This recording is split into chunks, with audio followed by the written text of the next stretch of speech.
people. And I'm here to tell you guys how things should be. All right? I've been doing some thinking, and what I've determined is that the way things should be is the way that I want them to be. And the way that things should not be is the way they are.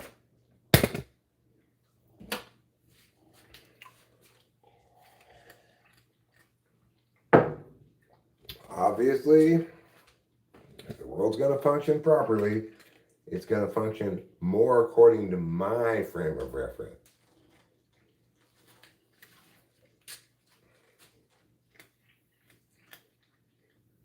Well, dude, I'm sorry. You're going to be all neurotic about having me watch you eat all the time, and I'm going to get some combing in. Just to help me get rid of some of your insane amount of cut cat hair.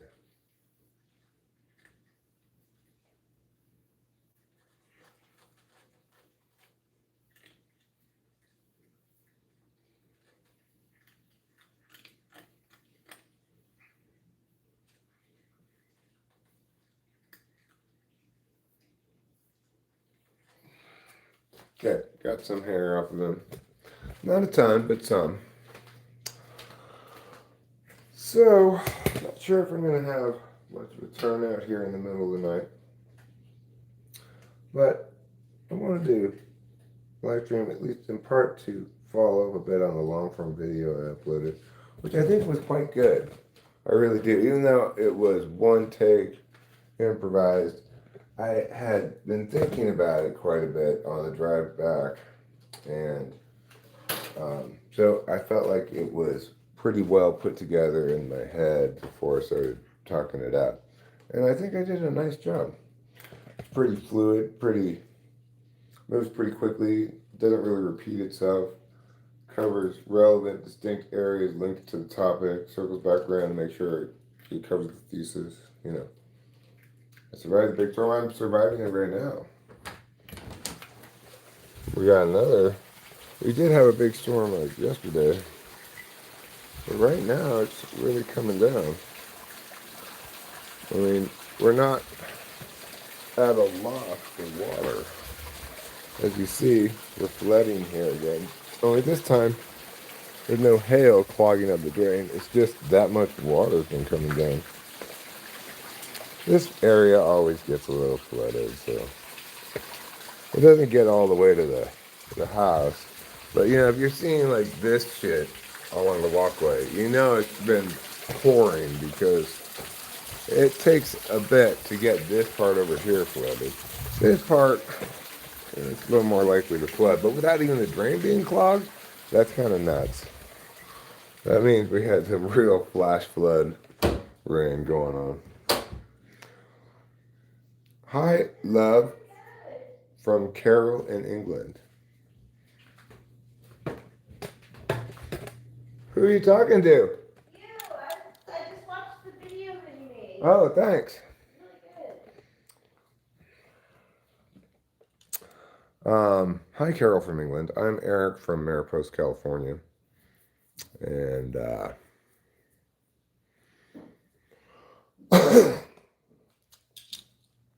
and I'm a guy who's encountering a lot of weather the last couple of days. And supposedly tomorrow as well. A lot of weather in the mix. So I've listened to the Pinata Sombrero song a couple more times since I put it up. There's a little bit of a seam at the end before it goes into the very last bit. This little noise seam thing there that I don't like. But that little mistake notwithstanding, besides that, everything, I'm very pleased with it. I think it came out sounding quite good, and you know, it's kind of a lot going on in that song, even though I had a limited amount to do with a lot of things going on in the song.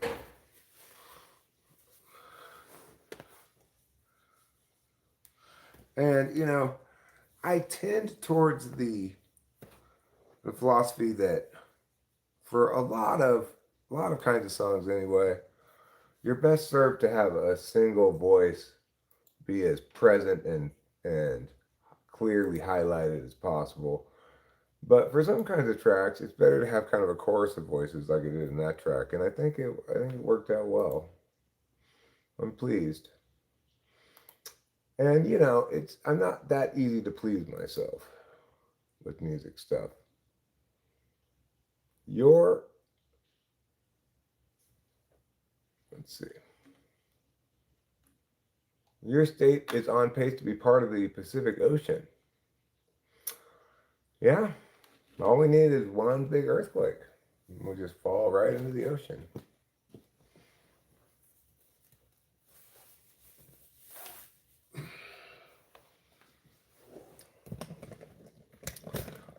You say that humans are land creatures, but that's just black and white thinking.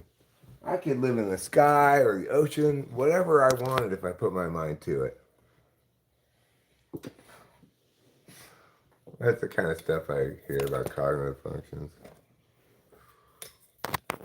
You don't know me. You can't tell me what my deficit areas are. I can do anything. I'm all things to all people.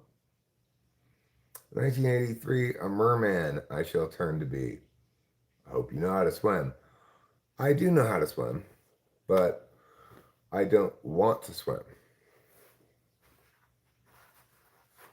For me, I find walking to be a more efficient way to get places. Driving, even more efficient still. Swimming, Hendrix made what song? Excuse me while I kiss this guy? I'm drunk as fuck at 9:22 a.m. Well, you know, that's not a terrible way to spend a Sunday morning. Personally, I can't drink alcohol because I'm an alcoholic. I have to just do other drugs. But for those who can still drink alcohol, well, hats off to you, sir. And I'm a little bit jealous.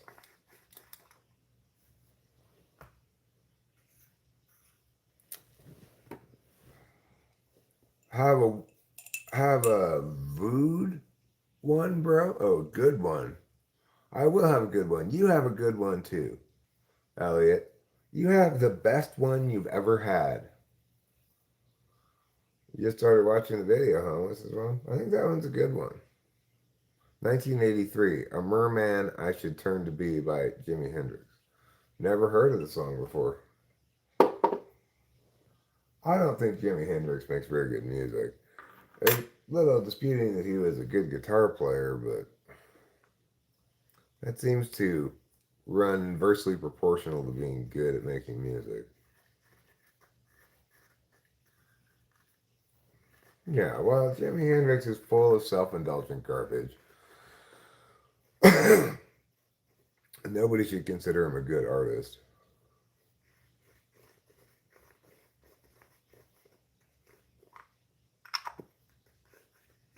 I mean, I do think that he made a smart artistic decision by having that tight little three-piece, Jimi Hendrix Experience. He had a good drummer, good bassist, and didn't need more than that. But his whole approach to playing the guitar was entirely wrong.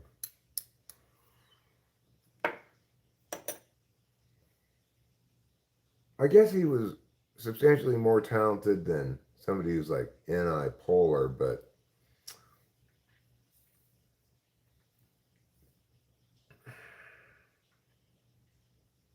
I guess if I had been around when Jimi Hendrix came out, I would have been impressed by his artistry compared to his contemporaries, right? Not obviously compared to like, the Beatles or something, but compared against like Jethro Tull and other garbage like that. Jimi Hendrix was obviously better than that kind of stuff, but he just fundamentally he just didn't have the right vision at all. My favorite artists? Well, On the way down to the casino, Rachel and I went to the casino tonight. Um, we YouTube was just picking the songs for us, and it just played this incredible raft of LCD sound system because YouTube knows I usually listen to LCD sound system songs all the way, and then they put on a bunch of Johnny, another another artist that YouTube knows that I like them a lot. I listen to their songs all the way through. Johnny Jawny. I'm not sure if you're familiar with him. Um, I like Baby No Money a lot. I like as far as like bands from some time ago, like Cake, Spoon. Um, I like anything that's absolutely mind blowingly spectacular, and I don't like anything else.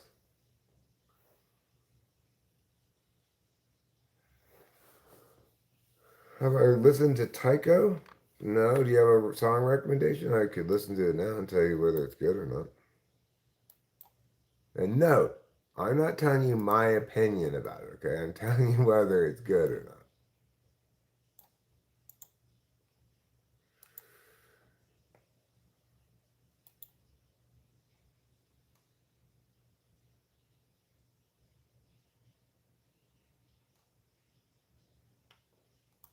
You have a specific track.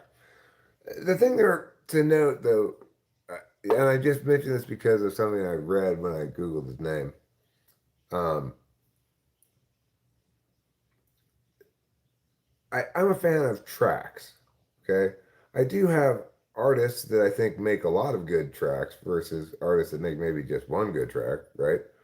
But uh, I'm never going to like something by any artist unless it's spectacular.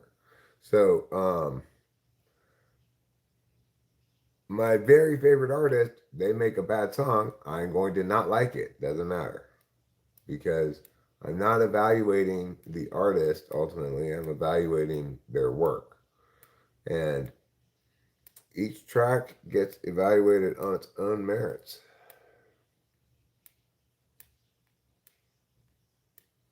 What's the least spectacular band that you like? Well, again, I mean, like I could say, for example, something like Fountains of Wayne. I think Stacy's Mom is a fantastic song, brilliant song. But the band as a whole, I don't think is any good at all, right? Or I could say, well, I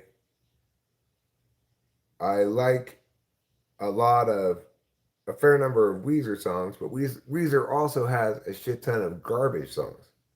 So is it them? Is it Steely Dan? Steely Dan, same thing. They've got some truly brilliant shit, plenty of it, but also lots of garbage.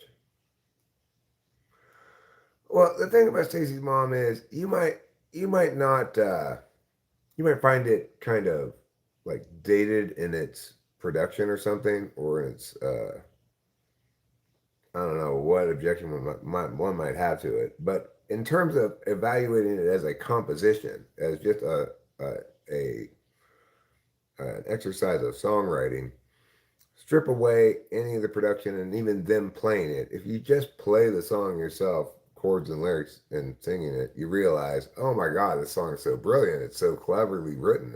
It's amazing. I'll tell you what's another absolutely stunningly brilliant, beautifully written song, incredibly well written, is Fate of Ophelia by Taylor Swift. And I don't particularly like Taylor Swift. From what I can tell, everything else on her new album is just garbage. But that track is phenomenal.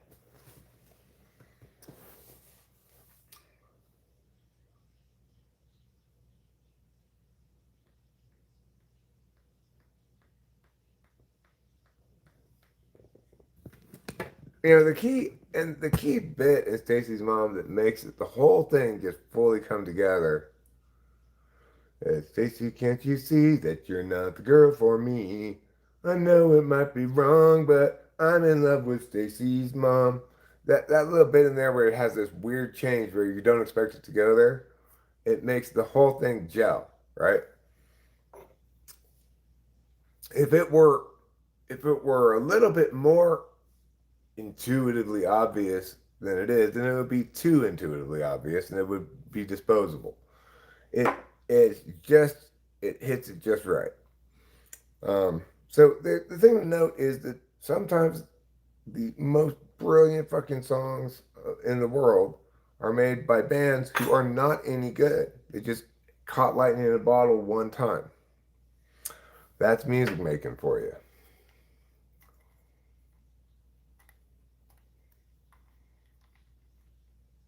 It's also got good lyrics. I'm not such a I'm not quite so finicky about lyrics as I am about compositional elements other than that. But Stacey's Mom also has fantastic lyrics. It tells a great story. It's kind of quirky but not a joke. It's uh it's dealing with kids and sexuality, but in a way that's totally not disturbing at all, right? Because Stacey's mom is not interested in him at all. If you've seen the video, or it's obvious from the lyrics too. Like, your mom came out with just a towel on. I could tell she was into me by the way she stared and by the way she said, "You missed a spot over there." So it's like it's really deftly done, you know. It it may, and when something is that deftly done, it seems easy, right? It seems like, oh, this anybody could do this, but no, that's not the case. Almost nobody can ever do that.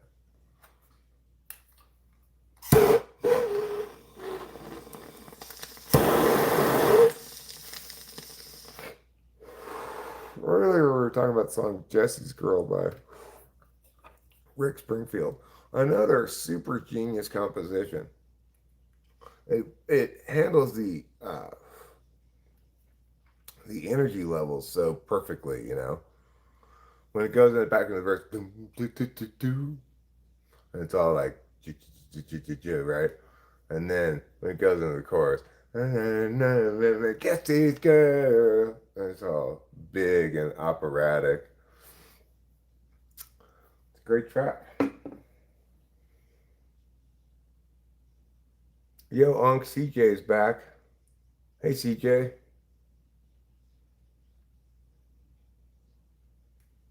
How's it going, CJ? Yeah, I see we're in a good mood today. I am in a good mood right now. I successfully uploaded a finished song today. It may not be it may not be good enough to make my own playlist. You know, it's like I've got this playlist called Chappy Tracks. I have exactly one of my songs on there, and I probably want to take it off. Chappy Tracks is this list that I have hundreds of genius tracks on. I've made hundreds of tracks, hundreds of songs, uploaded hundreds. Not even one of them is good enough to make my Chappy Tracks list. How demoralizing is that?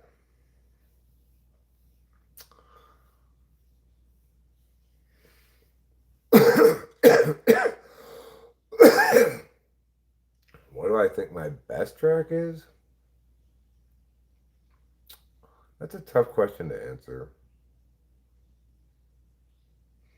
I think my best, well, I think I know the song that I've written that gets the most positive regard from people, like right away without having to hear it more than once even, is Gregory in Disguise. But I might also say it's the Type Police theme song. That gets a lot of positive regard.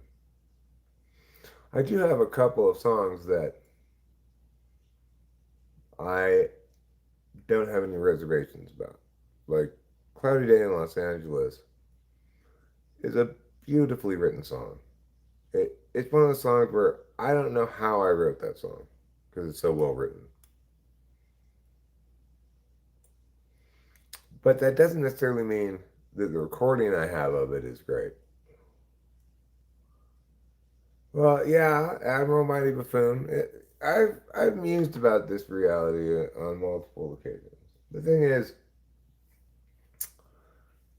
fortunately, music is not like visual arts. With visual arts, AI can not only do it faster, it can do it better. So,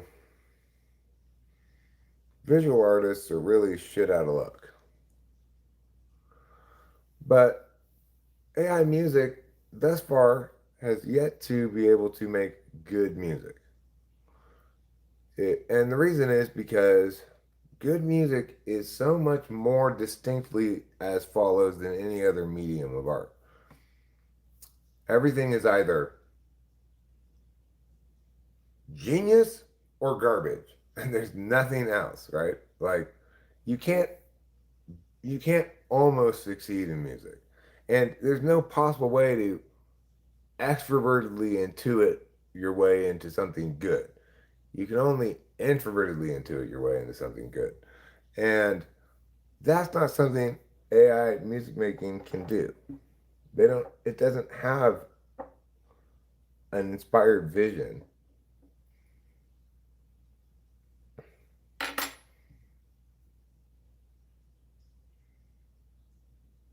Yeah, I'm not sure it's my favorite of my songs, but I do think that it might be the song of mine that I have the most clear, intuitive sense of how well written it is.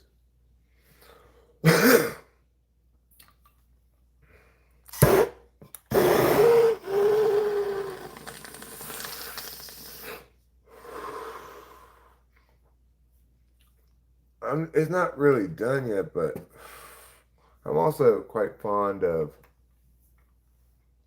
the piano song that I have in the works. I need to record vocals and stuff for that. But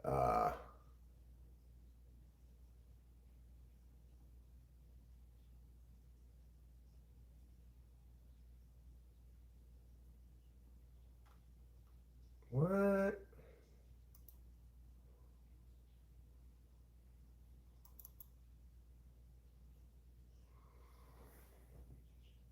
Mm,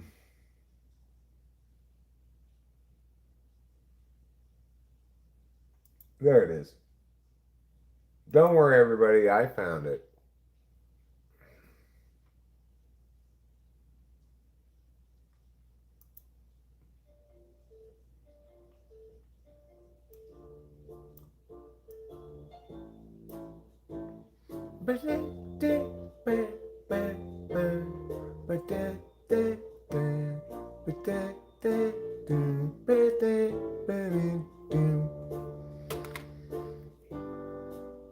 He gets up, she gets down, they make their way to town and get some smokes and drink some cokes and walk in the park. Haka chaka ka. Dun da da do. Ba do do da da do. Ba boo. Bam ba bam bam. Ba da da da da da. Ba da da da da da.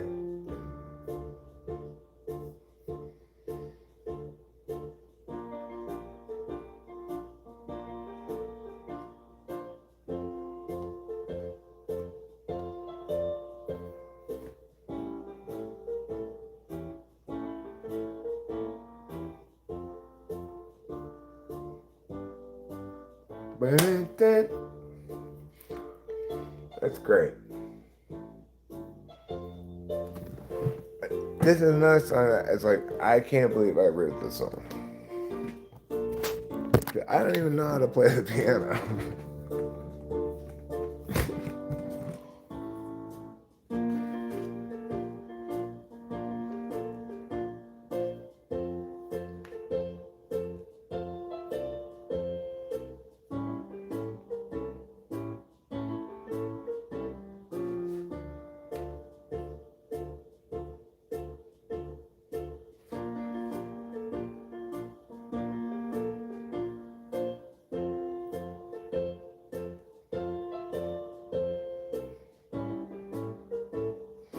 I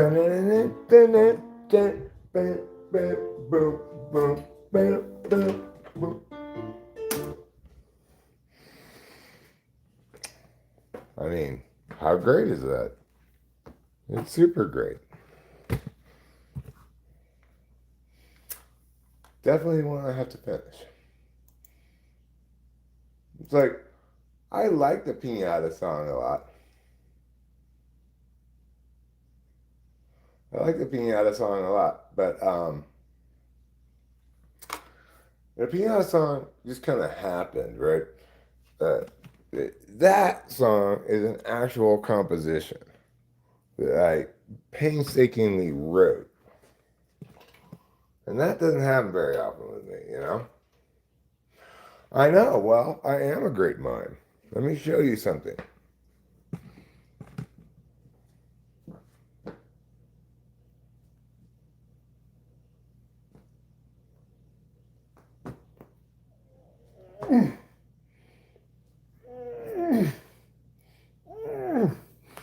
Believe it or not, I was not pulling myself with a rope. I know it looked like it, but I was not. Holy in a Rambo, Batman. No, I mean, I'm really fond of the piano song, and I think Rachel's vocals came out great. I think, it's like, it doesn't sound like a polished professional production. I'm just not that good of a producer, But for me, for my stuff, I think it sounds quite good. And this is one I never made any other song in my whole life the way that this one was made. I made this with the autoplay thing on the keyboard where I just put in a beat and called Tijuana, and then I just push like one or two notes to make the chord, and then auto plays it, right? So I just used that Tijuana beat and the autoplay chord thing. I just picked the chords and the changes and stuff, and it put the bass, the drums, the Mexican guitar, and something else all together by itself. And then I added this other keyboard part on top of it, then vocals, and then another little keyboard part, and then Rich put down tambourine. But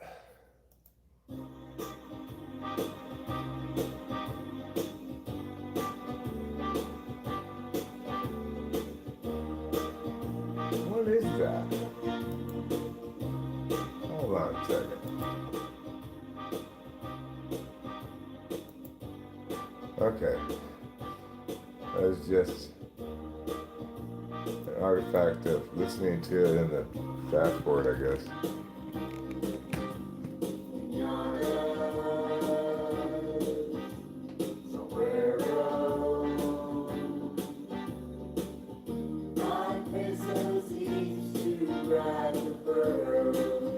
Oh yeah, the vibes thing.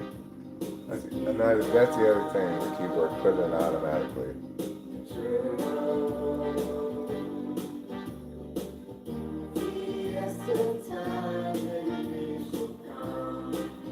Yes, the time of me shall come. Break margaritas as we keep some fun. Meet my new amigas. You know who they are. It's Maria and Juan.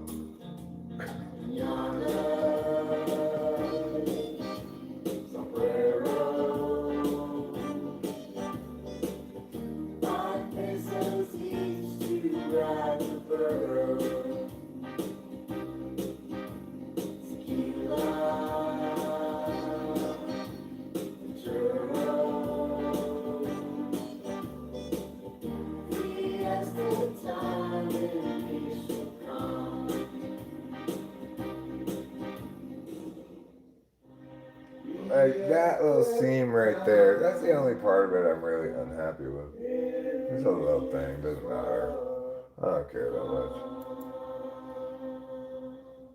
It's not like a botched attempt to do something that's a good idea, which is what, like, Ain't nothing funky about your 2-bit version of God. That was a botched attempt to do a good idea.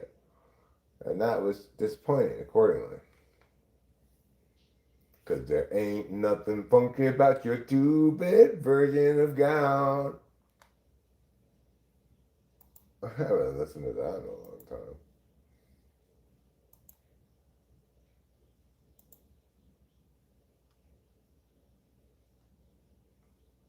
Ain't nothing.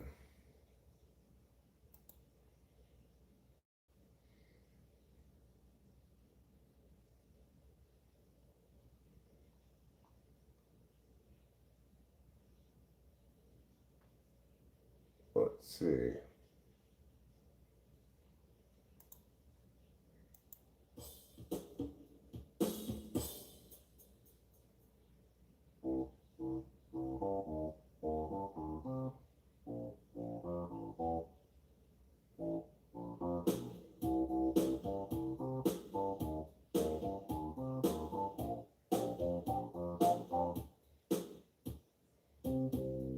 Funky about your 2-bit version of God. No, there ain't nothing funky about your 2-bit version of God. Or get your butt out the corner, take it back to the land of Nod. Cause there ain't nothing funky about your 2-bit version of God.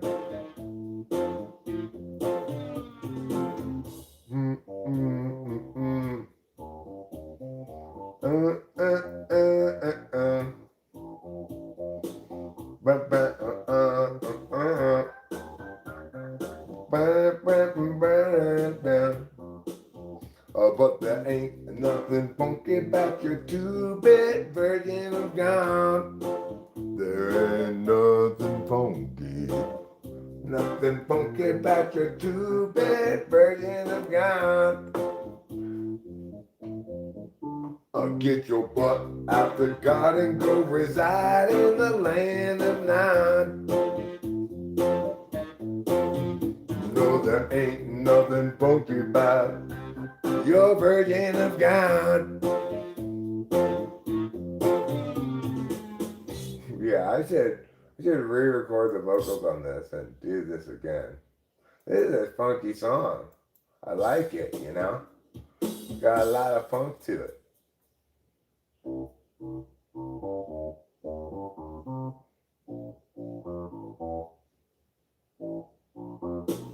You don't belong in the Garden of Eden. You've sinned so badly, you've got to get beaten.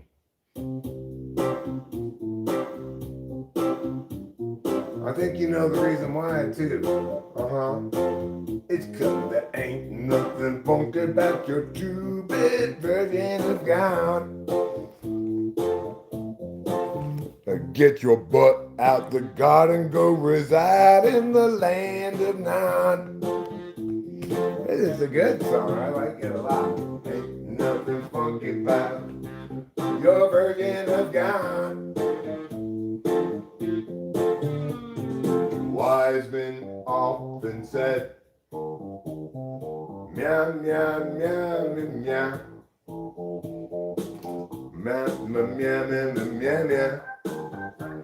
Meow, meow, meow, meow, meow, meow, meow, meow. There ain't nothing funky about your 2-bit version of God. No, there ain't nothing funky about your 2-bit version of God. Get your butt out the garden, go reside in the land of Nod. Cause there ain't nothing funky about your version of God.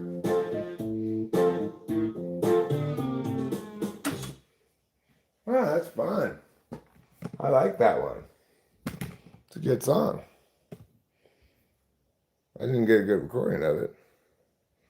So my musical talent is all self-taught. Sort of, I guess. I mean, I wasn't a boys choir when I was a kid. I I was given piano lessons as a kid for a very short amount of time. I hated it. I wanted nothing to do with it at all. Of course, it's because they were teaching me all wrong for me. It might be right for somebody else, but like what they need to do for me is say, like, here's how you play a couple chords. Now you just kind of play those and sing over it. Make something up. That's all they needed to tell me, and I would have been like, oh, I can do that.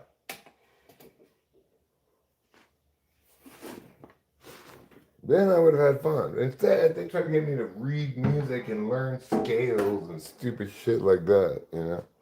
Nobody's gonna want to play music when it's reading music and learning to play scales.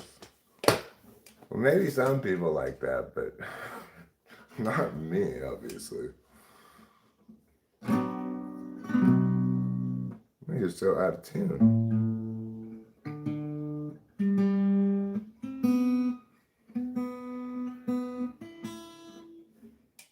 All right, let's see what A sounds like.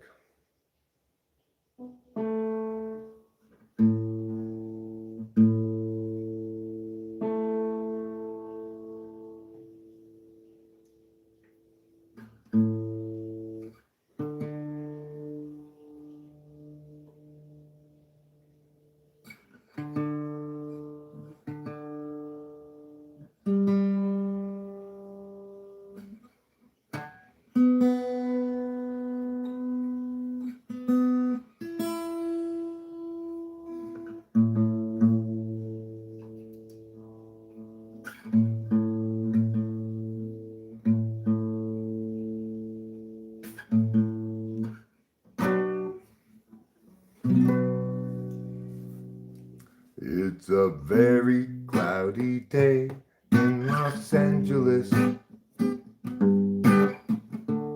and today we run out of time. Struggles past, troubles still to come. The day is nearly done. Someone buy us some more time.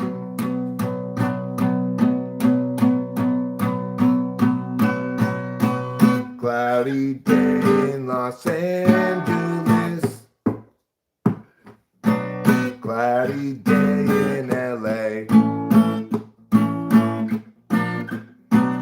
I'm no sort of evangelist, but I have something to say.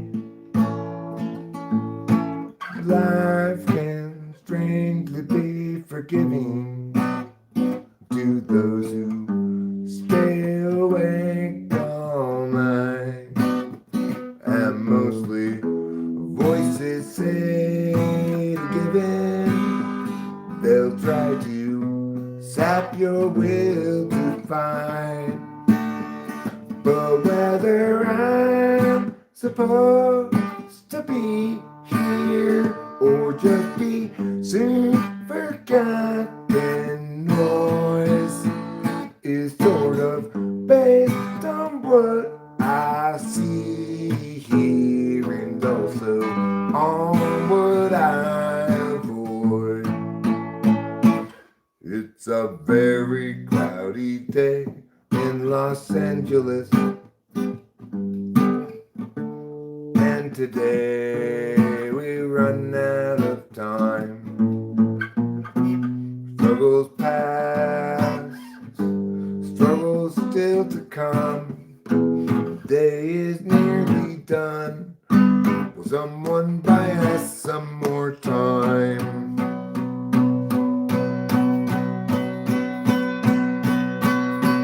Cloudy day in Los Angeles, cloudy day in LA.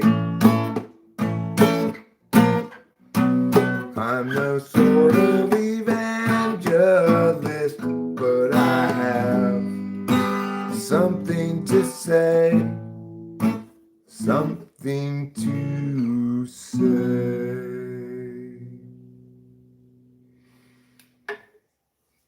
Yeah, that's a good song. I like the fact that it's not that difficult to play either. Compared to some other songs that maybe are more difficult to play. For example, not that I ever play it really, but Destruction of the Whole Damn World is kind of difficult to play.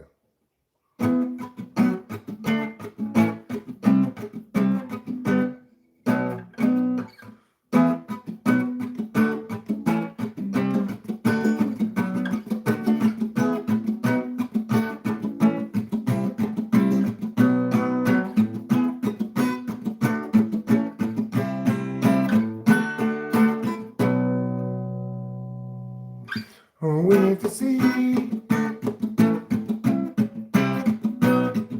Oh, we need to know. Oh, we need to pen happenings down by some means to judge our logic to life we decisively unlike and from which we'll rarely budge. People everywhere gather up enemies, outraged at how they're found. How do they set their priorities? Yeah, I'm gonna play that song. That song's hard to play, complicated. It represents a less mature songwriting version of myself. I don't write songs like that anymore. It's a good track. I think it's quite a good track. The version of that I recorded. I was punching above my weight class in terms of production on that one, but I was punching below my weight class in terms of compositional grace.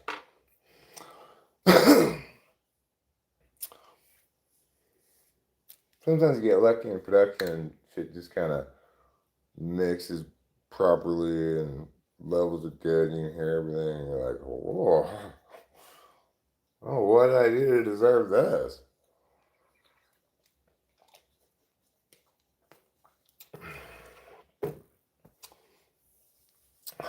But yeah, compositionally, the song's too complicated. It's got some good hooky parts, but it's got some very constructed parts too. Like I said, it represents a more juvenile songwriter than I am nowadays.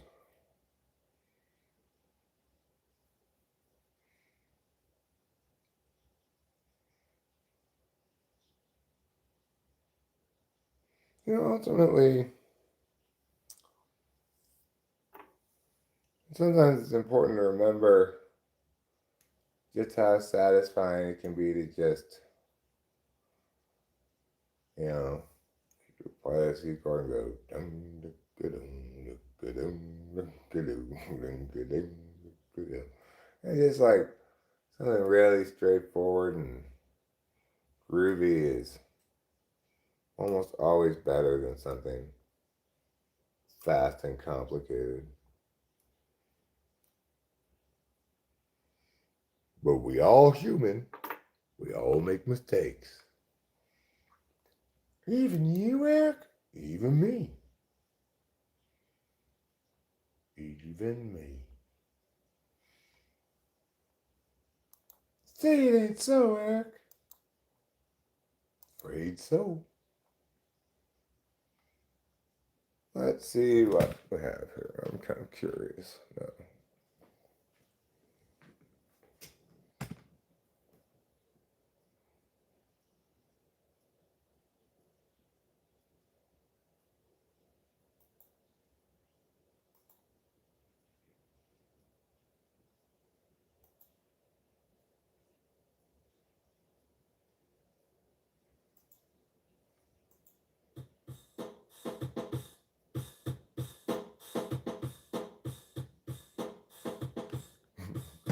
I like this beat. Well, here's a little story all about how I learned how to rap and wow. Everybody said, look at that guy go. He sure can rap, and what do you know?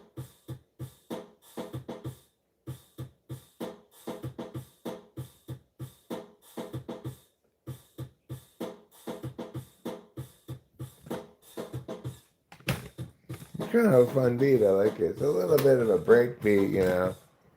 Which can be a little less easy to get into the flow of, but I kind of like it. This is one of the beats from the keyboard, I think.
Right.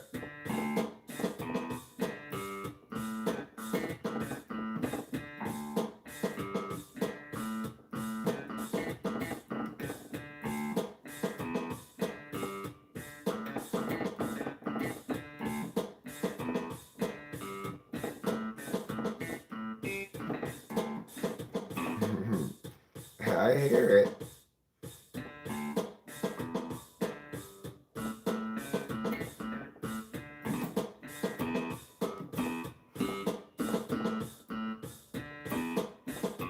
Mm-mm. Ready? Here we go.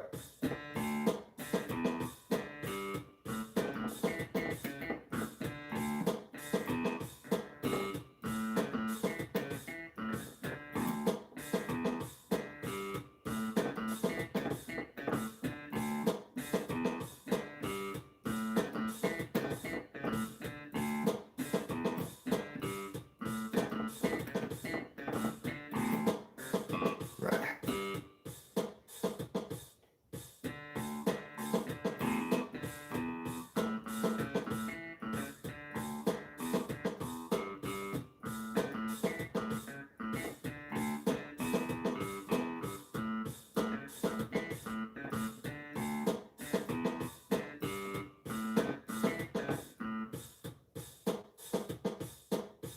Okay, Pete. You were kind of fun at first, but I'm done with you. You have too little going on. I'm sorry. Ringo Starr's on YouTube, huh? Do a freestyle to that beat? I won't do a freestyle to that beat, but I will do a freestyle to a different beat.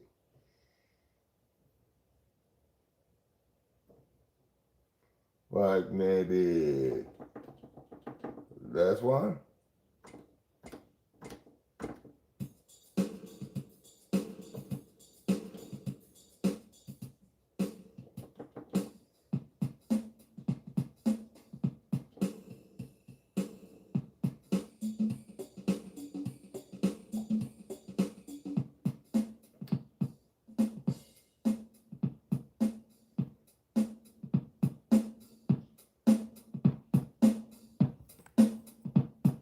Once there was a guy on the internet. He said, I want to hear you rap about that. He said, I couldn't think that you would do it, but you better be there, and you went through it. Then you started saying some words. Some of them rhymed, but others were turds. You couldn't tell which ones were which because they weren't indifferent, bitch.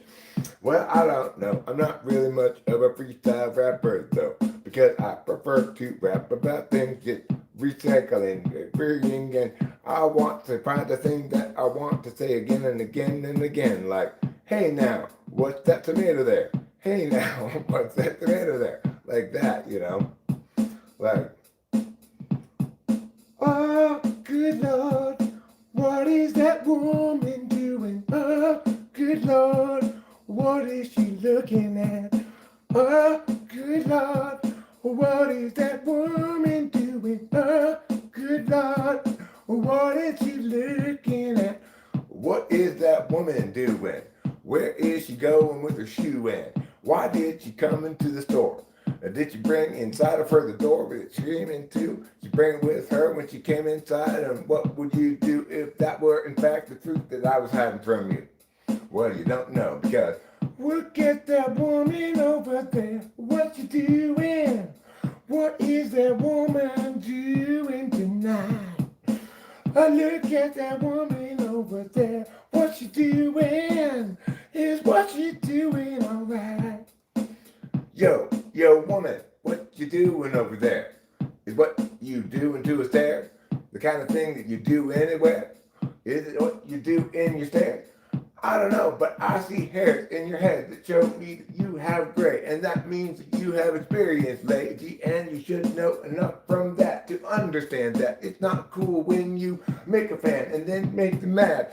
You shoot them in the head and then they fall over and they're dead. It's not cool. That's what I'm telling you, lady.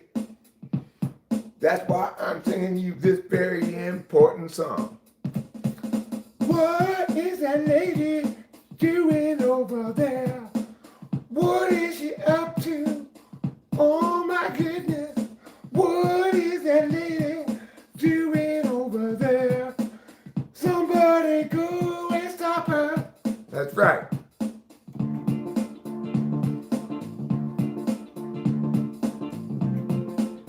That lady's up to no good.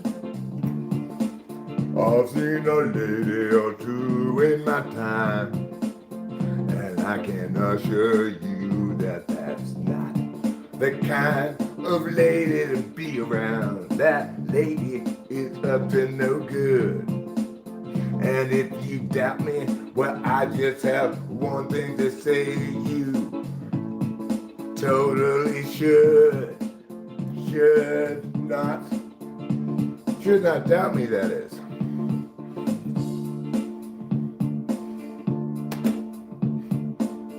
I'm gonna tell you about the thing that happened to the last person who doubted me. They said, I don't think so, Eric, but you know what? Then they fell right into the sea. And guess what? They couldn't swim, and they drowned. And it was them the whole time who was at fault for the fate they found. Oh God, just think of their family, how irresponsible they were that day. That's why, let's take a look at that lady over there. What is she doing on top of that chair? She's up to something immoral, that much I know for sure. She reminds me of Polly Shore, sucking out icy from the thing at the store. Hey, Polly Shore, other people are gonna need to use that. Don't get your lips all over it. I don't care if you are wheezing on the juice. What do you mean? Oh, I'm sorry, wheezing on the juice.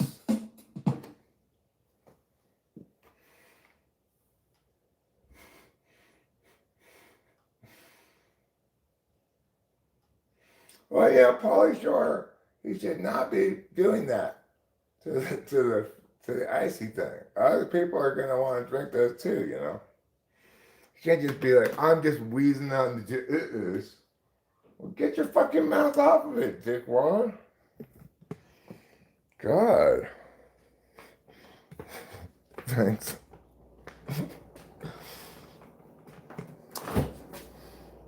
I like playing music a lot. I like making up new shit a lot, you know, like that. I don't like usually playing my actual songs as much as I like doing that. That's just pure fun.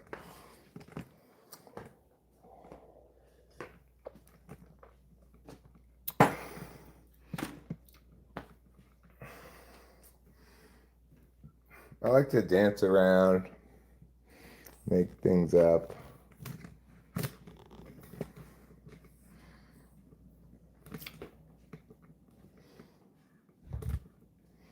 I wish that could be my job. I just dance around and make things up. People throw money at me.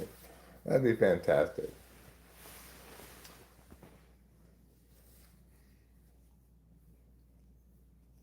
Hey everybody! Thank you once again so much for paying up to $1,000 a seat for my show. As always, who knows what the show's going to be like tonight? It's always a complete crapshoot. You could pay $1,000 and have it go pretty okay, or it could go absolutely terribly. Good is not an option. Pretty okay to terrible. But that's why I appreciate so much you paying so many thousands of dollars for these seats. Hi, liminal spaces on Earth. Greetings. Hi, Alex Holdfast. Oh, I don't want to be a busker. I mean, for one thing, I'd much rather play music with the keyboard than the guitar, which means I need an electrical plug. Have you ever skateboarded before? I have a little bit, but I'm very bad at staying on skateboards, surfboards, snowboards aren't my thing. Skis, I'm good on skis, but snowboards, skateboards, surfboards, no. That requires a level of balance and physical coordination that I simply do not have.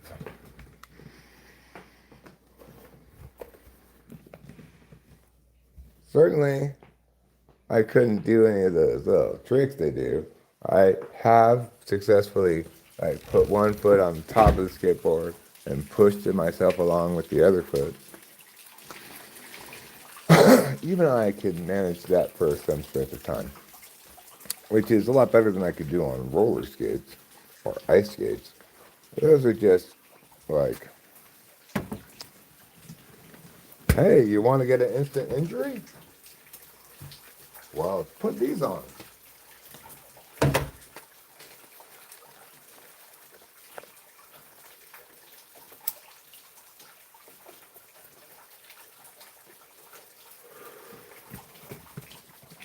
You know what I'm saying?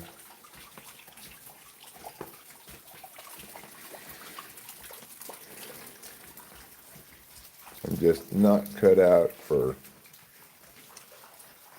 things with wheels underneath my feet that aren't cars. Well, I can ride a bicycle just fine. But attaching wheels to my actual feet, that's a terrible idea. That is guaranteed to end in disaster.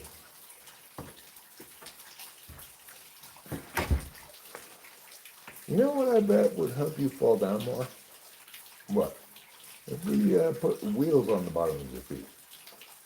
Yeah, I think you're right. That would make me fall down a lot more.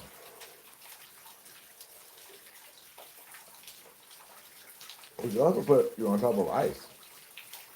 Yeah, and banana peels.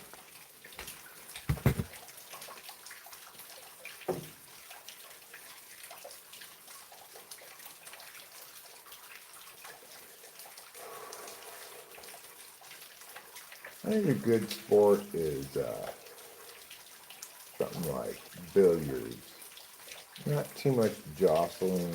Doesn't require a lot of like flexibility or dexterity. It doesn't require you to be quick to respond.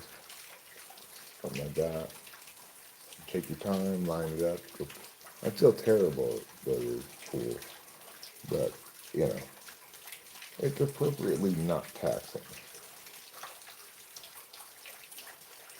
I like ping pong. I do like ping pong a lot. I used to play a fair amount of ping pong. My mom liked to play ping pong. My granddad too when he was still alive.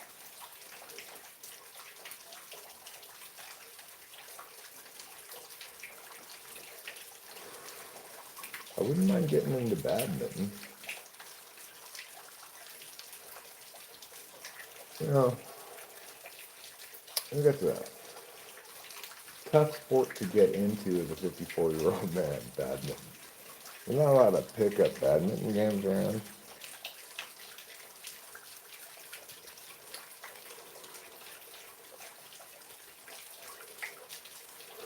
When I was younger, I used to play a lot of frisbee golf too. No way in how I could do that nowadays. It's really kind of hard on the arm. My elbows, they don't have that much robustness left in them.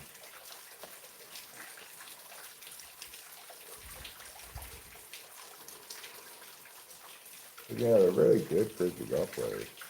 They can throw frisbees so far, it's crazy. You think, well, I mean, how much further could it throw from there? I could just go like that too. Even though I was not a terrible frisbee golf player, you know, I had a decent drive, I guess. But compared to people like pros, it was just laughable.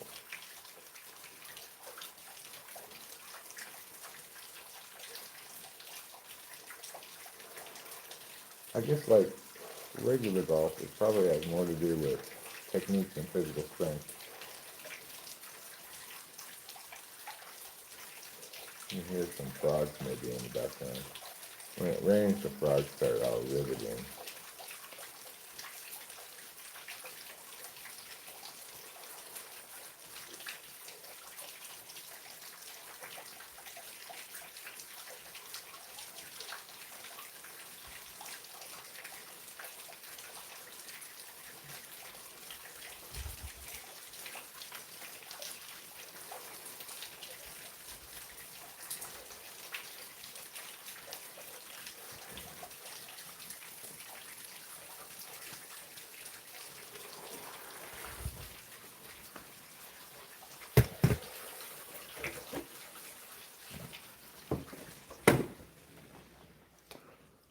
Alright, so do I have a plan for this evening?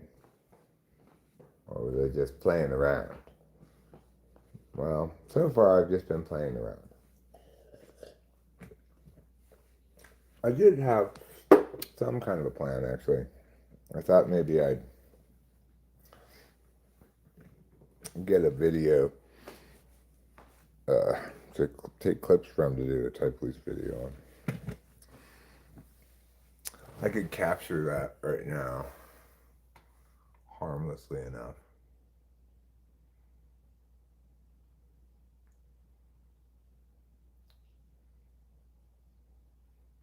Fast walking must be the strangest sport. I like race walking. I think I'd be quite good at that, actually. I note that when I try to imitate race walkers, I actually do walk very fast. I'm like, oh, you know what? Maybe I could do this for you. Capture a video that I can take clips of to your Type Police episode on. I was thinking about doing that Renault guy. I'm sure I did him before, but I am rather working. You're rather working? I'm rather working. What does that mean? Well, it's like working. Renault, thank you. That's his last name. Renault Contini. All right, let's see what he's got. Is he still active?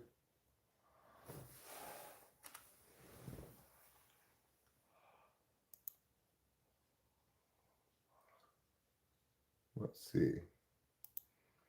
Videos.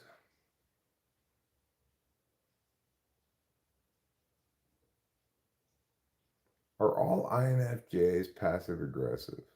That seems kind of interesting.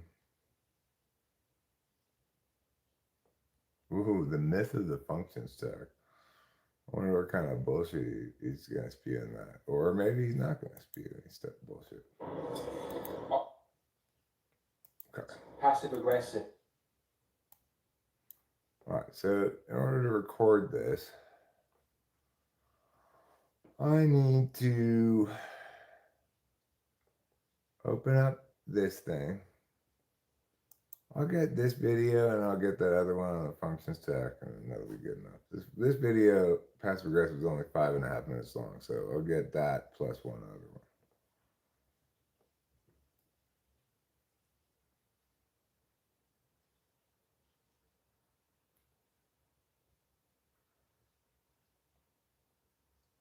I make Try as you might. Oh God, no. You just can't hide. Cause you're this type. No. And No. Oh. Yeah. You just go off. Oh my God. No. Remind me later. I forgot my resolution last time I made a video. Before I finished it, I was going to tell myself, remember to turn off all of the media sources before you close the app. Because once you open the media source, it plays and then it stops, right? But then when you open the app again, then they're all open and they all autoplay at once. It's horrible.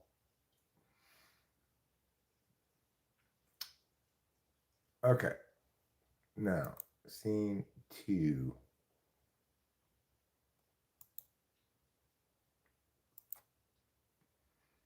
Scene 2.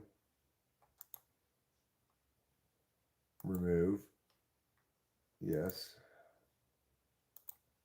Remove. Yes. Stop making me confirm things. I don't like that. Window capture. That's right, girl. We're going to do a window capture right now. You want me to capture your window? Well, that's the kind of Lothario I am.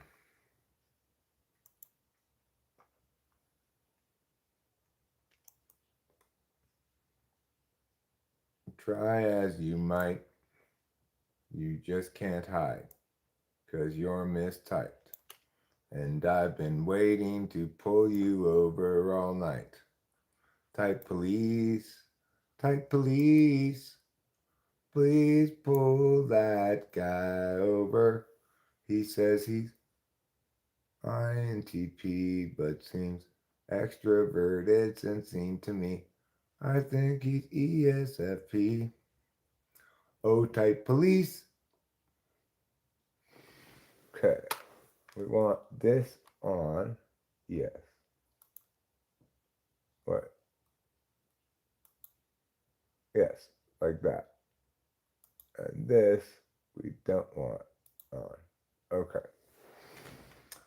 Now, what we're going to have to do is a little something called turn down the TV volume.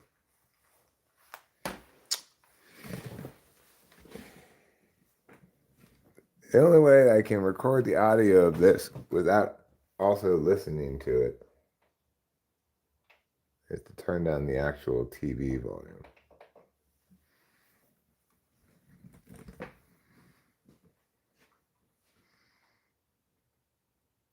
Start recording. Push this. Push play.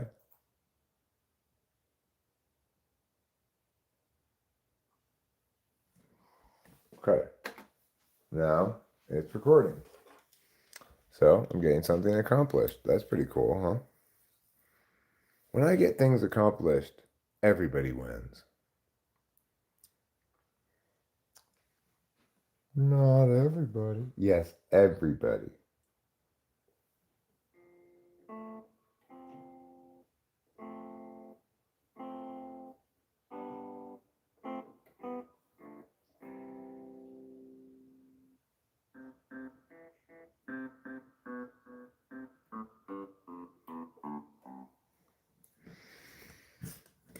Yes, everybody. Everybody in the entire world, including your mother.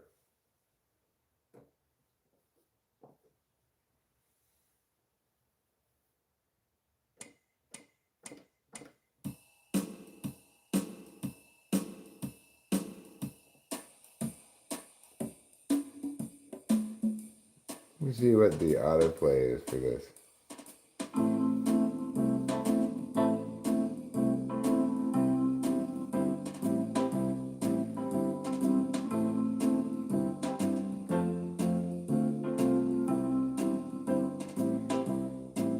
Yesterday, we went top and we saw what we knew when we looked inside. Everybody seemed all brand new, and I went inside with your mom. We made love in the dark, and I knew then that I was actually your dad.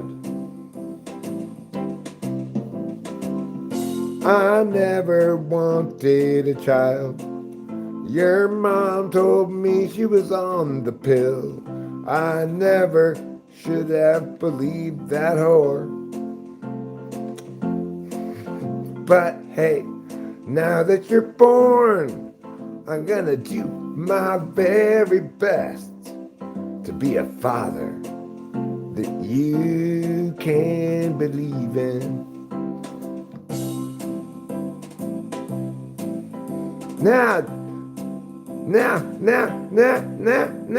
don't let anybody bring you down, telling you are just some bastard clown, 'cause to me, you are actually kind of okay. And don't let those mean old men try to convince you you're some kind of sin, 'cause it's not your fault that your mom's a whore.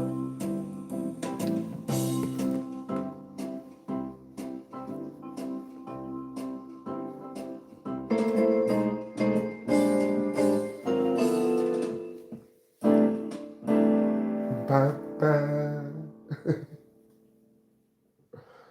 Isn't that jazzy? I know you guys love the jazz music.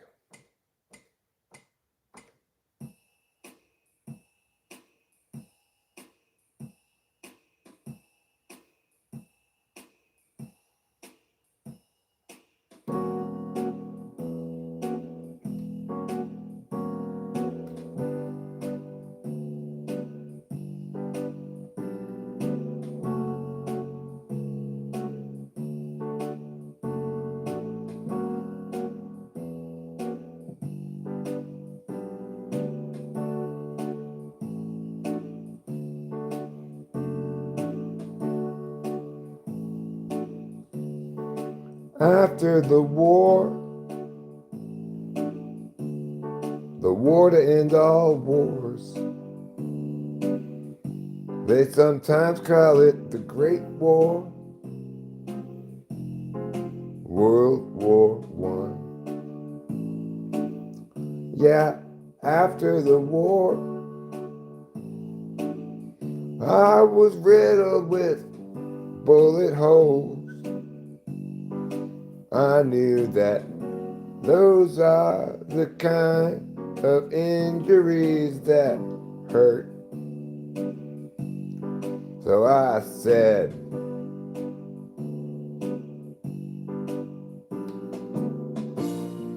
no more war for me. I'm gonna go plant an apple tree. I'm gonna live in peace from now on. I said, no war for me. I've already killed 2,003, and I don't want to kill any more people.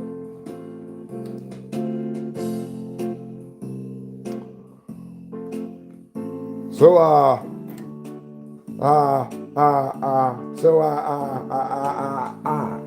there we go. I got back home. I said, finally, a time of peace. But old Uncle Sam came to me and said, I'm sorry, son, but we have need of your specialties. I'm like, what are you trying to do to me? He said, hey, you're a goddamn war hero, son, and we need you again. I mean, we need you again. D minor on this one. All right, well, what's the mission? You've got to go and kill a bunch of people. You got to go and tell them what's right. You got to go and show them American might.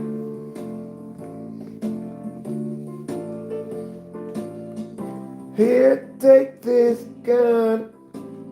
I think you're gonna need it, son, because you're tasked with killing a whole bunch of people.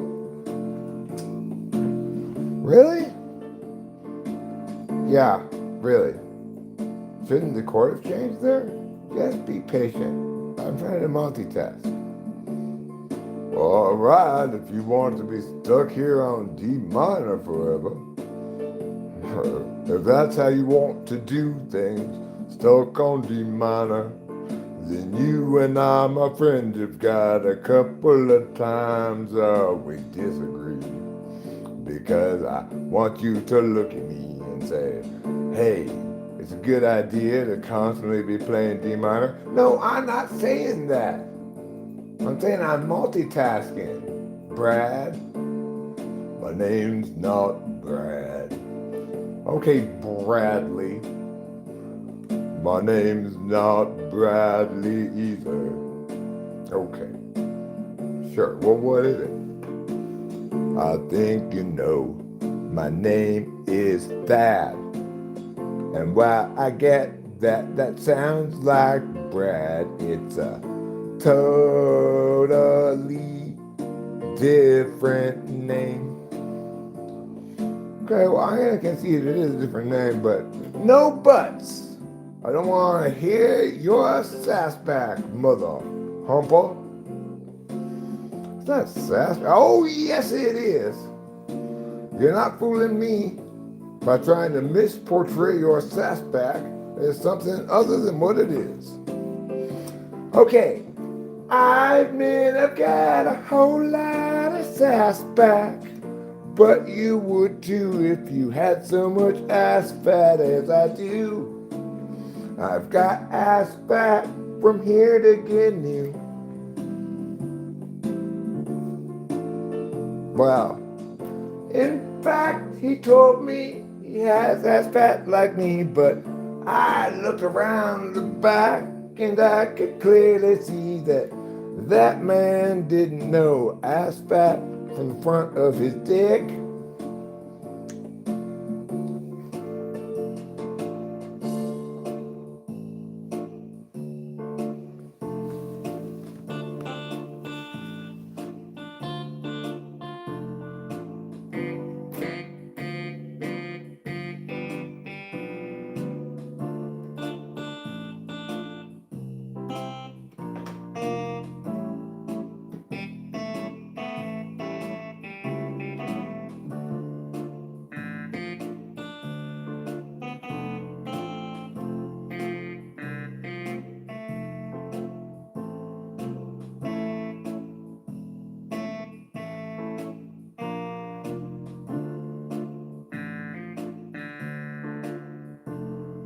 Once upon a time, I made a nursery rhyme. I didn't know what was in store that time. It turned out to be the story of Little Red Riding Hood. I was like, once upon a time, you see, there was a girl who went into the forest to be with her grandmother who was ailing and sick in bed. Her name was Little Red Riding Hood, and she wasn't the brightest tool in the shed, 'cause when she got to Grandma's house, there was a thing in Grandma's bed. It wasn't Grandma, instead it was a wolf. But this dumb bitch is like, oh my God, what big teeth you got, and why is your snout so long, Grandma, and are you sure you're my grandma? Because you don't really look like her. Brother Wolf's like, obviously I'm your grandma because I've got her nightgown on, and who but grandma would wear this beautiful outfit?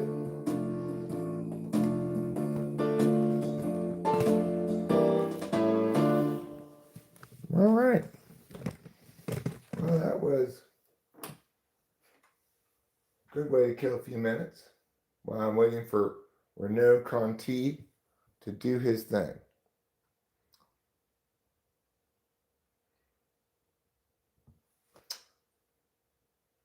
As you may or may not know, he is talking about cognitive functions, specifically the myth of the function stack. I don't know what that means exactly. It could just be a provocative title. It could be saying, there isn't literally a stack. People have a dominant and tool function, and it implies or necessitates the way in which a relationship with the other functions is conscribed. Maybe he's going to say that. I have a feeling, though. Maybe I'm just jumping to conclusions, but I have a feeling that he, like just about everybody else who talks about cognitive functions, is instead going to be wrong. That's just my feeling.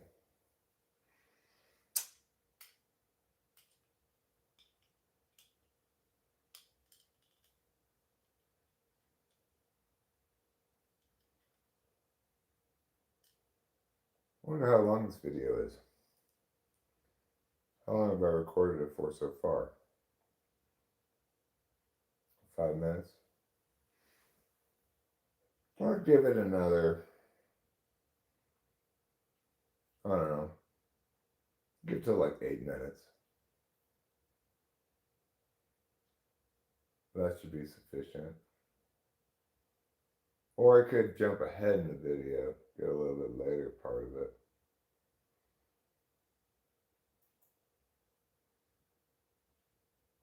$12-minute long video. Alright, I'm going to jump ahead to 8 minutes. Now it just needs 4 more minutes and it'll be done. Hopefully I didn't miss anything important. I'm sure I did.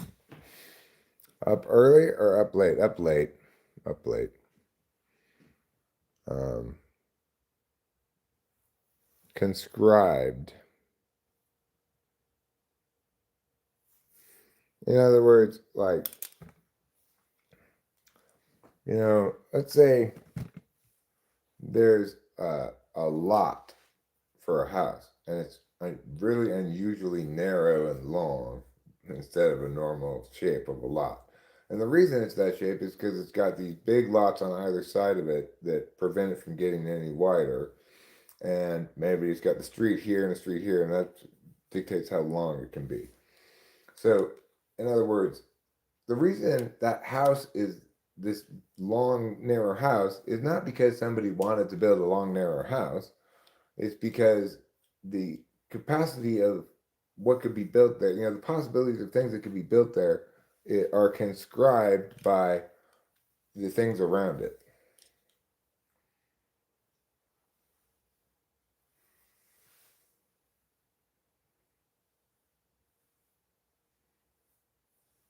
Yeah. So, and one of the mistakes people make about cognitive functions is they think something like, well, or if they don't know about cognitive functions, they think this is a fundamental attribution bias, is what they sometimes call it. But they think the reason that person is that way is because they want to be that way. They chose to be that way. When in reality, or alternately, because there's something wrong with them, right? Like, well, the reason Joey can't do logic is because there's something wrong with him, or because he's not trying hard enough, or he doesn't want to learn this, right? Like, when in reality, he's just TI polar.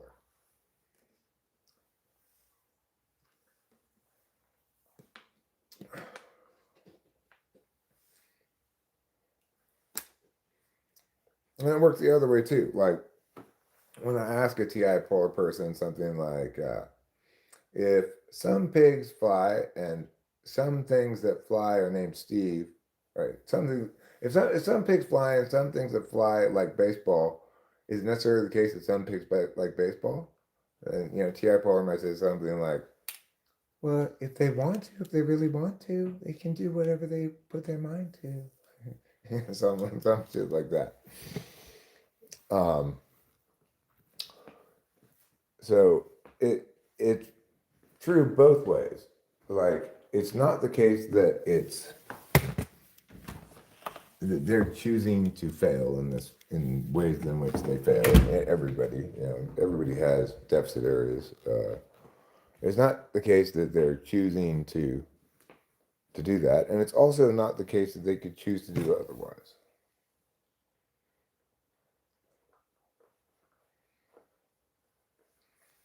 The whole exclusivity thing, it there are certain function stacks, I think, in particular, that where that rubs them really the wrong way. Like ESTJs, for example. I knew this ESTJ woman named Audra at one point. I should do that once in a while. It's not a bad idea. But it's kind of like putting my clients, hanging them out to dry. But like ESTJs, I had an ESTJ that I typed one time. I I said something like, I don't remember exactly the way I said it, but it was something along the lines of, uh,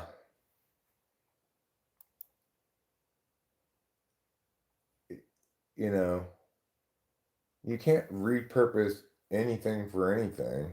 Like, you can basically, you at some point have to pick a lane, or you have to let something be what it is and not try to make it be something else as well.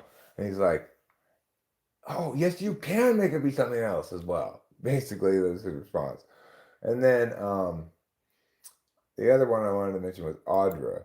Audra was an ESTJ who thought she was an ENTP, and she once said that she was jack of all trades, master of most.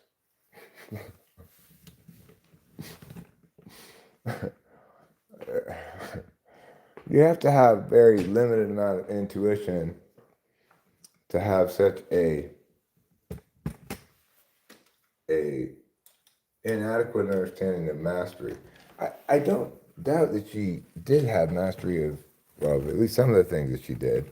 For example, she did like women's taekwondo or something, but she was also a target shooter, like a sharpshooter. But she was also a writer. The thing is, she was competent at the mechanics of writing. Like she wasn't like the horrible guy Reardon who wrote the horrible twin books. That guy is terrible. Anyway, she wasn't like mechanically bad like that, but she just there was no intuitive vision behind what she was doing. It didn't pop at all, you know.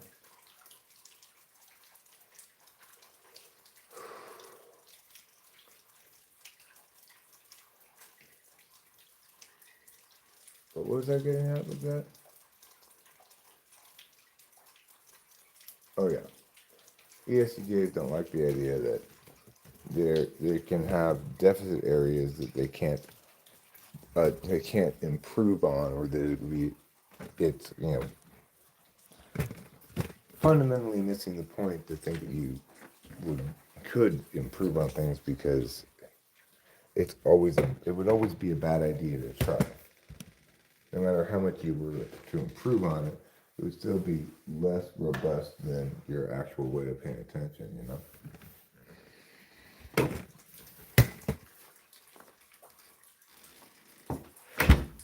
ESFPs can also put some resistance to this idea that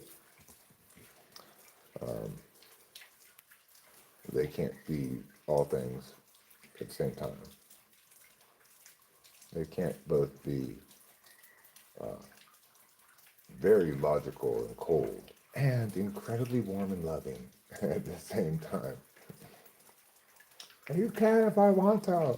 I can do whatever I want.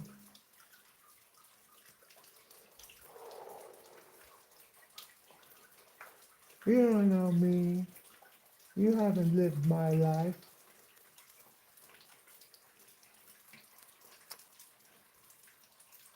I do know you though.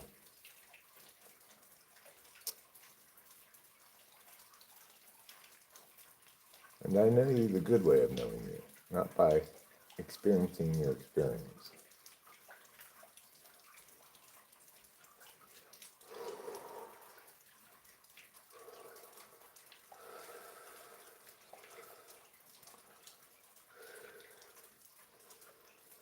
So anyway, how things should be. That's the title of this lecture. I want to reiterate what I stated at the outset. I've been doing some thinking, and the way things should be is more like how I want them to be. Basically, what's wrong with all the people in the world, if there's something wrong with, is they're not enough like me.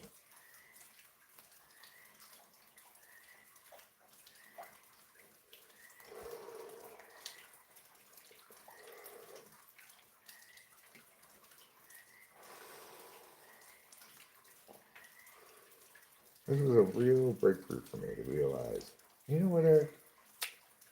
Fuck all this, like, it should be this way, this is the right way. Just, it should be that way because I want it that way. That's good enough. That's all the reason I need.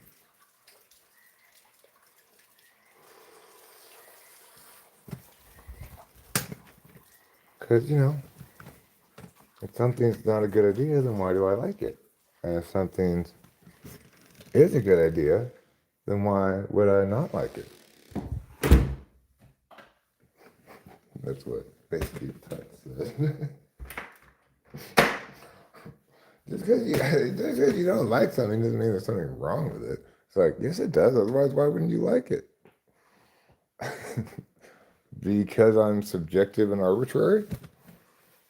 How about that?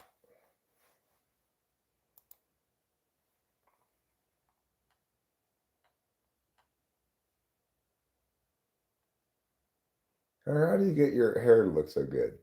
Well, what I do, yeah, I turn them all off. Don't worry. What I do is I get my clippers and I cut it off. And then every once in a while, I take a shower. Don't take them too frequently, though. That'll mess up your hair.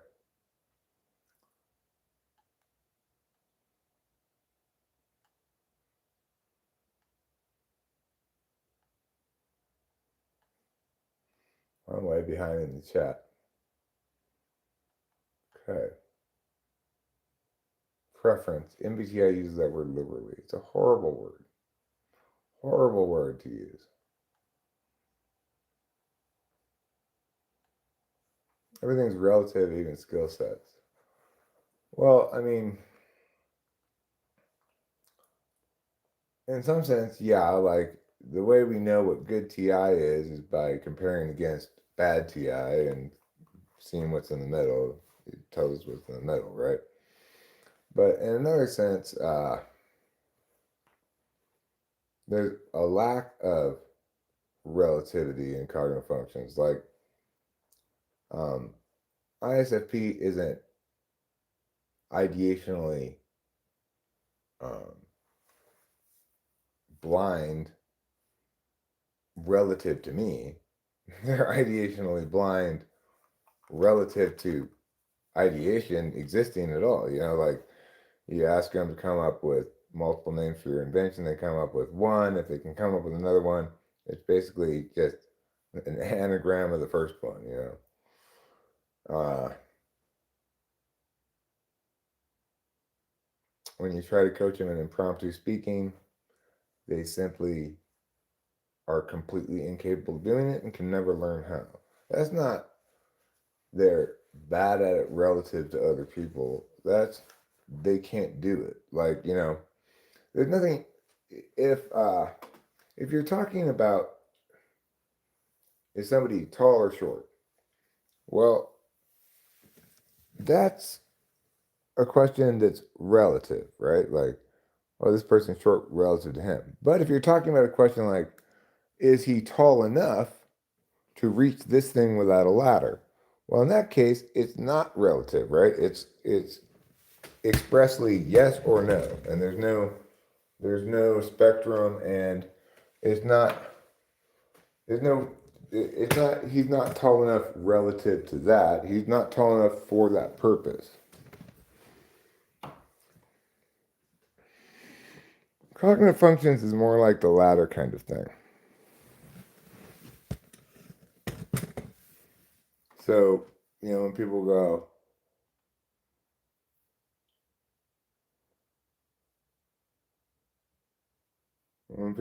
like,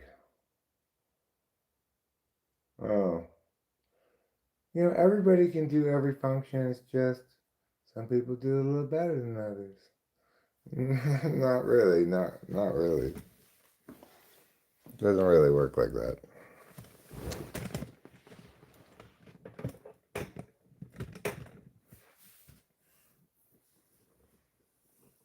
Because that would be something like, you know, if you were to take, like, for NFL players, they do the combine and they do a bunch of different kinds of physical tests. Vertical leap, they do this thing called the shuttle where they go back and forth like this. They do this 3-cone drill where they go around. So basically, they check out all their physical athleticism skills in isolation. They have a 40-yard dash. And, you know, like some of these super fast, they run it in like 4-1 or something. But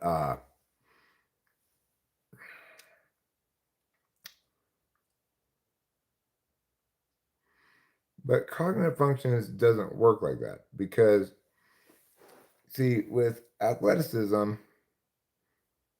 everybody can run. Like everybody does run and everybody walks, right? Whereas with cognitive functions, it's more like some people run. And when you try to tell a person who only is in a wheelchair to do the shuttle drill, well, it's impossible for them because they can't jump back and forth like this, right? It's more like that. Um, it's more obviously and provably and testably empirically establishable for some things than others. It's easy to demonstrate the complete the abject disability quality of any polar because there's a marked lack of ability to come up with random shit that's striking, you know? And it's striking in the sense that there's no other types besides ISTP and ISFP who display anything close to that level of deficit in that area. Eighth slot looks a lot different than seventh when it comes to NE. Unlike SI, eighth slot and seventh look a lot similar, look very similar to somebody trying to test it, evaluate it like me or whatever. But part of the reason for that is extroverted intuition is the communicative action function. So you're asking people to put information um, with a putting function and to put it in certain specific ways that are indicative of having that, you know, attentional strength or even ability. With SI, it's a little more challenging because, like, the test where I ask somebody to articulate their trip to the grocery store and a bunch of inconsequential details. Like first I went to the vegetable aisle and I saw broccoli was on sale and I got two things of broccoli. Then I went over to the man. That's pretty. It's a pretty definitive way to eliminate, um, like, if somebody can do that with a decent degree of competency, they're not 7 or 8. If somebody can and does, more importantly, and does. What was the other point?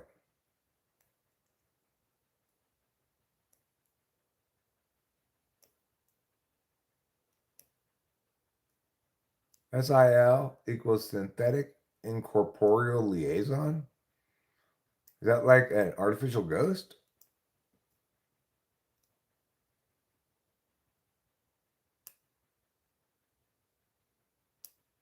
Okay, well, if he says it knows when to speak and when not to speak, then it's not a speaking function, it's a knowing function.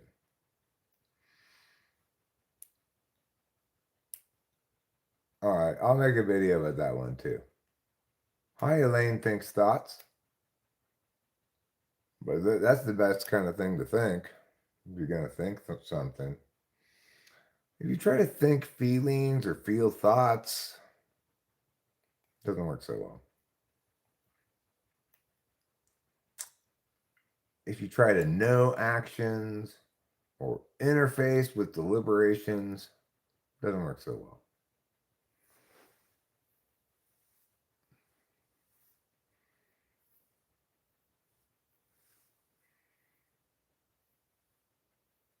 So NIFE is very aware of that kind of thing, like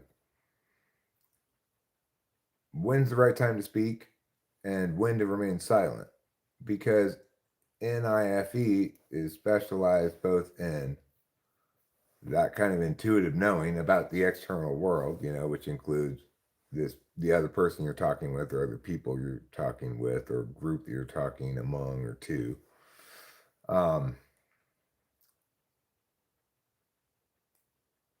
Sure. I mean, if you are gonna bother to do that, you might as well just put it right here. I know, Eric, my TI thought that one through. Can't you please make tool functions video also? Or you want me to make a video about tool function in general or a specific function as tool function?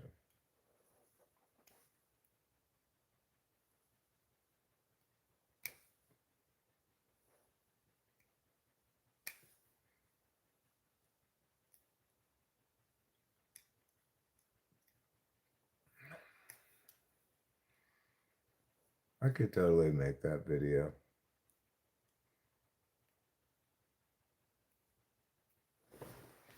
I could even potentially make a video while live streaming. I know, wait, how could you do that, Eric? Don't you need your phone? Well, I could do it with the webcam and the computer. I know it's not my normal MO, but it's something that can be done.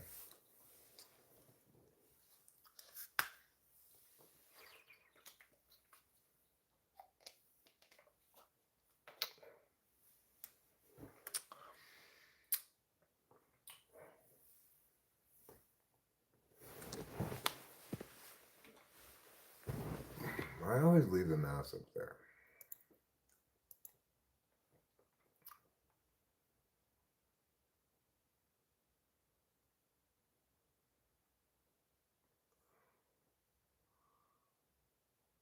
Okay, well, that's just the beginning of the video. I don't see the timestamp. Oh, 4:31:59. Okay, I see. You wrote it there. 4:51:39. 4:51.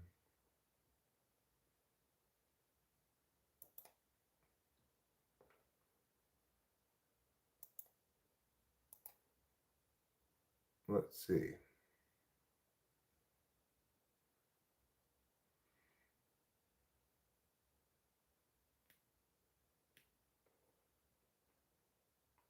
Let me make sure I have the time right. 4:31:59. Oh, Eric, you silly boy. 4:31:59.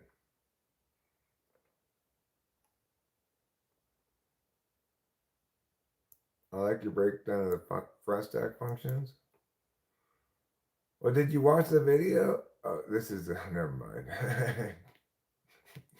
I'm not looking at the current live chat. I'm looking at this live chat.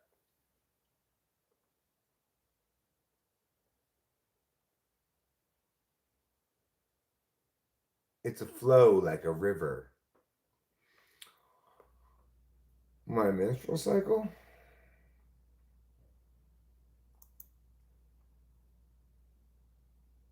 That was annoying. My tablet died. And it's coming, is it 4:15:07? Oh, okay. 4:15:07.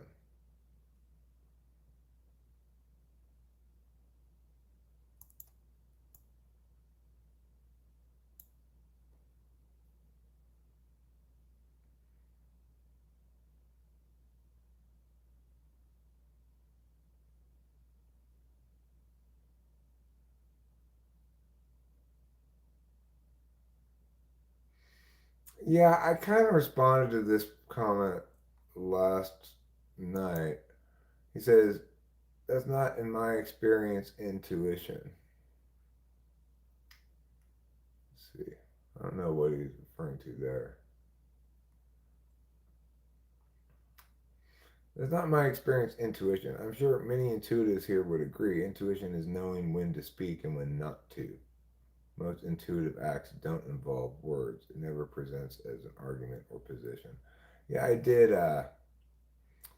address that. He's not wrong here. It doesn't present as an argument or a position. It presents as knowledge, right? And it's true that to know intuitively doesn't involve words, although what you know may be expressed in words, because intuition is knowing things holistic that require you to holistically know them. You can't deconstruct them. Um, things like knowing when's a good time to talk or when's a good time to remain silent or what's exactly the right thing to say for a given thing. That kind of distillation of clarity and relevance and stuff, that is all about intuition, for sure. But that idea of when to speak and when not to, that's NIFE. It's not just NI.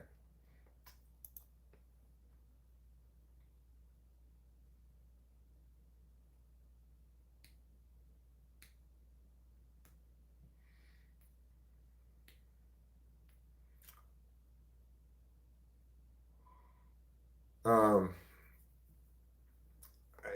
yeah, I don't think he was generally wrong. It's just he's not getting, he's not, he's not understanding like where the lanes for the things are. When he talks about knowing when to talk, when not to talk, that's NIFE. He's intuiting about FE shit.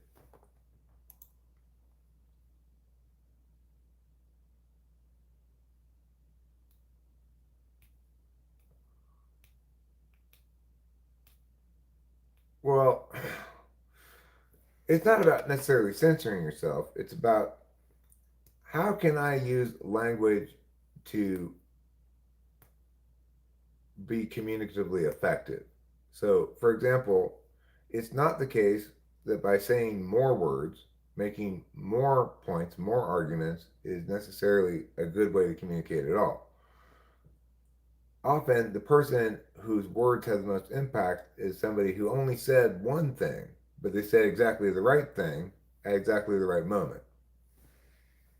So, it's not so much about censoring oneself as it is about maximizing the effectiveness of one's words. But understanding how other people are going to, how other people like, understanding something like that when I talk to other people, if I want to have maximal impact, if I want my words to be maximally remembered and to have more likelihood of influence, then I need to remember that people remember the first thing you said and the last thing you said. Everything else in between is lost.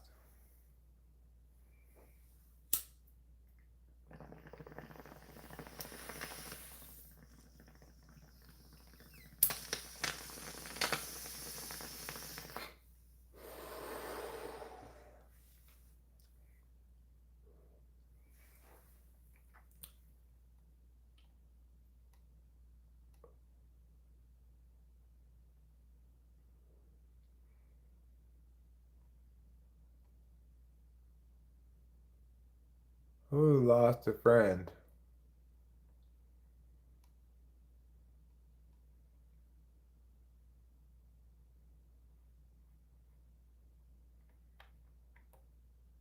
COVID's lost a friend?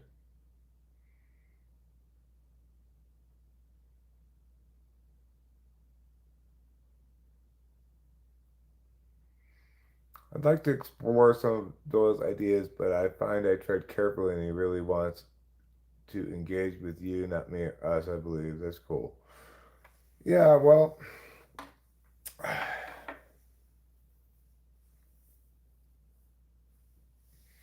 I offered to have a conversation with him. I don't think he responded to that offer.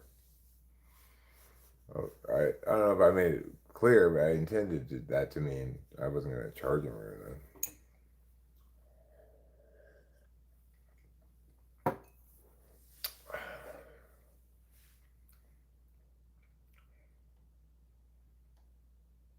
But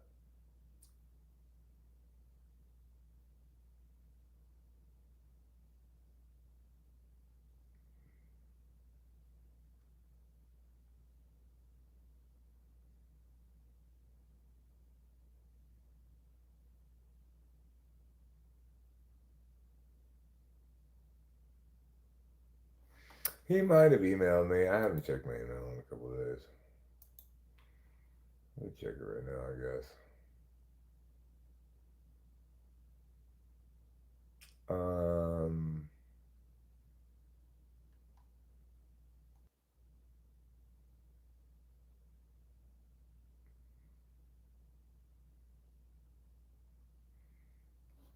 What's the date today? The 12th. Well, I've gone back to April 10th and I don't see anything. So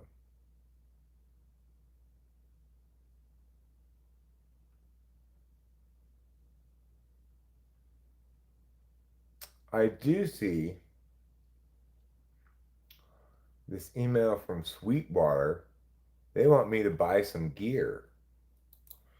Sweetwater, I'm not buying no gear, okay? Get over it. I bought the one thing I was going to get from you guys, and I'm happy with it, but I'm not a gearhead.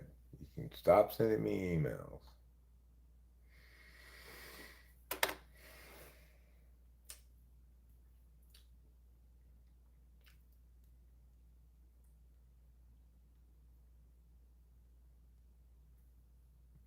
So, I mean, and in general, I think that Doyle, he's he's locking on to some things that legitimately should give people pause. Like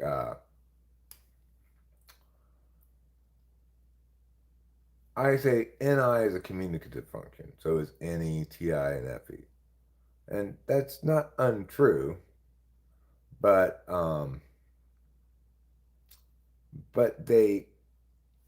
they manage different parts of communication, right? Like expert intuition is generating words and ideas and putting information out on the external metaphysical field. TI is about getting communicative information and parsing it for wrongness. FE is about communicating in ways that don't have so much to do necessarily with words for information, but instead about, you know, FE stuff, making people feel good, making people like you, that kind of stuff. And then NI is about relevance and concision. It's about distillation. It has, now sure, um, NITE is going to be have a different kind of relationship with NI than NIFE. And an NITE person's NI is going to be less focused on communicative matters. But the thing about communicative stuff is maybe the best word. I mean, what I used before I changed it to communicative and experiential, I used metaphysical and physical. Um, those aren't great terms either because first of all, there's they skew, right? Like people want to be metaphysical, they don't want to be physical. Um, you could say NE, NI, TI, FE are about universalist stuff, and the other function is about particularist stuff.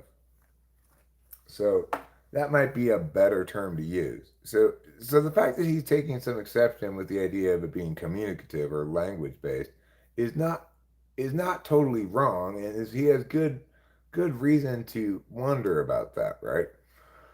Because the terms I'm using, uh, I'm saying this is one of this category of functions. Well, like um, sometimes a term only really works for one function, like objective. The only function that's truly objective is TI.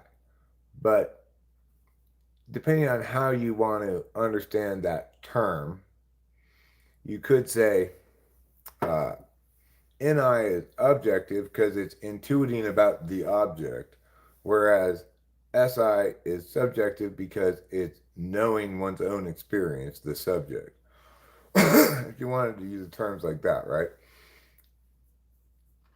Well, deductive reasoning is TI. Inductive reasoning is TE. Inductive reasoning is not even reasoning. I don't even know why they call it reasoning.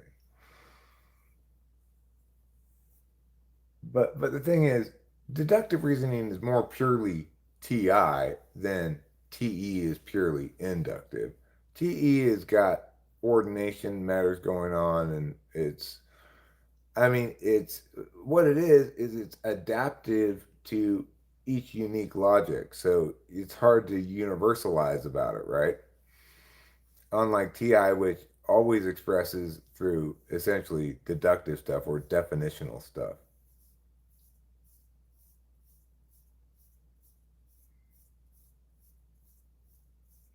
Hello, Putty Cat. No Sasquatches today. Um, I've begun my organization, um, Keep America Sasquatch Free, or CASF. I want to fund with probably $100 billion or so a new federal bureaucracy that's in charge of finding suspected Sasquatches and summarily deporting them and or executing them in the street. I just think it's a good idea. It's money well spent. I am sick and tired of those filthy Sasquatches getting away with whatever they feel like just because they're like magical creatures or whatever. I don't know what Sherlock Holmes' type is. You know, he's such a character and so much not a person, it's hard to say.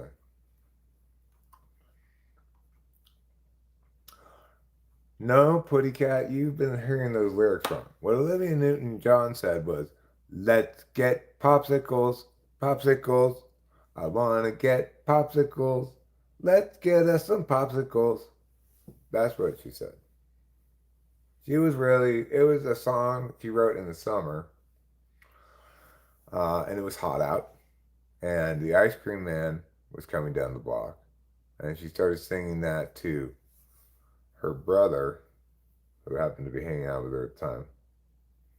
And then he's like, totally, let's get popsicles. And then they locked arms like in the Wizard of Oz and skipped down the street singing, let's get popsicles, popsicles. I want to get popsicles, red grape and some popsicles. No, you got to get the one that's America colors. You know, it's red, white, and blue. It's got 3 levels of color on it. That one. That's the popsicle to get if you're going to get a popsicle. Now, let's be honest. If you're going to visit the ice cream man, you shouldn't be getting a popsicle. You should be getting something better. Something like a Crunch Bar. I don't know, a drumstick perhaps. Maybe oh, it's it.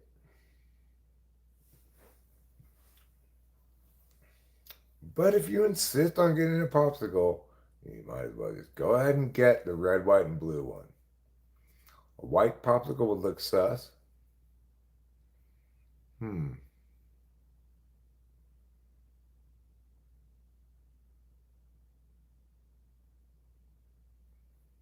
You know what would look really sus would be a drumstick popsicle. So it's a popsicle, but then it's got a little drumstick head on the top of it.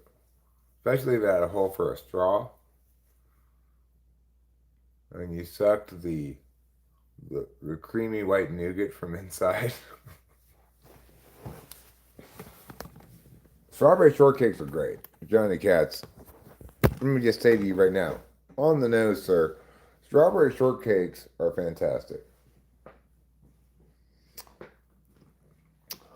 They're maybe actually my favorite ice cream to get from ice cream man type places. When I was in high school at Arcadia High School, they had a vending machine that had those kinds of ice creams in it. Like it had Crunch Bar, it had strawberry shortcake, it had a regular ice cream sandwich, had Neapolitan ice cream sandwich. Or maybe it was just a strawberry ice cream sandwich. I don't know. I remember that being strawberry, and I think it was Neapolitan. Regardless, we had that vending machine. Whenever I got something from that vending machine, I always got the strawberry shortcake. I didn't always get something from that vending machine, but when I did, I preferred Dos Equis.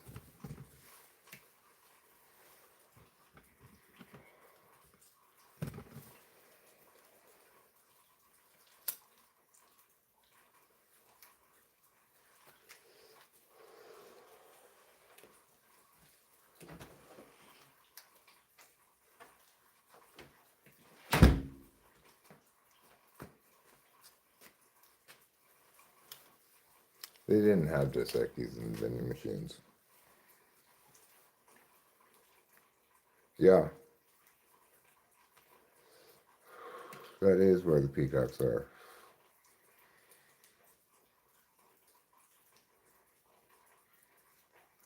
I love ice cream. G asked me if I'm a bower. I am, but I don't like being called that. It means farmer. I don't know if it is insulting, but I don't know shit about farming. Isn't bower like somebody from South Africa or something?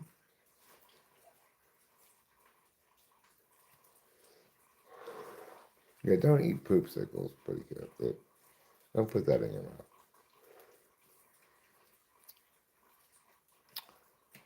And remember, just like Britney Spears says, I'm not rats in a tent.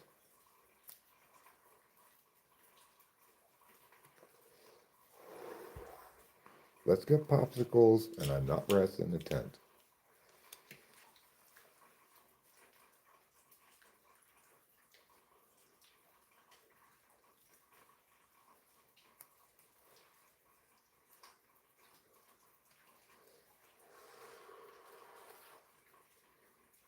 I'm not rats in a tent.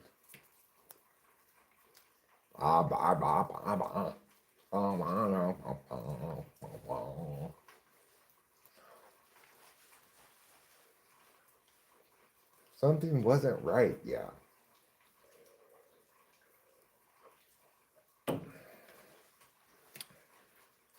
Show me that you wanna do me.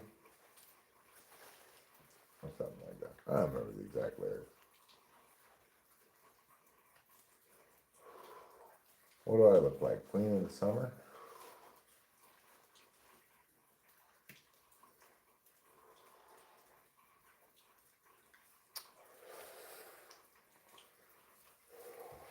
It's too cold to be out here smoking a cigarette.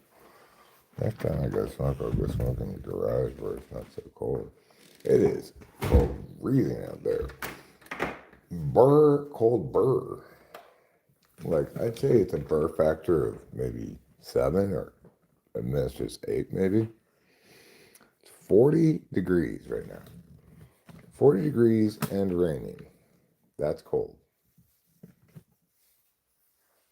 So a South African of Dutch descent. Okay, well, good to know. Thanks for clarifying.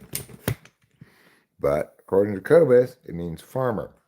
And he doesn't know anything about farming, so just knock it off with the bower shit.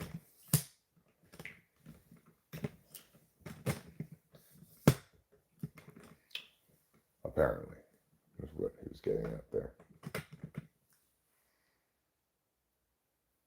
I gotta say, I really enjoyed listening to and singing along with Ain't Nothing Funky About Your Stupid Version of God. Old MacDonald was a bower. Yes, he did. He had a bowerstead. Is a farm called a bowerstead? Inquiring Eric's want to know. If a bower is a farmer, is a bow a farm? Or is it a bowerstead?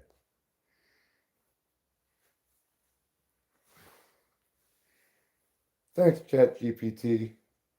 You saved the day again.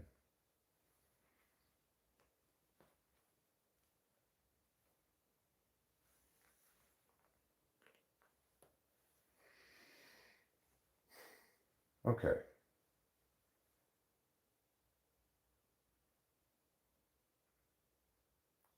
Maybe I should make that video in response to the other part of that comment. It's not a bad idea.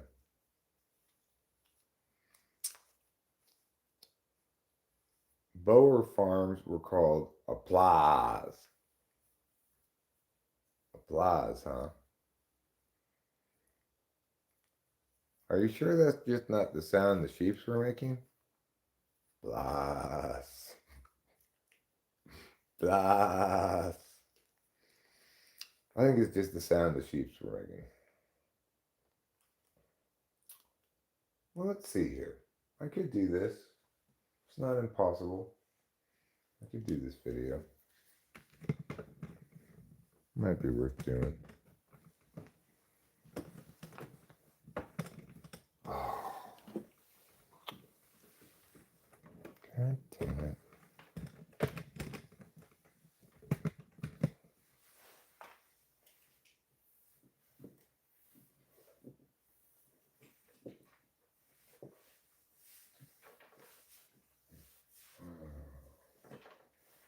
Tables got all sides on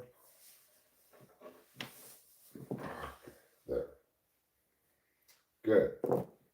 Now it's untangled.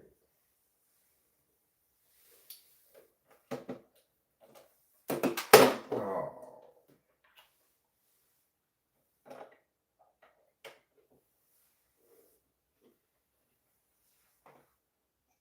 Don't you hate it when you knock something over? I do. I'm Andy Bruni. Back in my day, things wouldn't sit up on shelves. You couldn't knock them over. Things have changed. I don't like that. I'm Andy Bruni. Thanks, Andy. Have you ever noticed that young people are strange? I don't like that. Oh, Andy, your irascible character wit is it's just so hilarious. Have you ever looked in your kitchen drawer at all the gadgets you have? I did. I've got one of these. It's a little hammer. I don't know why a hammer would be in the kitchen. I've got two of these. These are spatulas.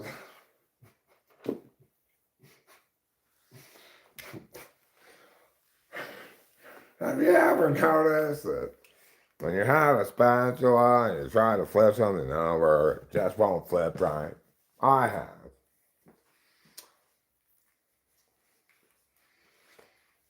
Means a group of people, but it's very conservative. I live in Johannesburg.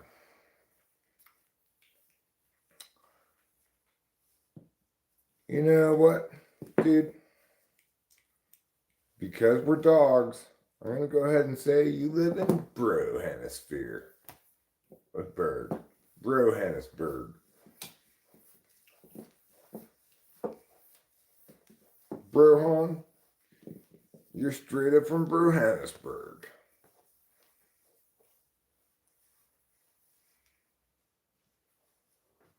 It's like LA. That's cool. They call it Joburg. Or at least Noel Phillips called it Joburg. Noel Phillips is a travel blogger and he takes a lot of airplane flights. He calls himself an AV geek, which means aviation geek. But I just think he's a regular geek. Regardless, he takes a lot of flights, and whenever he goes anywhere in Africa, it's like, basically, if you're going someplace in Africa, you fly into Johannesburg first, and then you go to your final destination from there. Pretty much, nobody flies directly to like Zimbabwe.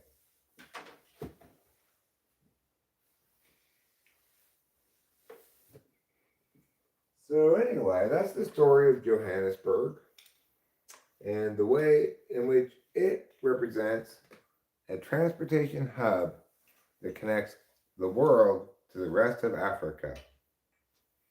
Isn't that a nice story? Yeah. Makes you really feel good about humanity, doesn't it?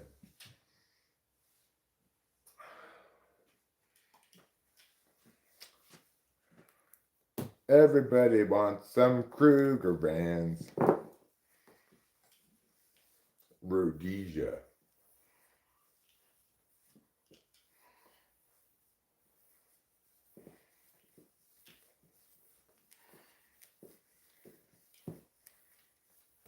Rhodesia sounds like some kind of indigestion medicine. Or maybe a disease of the bowels. Oh, I've got rhodesia. Do not come over here right now. I am really going through it with my rhodesia.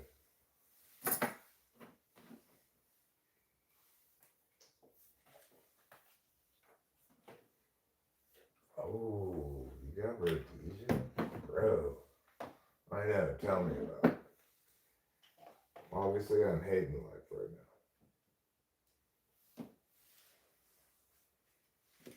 now. Okay, this needs to be put back over here. That is in keeping with my horrible, horrible non-organizational scheme. Disorganizational scheme. Okay. We're gonna do it. God damn it, we're gonna do it.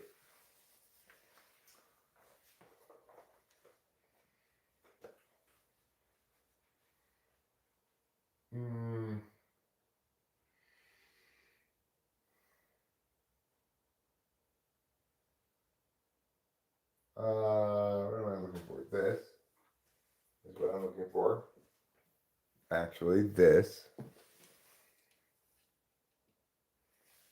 Don't be all like, you don't even know what you're looking for, Eric. I do too.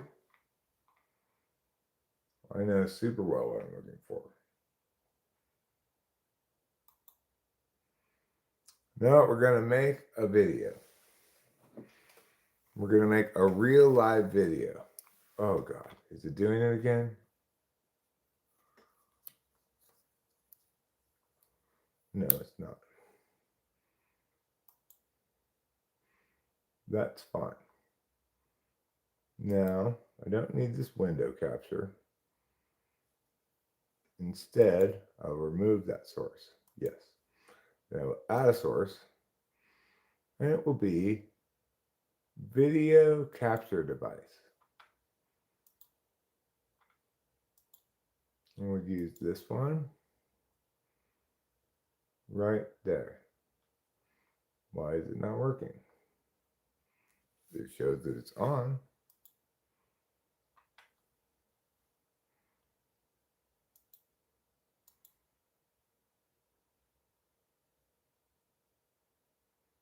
Okay, I'll tell you what we're going to do. We're going to close this.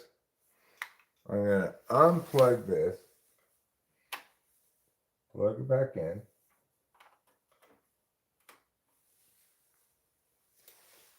I'm going to reopen the app. This is a very tame video, okay? Buddy Cat and everybody else. A very tame video. None of your tawdry imaginings. Why is it not showing up? Oh, I know why. Oh, God. Okay, good. It's not showing up because it's being occupied by the other scene. Now it should show up.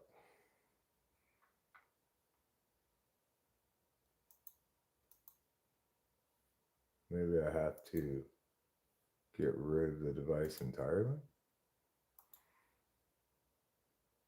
Fine. I will get rid of the device entirely. Now we'll go to scene 2.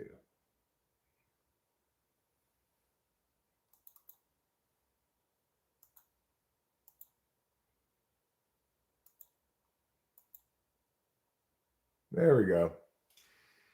Now we have a little someone named Eric. He's being recorded by a video camera just in the nick of time.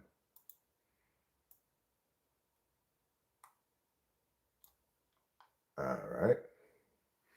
I'm going to need the keyboard.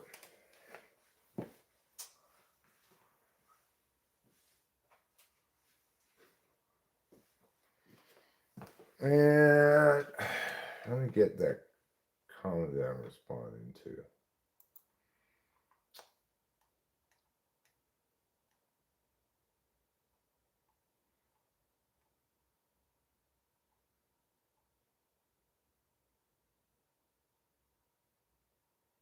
Old MacDonald had a farm.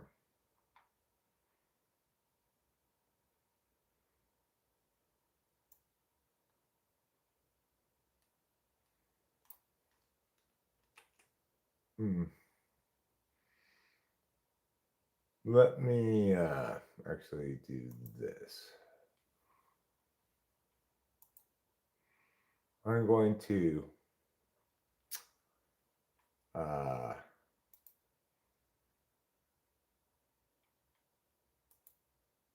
going to take a image of this, and then I'll be able to use it and have it up there.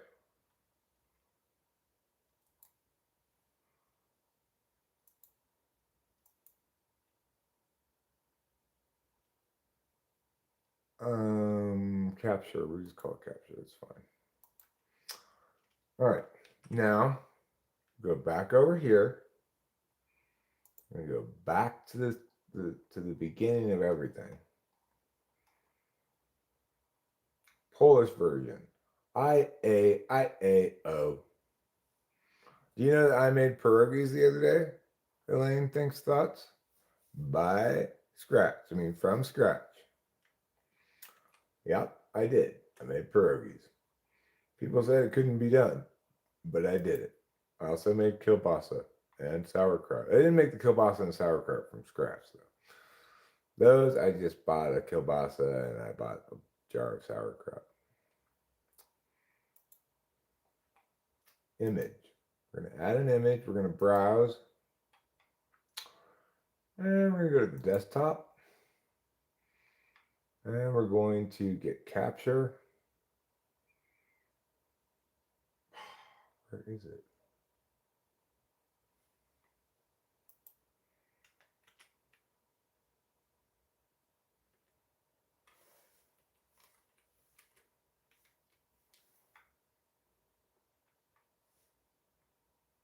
Why is there just no... Oh, there it is, capture.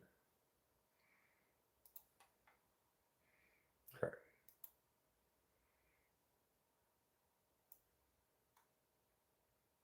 Now we're going to put this, let's say there. Move me over a little bit.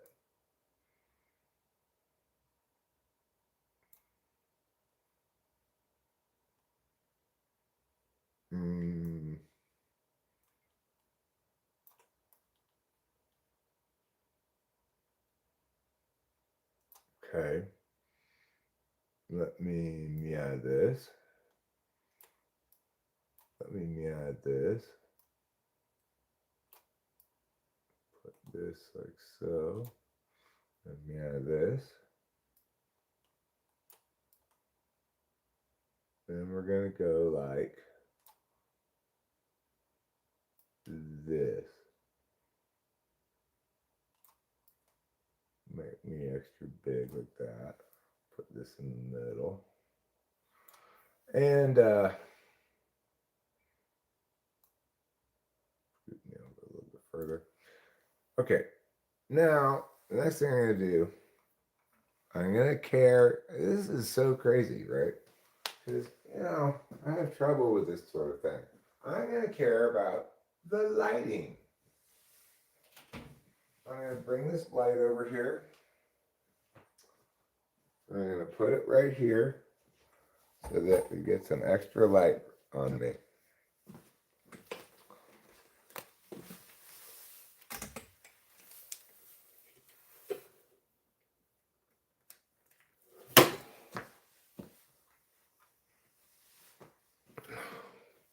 Does that look better? No, this way. Yeah, it looks better. Looks a little better.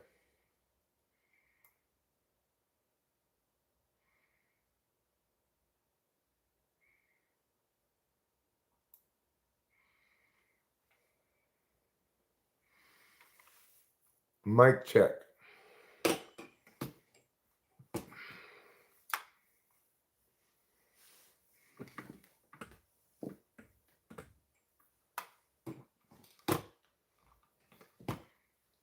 Mic check.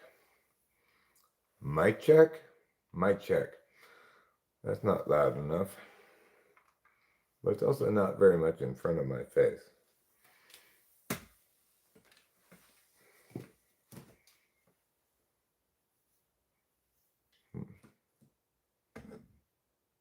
That's better. Okay, now let me turn it up over here. Mic check. And then let me check the, what's it called? The filters. Compression's on. Let me turn down the ratio, turn up the output a bit. Mic check.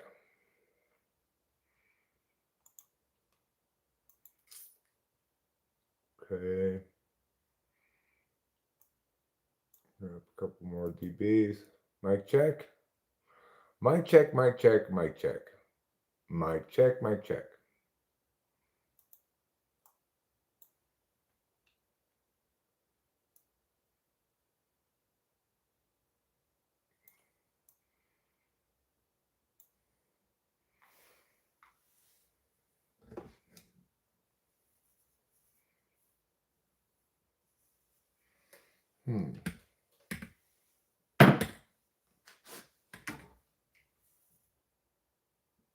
Mic check, mic check.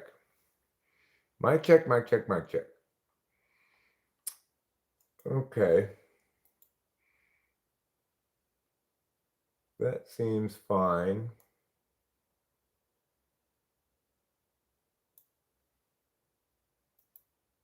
Mic check, mic check. Mic check, mic check.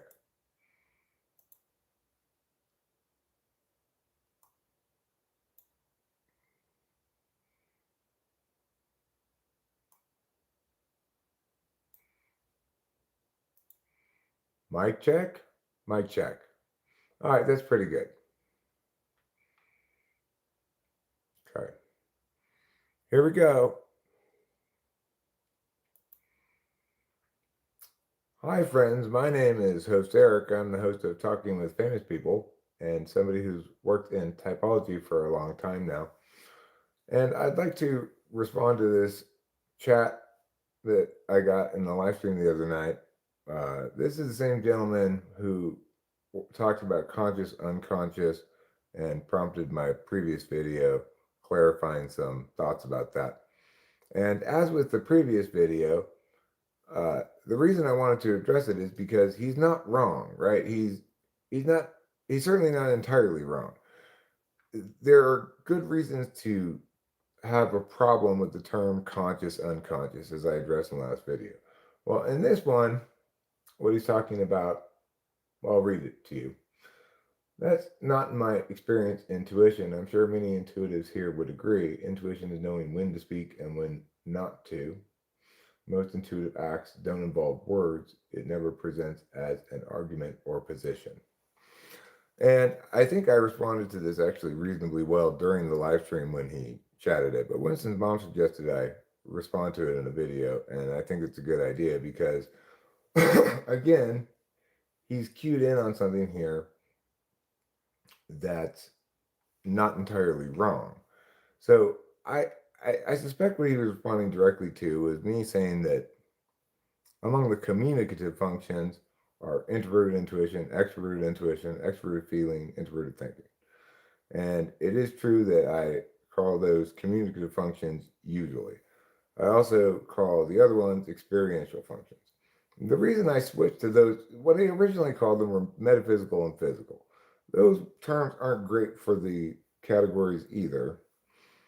But I switched from those because I thought they were normative in the sense that people want to be metaphysical and physical sounds so mundane according, comparatively. So I thought they weren't neutral enough. And so I switched to experiential and communicative. But I think those aren't great terms either. Probably the best two terms to describe these sets of functions are universalist and particularist. So NI is among the universalist functions. So is it the case that intuition often acts in non-word fashions? Sure. Which is to say, it doesn't act at all. It knows. And that is the long and the short of what's going on here with this, is there's a switching of function types throughout this. He says, intuition is knowing when to speak and when not to. Okay, so that's true, it's knowing, but it's not speaking. Most intuitive acts don't involve words. Intuition is not an action, it's a way of knowing. And it's true that most of the things that intuition knows are not things that are known about words particularly.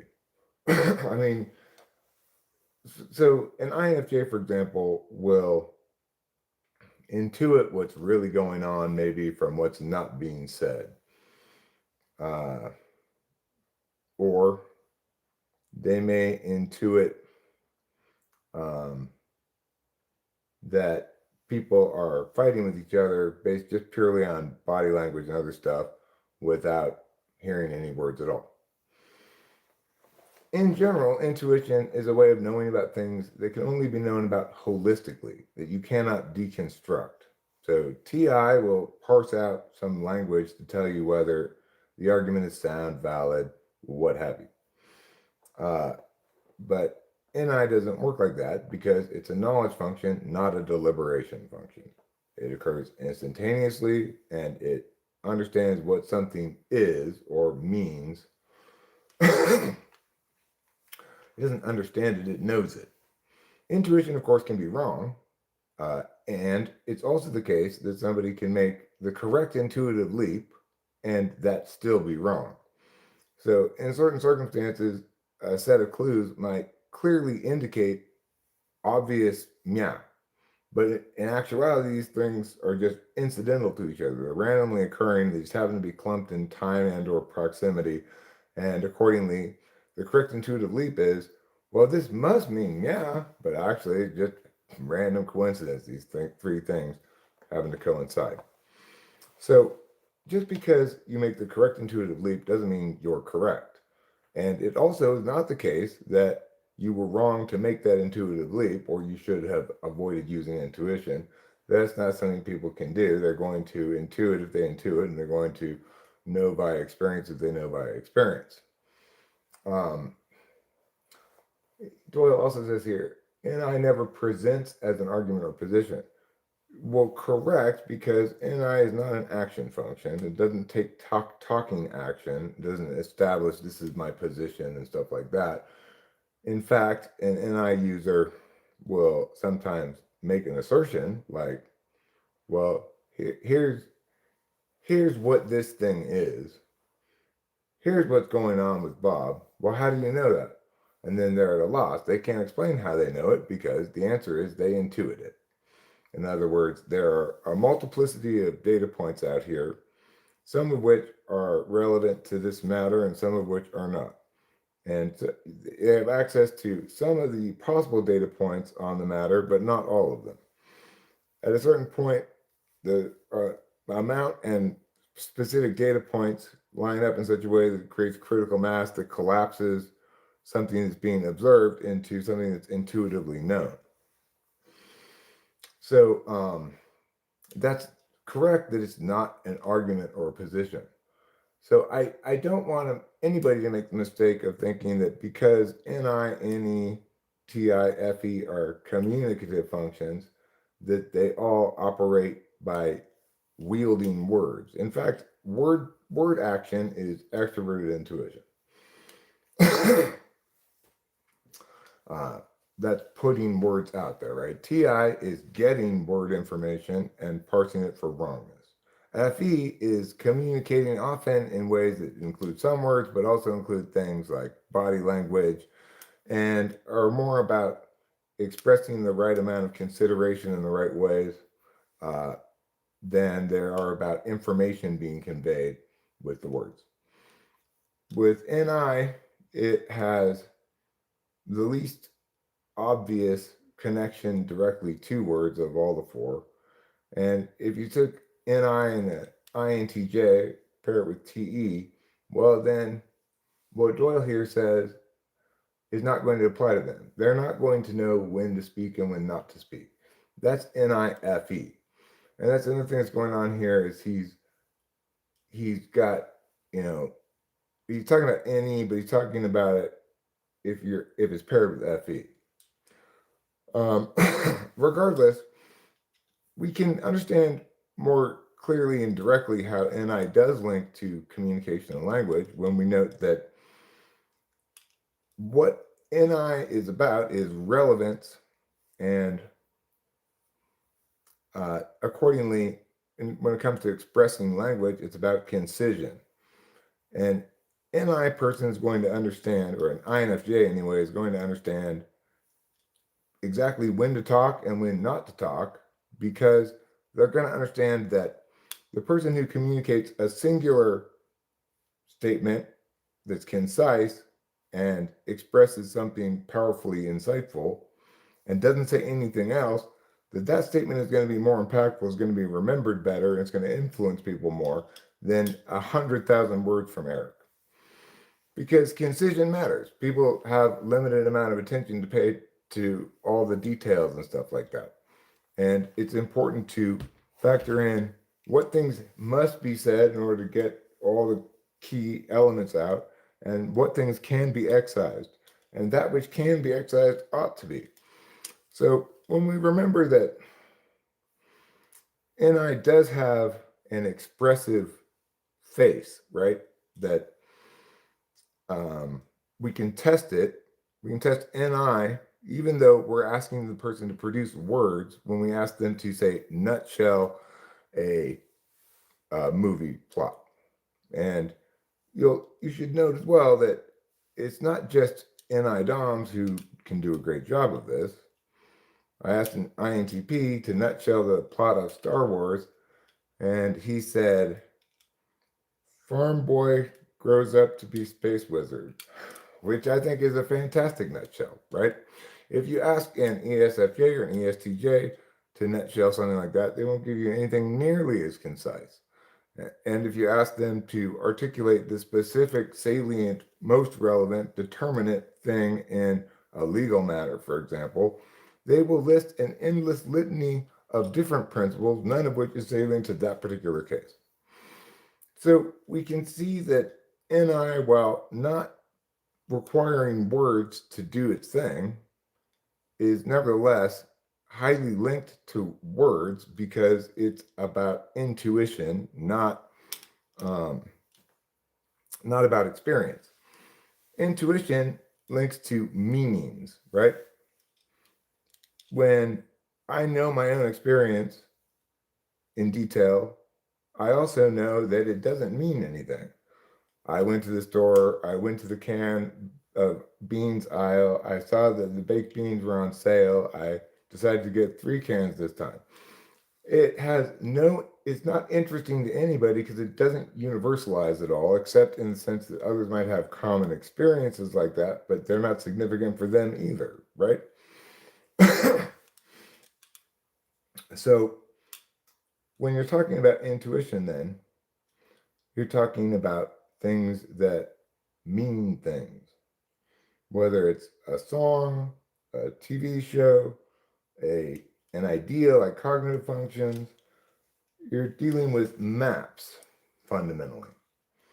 And it is the case that introverted intuition deals with the map of each individual thing according to its own identity, because it's an introverted function, but it's intuiting about things outside of itself, unlike SI, which is knowing about your own self and your own experience and things inside of you, like your stomach ache or whatever. So the bottom line is, yes, it's a communicative function, but that doesn't mean it necessarily occurs in words. And it's important when we think about these things to not get confused by saying introverted intuition, intuitive acts, blah, blah, blah. Intuition is the part that knows. The action part is either SE or NE. All right, so that's it for this video. Hopefully it didn't get too rambly. Thanks for watching. If you like it, give it a thumbs up. I greatly appreciate it. If you'd like to sub, that'd be wonderful too. Okay, there, I'm done.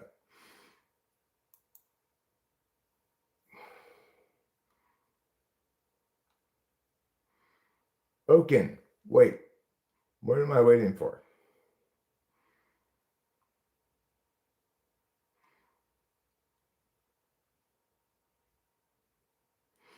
If you need to summarize a presentation full of graphs on the fly, trends, spikes, etc., you see, understand data meaning, but can't get a word out, can't find words to get out, that's poor any.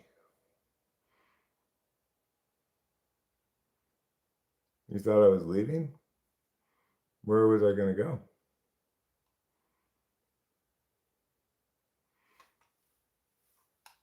Oh yeah, I was ending that video. Not the live stream. Yeah. I see now. Now I understand what happened there.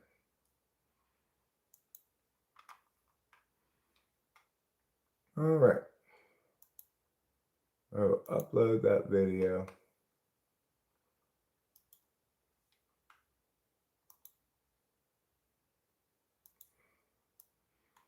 And we'll call it,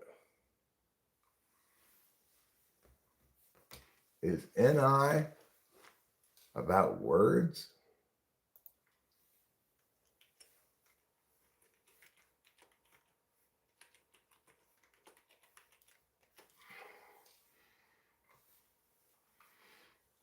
That's a fine title. That's a nice NI title, right? Is NI about words? If I wanted to do like an NETI title, it would be like something like linkages between intuiting, introvertedly intuit, introvert between an introverted intuitive instance and language, both expressed to communicate information and blah blah blah blah blah. Like that'd be a terrible NETI title. Obviously, is NI about words is a much better title. Why? Because it has good NI.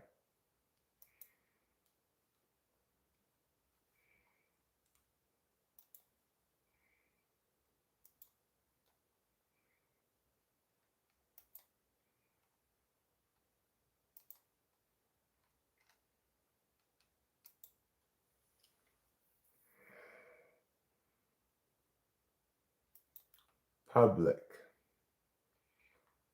We're still checking your video. Oh, that's fine. You don't need to worry about it, YouTube. It's just some boring cognitive function video.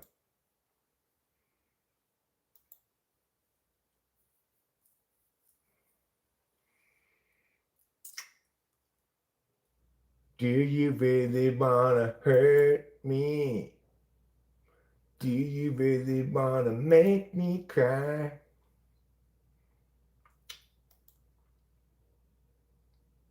Let's see. What's this all about? This so-called video.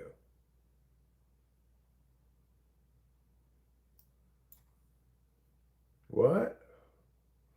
Do I have the speakers down? I do have the speakers down.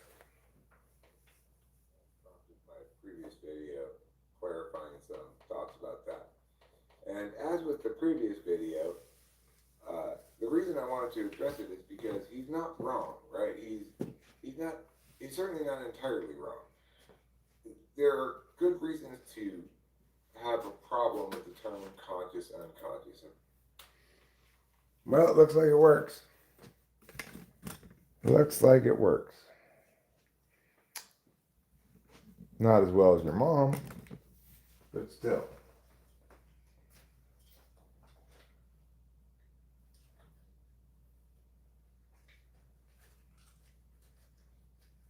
All right.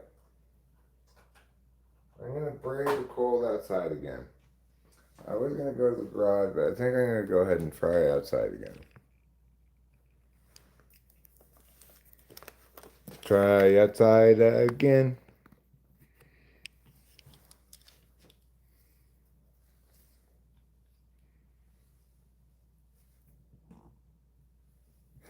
No, I don't support Israel dropping white phosphorus on civilian neighborhoods. They don't even need to do something that appalling for me to oppose their little quaint little experiment in apartheid.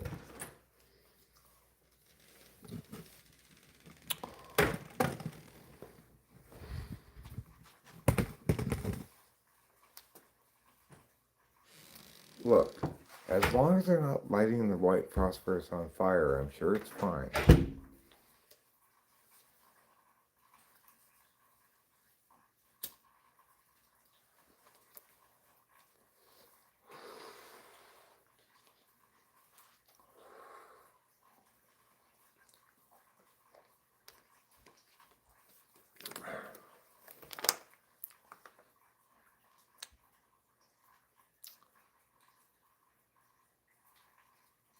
Graphs are fixed info. You are not generating ideas. Why is it NE and not NI?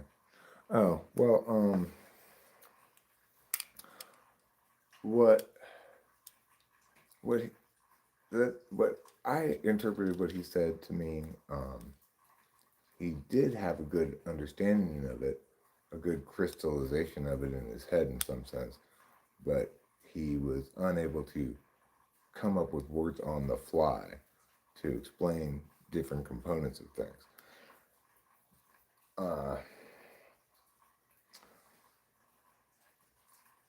Like,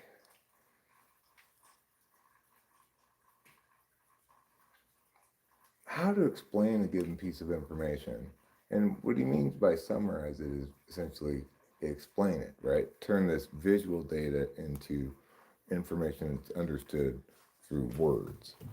So you're asking then your attention to translate from one form of information to another.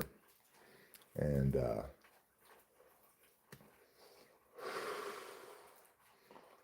that's a little different potentially than not showing the movie.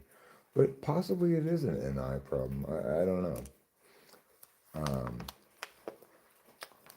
When somebody tells me they have trouble coming up with an improvised set of words on the fly, regardless of whether it's supposed to summarize some other information, I think, okay, that's an NE problem. Like, if you had a chance to write down bullet points ahead of time, would that be like no problem? You'd do a great job of crystallizing the key points in just a few concise bullet points, and no problem. If you had a chance to prep ahead of time, if so, then it's an NE problem. If not, then it's an NI problem.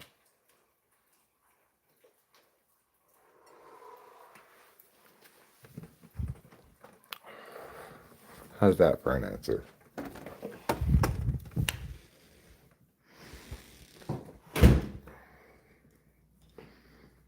Wow, that's the best answer I ever heard, Eric. Thanks. That was a very good answer. I don't know if it's the best ever, but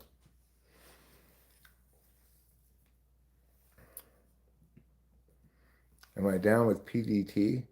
You mean Pacific Daylight Time? I am down with PDT. Andrew Mountbatten might be a long lost relative of the Mayas family. Maybe. True that. True that.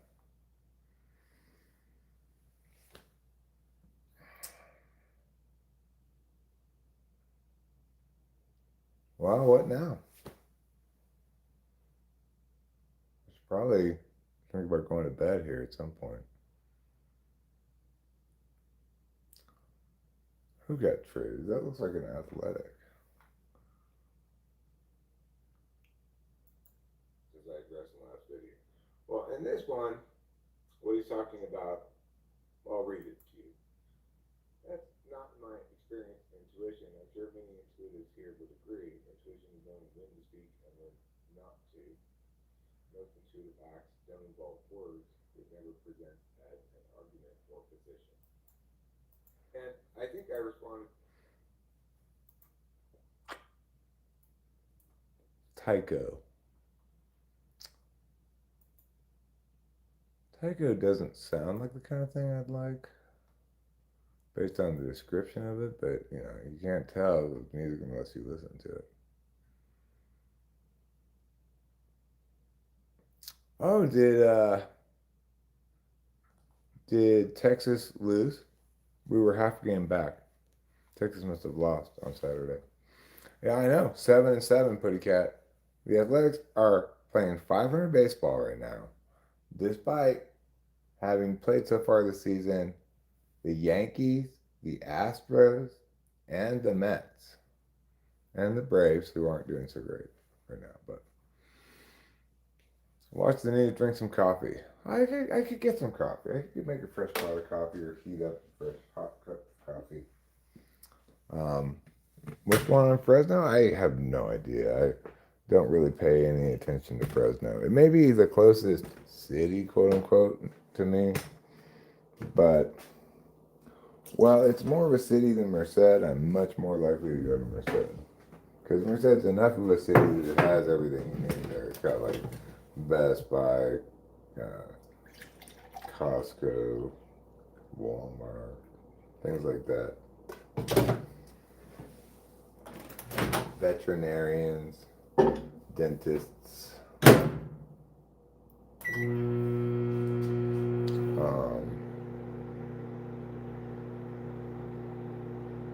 They have a lot of bookstores and record stores. No, they don't really. Those things don't really exist anymore.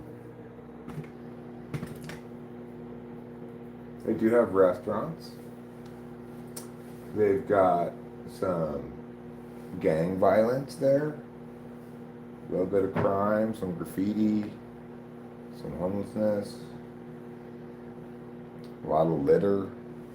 You know, it's not too bad compared to, say, I don't know, Oakland.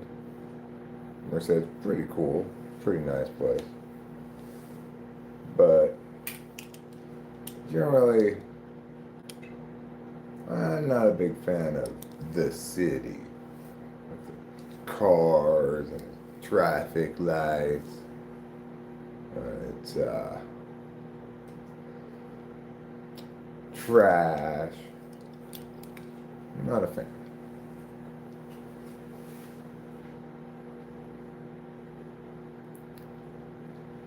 I like my population centers like my butthole. Empty. I do prefer my butthole empty.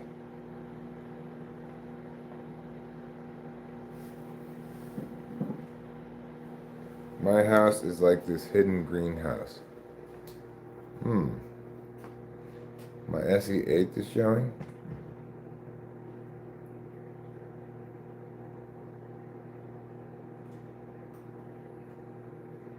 The Eric thing is going to get ugly. I can't figure out how these people pass security checks to get elected. Or do they wait until they are elected to behave so badly? My SE8 is showing. What is making it show? I'm curious what you're queuing on there. Oh, Eric Swalwell has a lot going on. Well, Fresno is not my city. It's just, if you wanted to come visit me, you would fly into Fresno, but it's a solid hour and at least like an hour and 15 minutes away from me, maybe an hour and a half. I don't know anything about the guy. What he got? Never even heard of him before.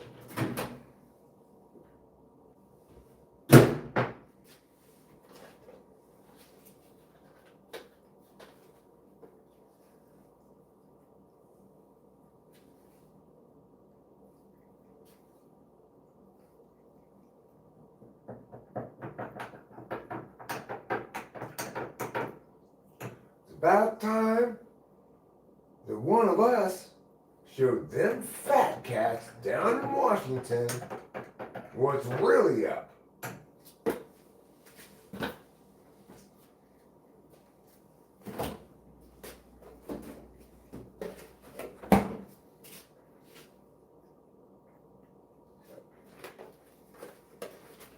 What with these Washington insiders with connection to Big Pharma? Jacob DeWillie is in the pocket of the oil industry. There you go, Shakira. There's some food for you. Go ahead and eat it. I'll get you some new water, Trouble. I know you have lots of water left, but your sister, I know, likes to play in it, and I don't want you to drink water that she's been patting with her paws. Oh, I got some dishes to do. You want to see some SEH? Maybe I'll do some dishes. That's some extra British sensing. There you go, Trouble. I don't know why you need to even drink water from your bowl right now. There's so much water outside. You could just go have some rainwater.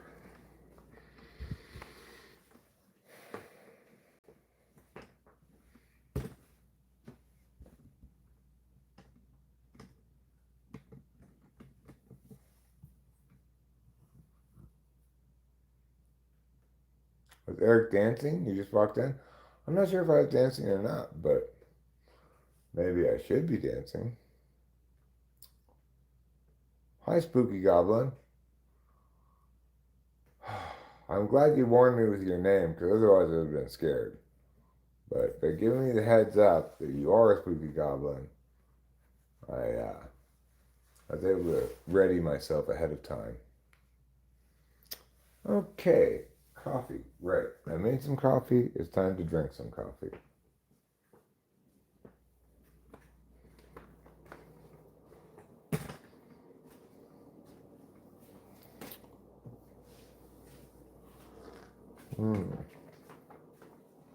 Ah,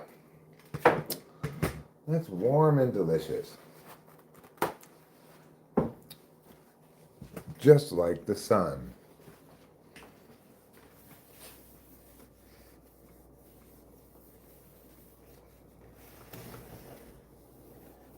Name something that's warm and delicious. The sun.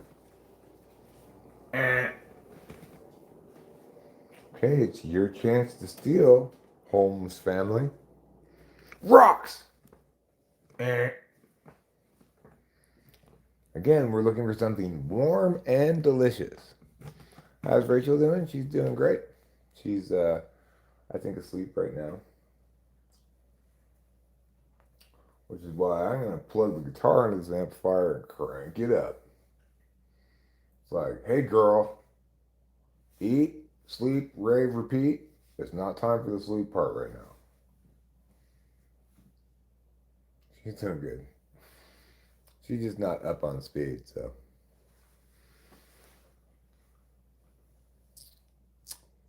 Unlike a certain someone I know named this guy.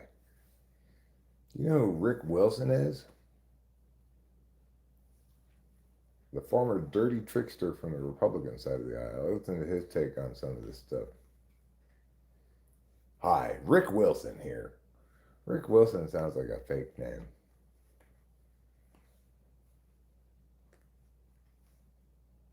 You can never go wrong trusting a man named Rick Wilson. I sound like House? Dr. House from the TV show, you mean?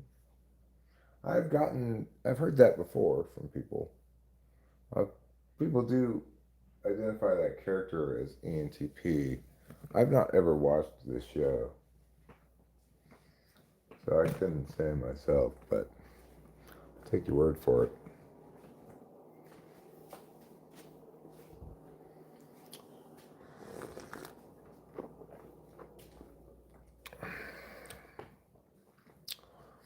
Okay, so we did have a couple thoughts in mind.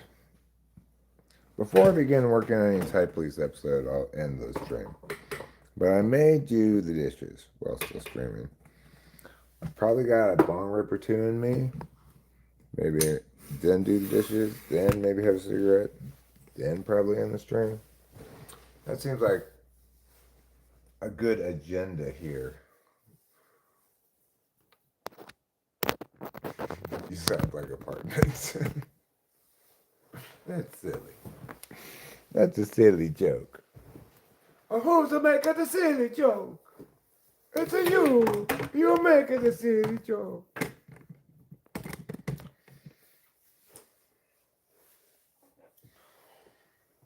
Okay. Is this the wrong one? No, this is the right one.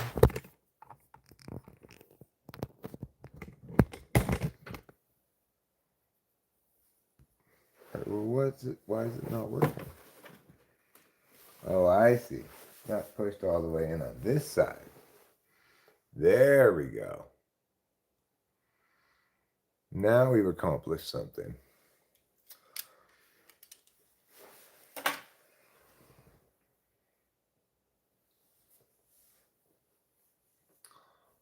I always thought Matt was an INFP until I began to wonder if he might be ISFJ. Don't ask, Walt.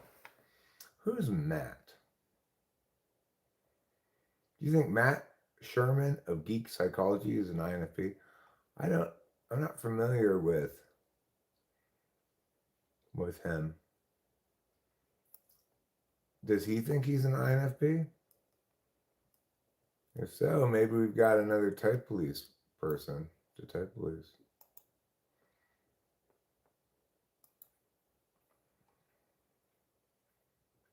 I did? I already did it? Okay. Well, what did I Type Police him? Did I arrest him or no? The thing is, I am going to be revisiting some people I already Type Policed. I don't necessarily know if he's going to be one of them, but because in my new Type Police episodes, I'm not just policing them to see if they're the type they say they are, but I'm policing the information they're disseminating. And also, it's been I have on Type Police hiatus for such a long time.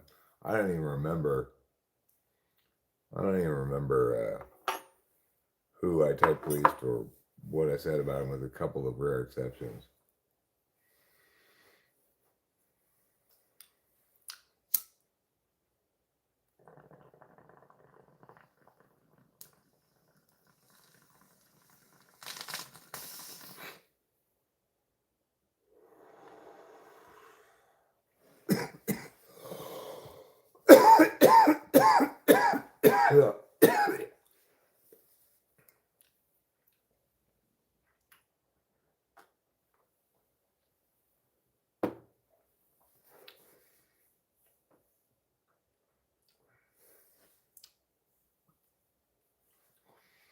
Yeah, well, I'm not necessarily great at telling FE from FI. It's more like I can usually tell when somebody is FE, but sometimes somebody's FI and I think they're FE.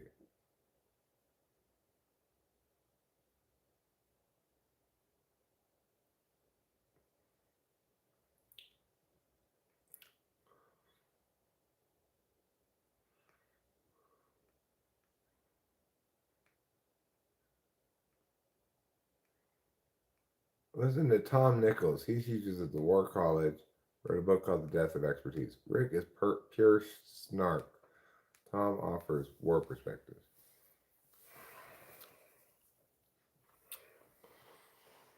Yeah, well, there's a big audience out there for this kind of content. And I'm sorry, but I don't believe America is a country that should be in the pockets of the big corporations. And I don't know what's wrong with these right wingers who think blah blah blah, or the other side of it too. Either way, I'm sorry, but these libtards have some kind of mental deficit. Both those things are terrible.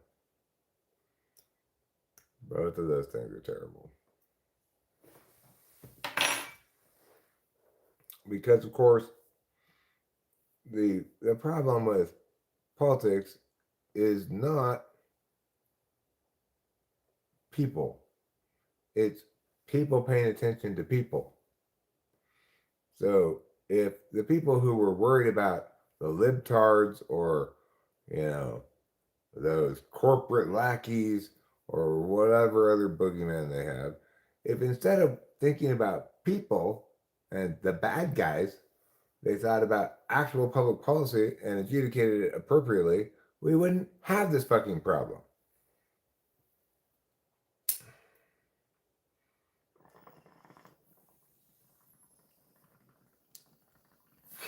Well, I'm just talking about Rick Wilson being like, he's providing what there's an audience for. There's an endless appetite for that shit. For Rachel Maddow or, I don't know, Bill O'Reilly. I know he's not doing stuff anymore, but, Bill O'Reilly was kind of, in some ways, kind of reasonable.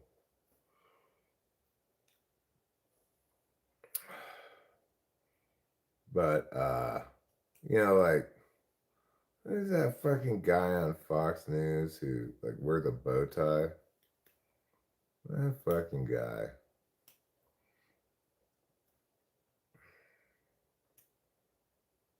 You basically cannot get anybody to engage with your content about politics unless you're doing that. Eric, is your memory also so shit when it comes to FI stuff from the past? Like, I don't remember if I liked you back then, but I guess I'm okay with you now. I mean, in general, my thoughts about that are like, why are we asking about my feelings?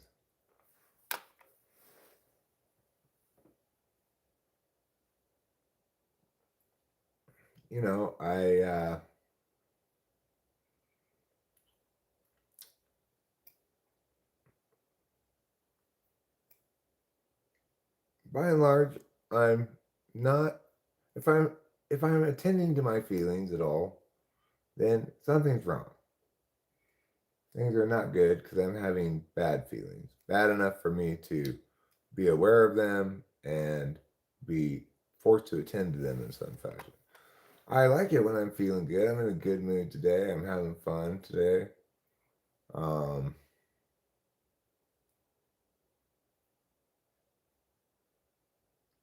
Well, I mean, I agreed with you at the time, Putty Cat. But what I also agreed with was the fact that Trump was and always is and always will be completely arbitrary. So he doesn't have any good reasons for anything. So who knows what the fuck he's gonna do?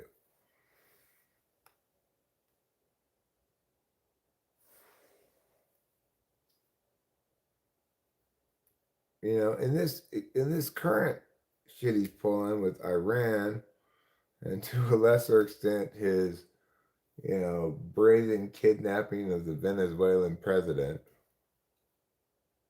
No, I haven't heard anything from him. He doesn't like me. He had enough of Eric. I tried to mend fences with him at some point, but he wasn't having it. And not like I was the one who damaged the fences in the first place.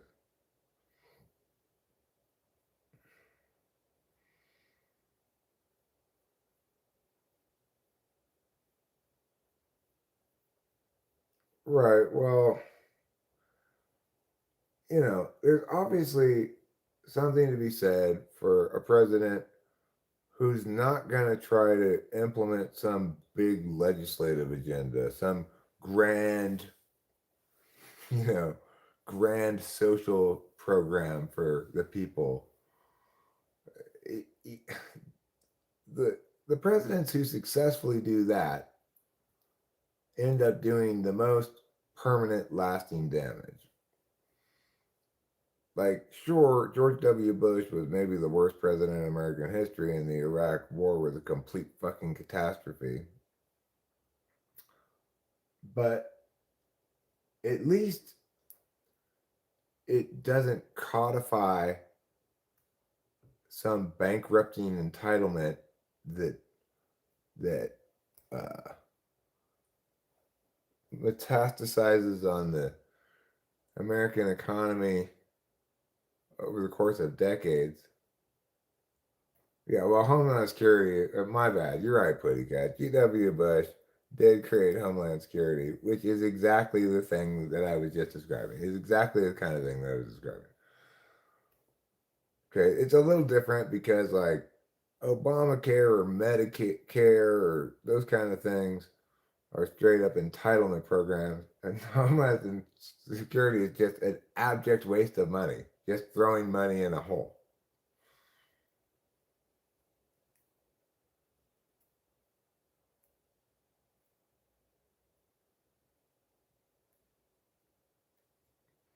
I mean, I don't really care either way, Winston's mom.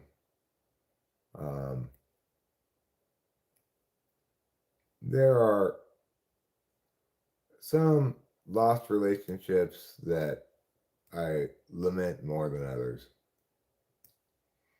And that one, not so much.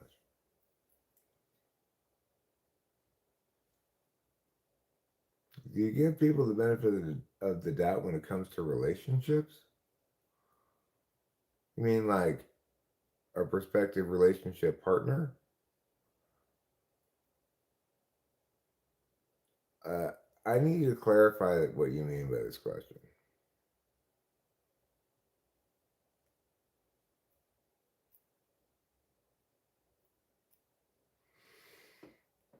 Like, I'd like to think in general, across the board, I do give people the benefit of the doubt, but also that when I came out of my last relationship before this one, I was somewhat uh, beat up. You know, my last girlfriend had BPD. I was in basically an abusive relationship for like 2.5 years. A very volatile one as well.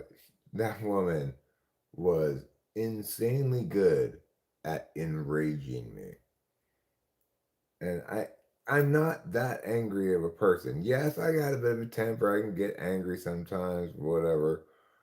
But I never imagined ever in a million years that anybody could make me that just head splittingly livid. And she did it by refusing to listen to me, ignoring what I'd say. um, like literally like put her fingers in my ear so I could not use words. But of course that's my dominant function, right? It's like, what do? I resolve things with words. I resolve disputes with words. I explain things with words. I show that I'm a good partner by using words responsibly and well with my partner, etc. So, so Kimberly, she, uh, she was the most just horrible, assaultively infuriating person I have ever dreamed of ever encountering. So when I got out of that relationship and I got with Rachel, I was very quick to see red flags where there were none. It took me a little while to realize, oh, wait, she's not doing that thing. I was so habituated to everything being a fucking battle, you know?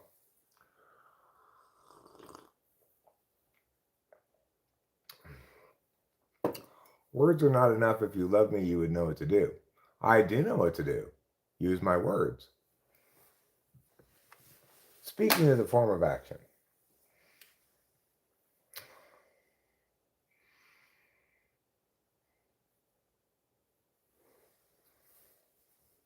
Yeah, well, I would obviously not be with such a person nowadays. But the thing is, of course, when I was with Kimberly, I I believed in the efficacy of my words and my ways, right? I knew very clearly what it meant to be in a healthy relationship, how to behave appropriately, how to be a good partner, what values you had to uphold, and what like things never to say, no matter how angry you are. Even when I was fucking incredibly livid, I still never stooped to her level. I didn't use words abusively. Um, I'd just be screaming things like, "Listen to my words." So after that, you know, I was a little bit push shy. I was conditioned to expect pushback in unacceptable, unhealthy ways that were fundamentally like negationary to my being. So it took me a little while to realize that, okay, I need to adjust to a new norm.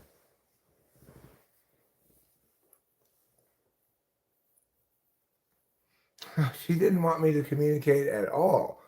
The whole thing about BPD people is the more important they think you are to them, and Kimberly thought I was very important to her in the sense that, I was clearly the best, like, I was clearly, she was clearly punching above her weight class in terms of our respected desirability as partners. Um, but with BPD, the more important you are to them, the worse they treat you. It's, I hate you, don't leave me.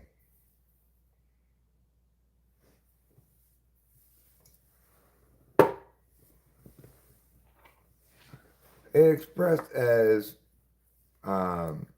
in one aspect of her, one face of it was her critiquing my person all the time.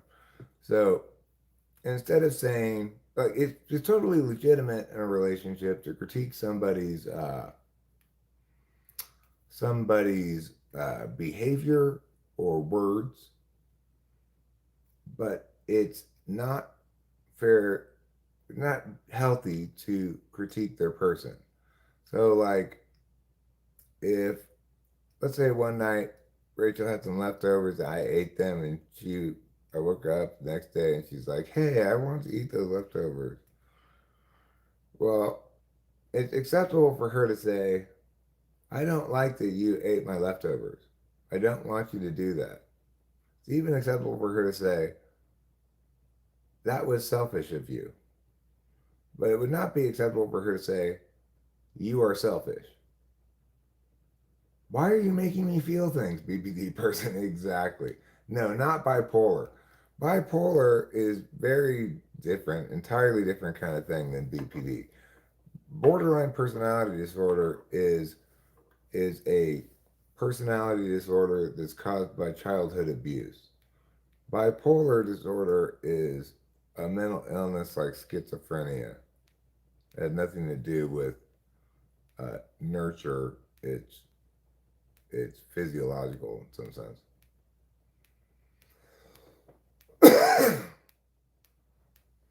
Rachel using her sixth slot FI. Well, it is true that Rachel Rachel has a somewhat insecure attachment style, so that can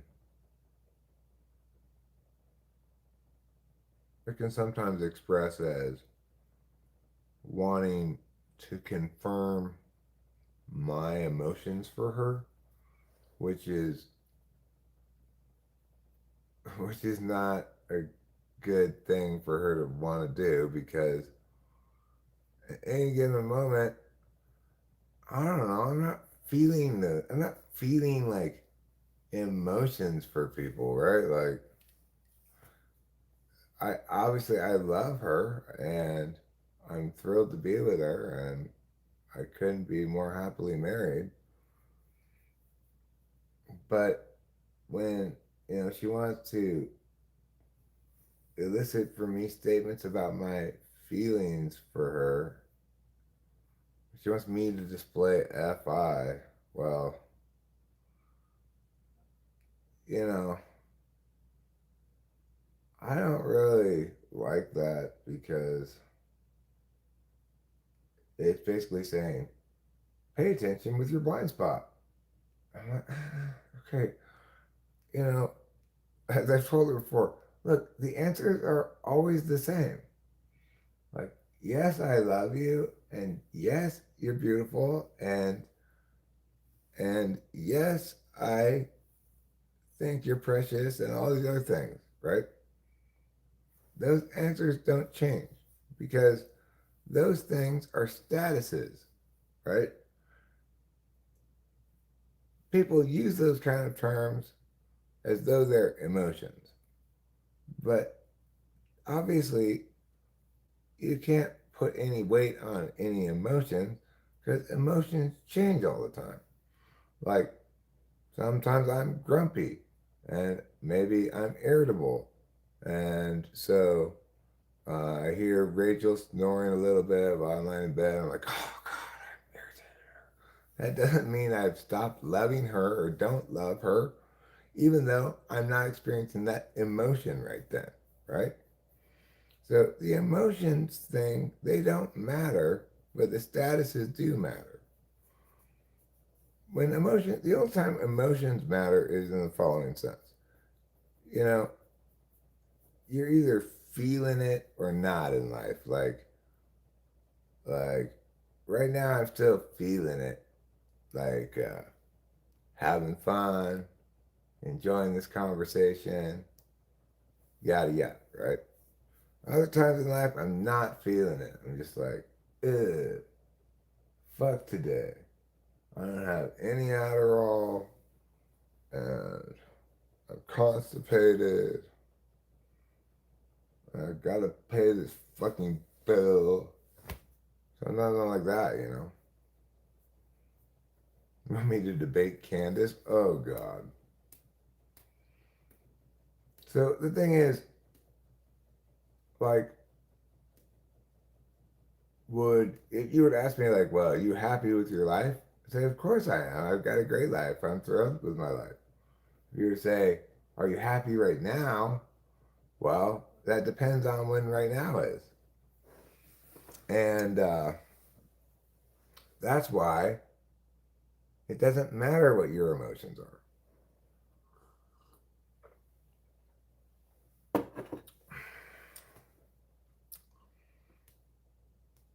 Candace Owens? Who's Candace Owens? I thought you were talking about my ex-wife.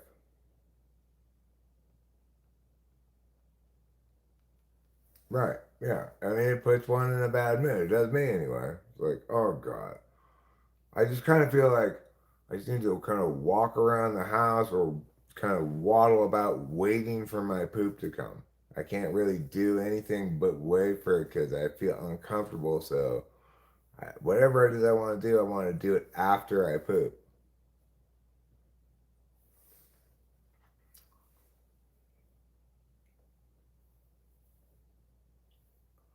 Okay, step one, make outrageous claims and agree She interviews you. No, Kimberly's my ex-girlfriend.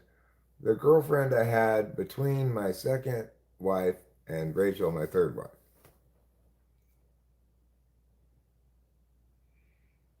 Meandering around the toilet, yeah. Here, Kimberly? Wow, hi, Kimberly. Candace is so hot right now. Eric can become famous. I never even heard of this lady. Sola Gratia, 92. Oh, maybe you are Kimberly. Because she was born in 1992? No. No, Kim was never my wife. We were girlfriend and boyfriend. We were together for 2.5 years, but we never got married. My first wife was named Melinda. My second wife was Candace. Then Kimberly was not my wife. Then Rachel. Kimberly stands out among my various like non-marriages because she was the only one. Uh, she was the only. Yeah, she was the same age as me. The Candace Trump feud is hilarious. You should watch her open letter to Trump. I don't like that kind of content. I mean, I get it. Trump's absolutely horrible, but you know, I don't like shooting up indignation.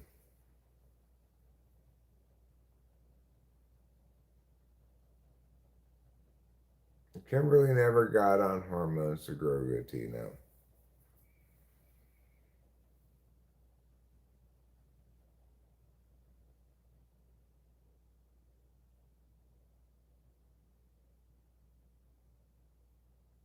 It's so weird. Like,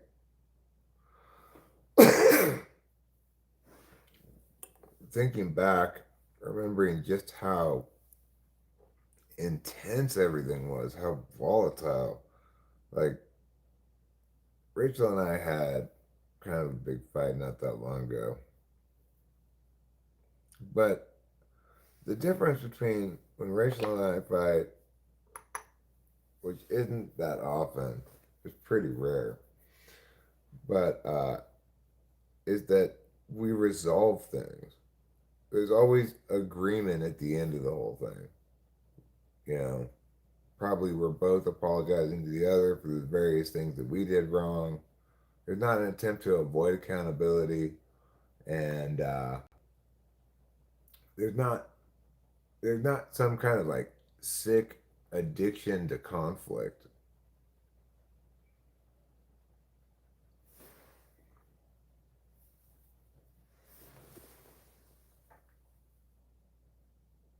Yeah, the fight, me and Rachel's fight is fully resolved, and as all our fights do, it resolves in the right way. We don't just sweep things under the rug, ignore them. Every issue gets talked out in full, and we both take we both go out of our way to take accountability for our own shortcomings in the matter. So that's how a relationship should be. You are going to have fights sometimes. Uh, One thing that's a kind of a wild card in me and Rachel's relationship throughout the course of it is most of the times when we've had fights, it's coincided with some kind of mental health thing on Rachel's end. Sometimes on my end, but more often on hers. Like at the beginning of the relationship, before she was properly medicated for the bipolar, she had a manic episode and it got real dramatic, but that was a mental health episode. And then in some recent fights, it's been a direct link to dopamine crash on her end, but not all. Some things, like the most recent fight, that was my fault, and I fucked up. So it took me a while to recognize that because, of course, I fucked up in an FI way. It's my blind spot. I'm gonna be slow to recognize that. It's gonna be hard for me to put myself in the other person's shoes and frame things through that angle of understanding. But I'm not incapable of it. It just took me a while. She had to walk me through putting myself in her shoes. Anyway, that's the exception. Almost always, it's like dopamine crash. When my dopamine crash happens, I might get kind of, withdrawn, like quiet. I don't really say much. It might be kind of just generally like frowny. But I don't think it's indicative of a problem other than dopamine crash.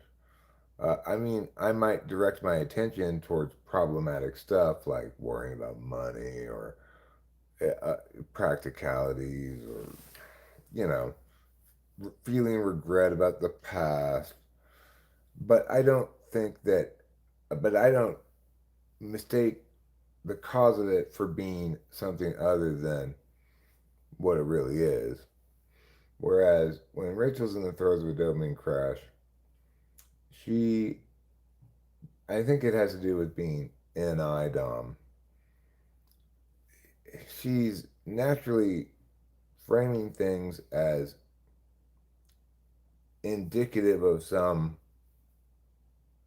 uh, some meaning. So if she's feeling negative feelings because of a dopamine crash, it's gonna take the form of something like in Ghostbusters. Think of what is the form that the monster will take? The Stay Puft Marshmallow Man.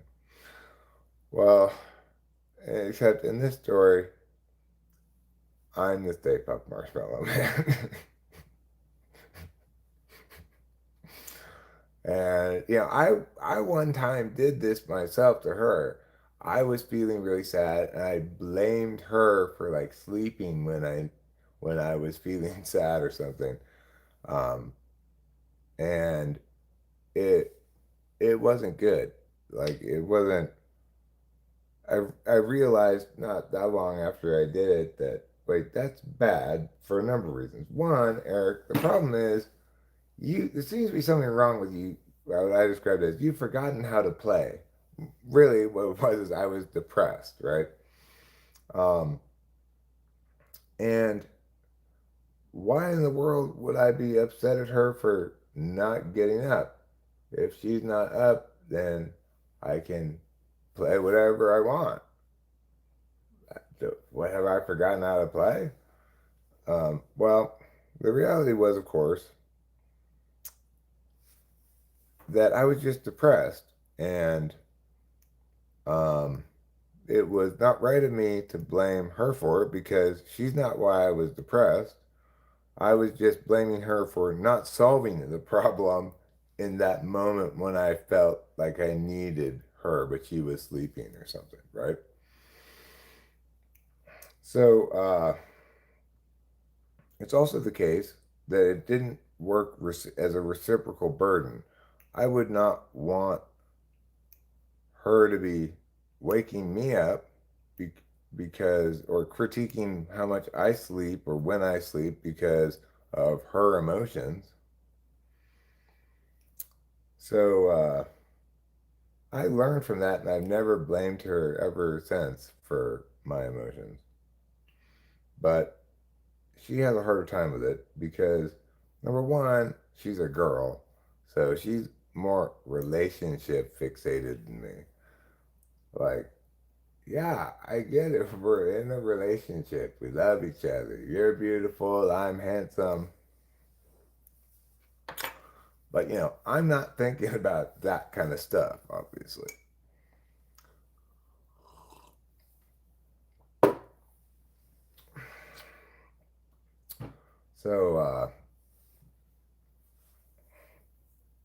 So, there's that. She's a girl, so she thinks about that kind of stuff more.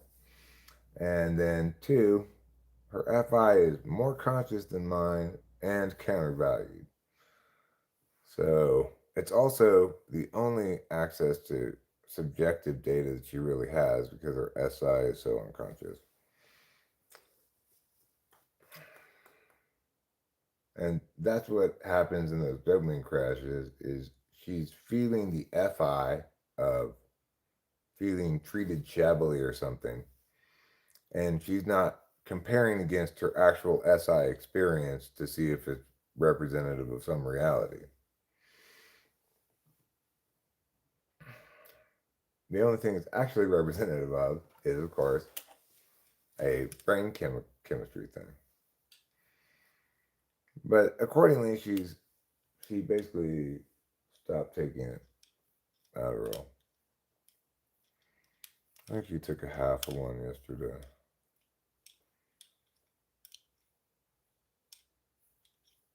Do I think the age gap plays a role? No. I'm not talking about Rachel's fault. I'm just saying that the reason um, she's more prone to direct dopamine crash stuff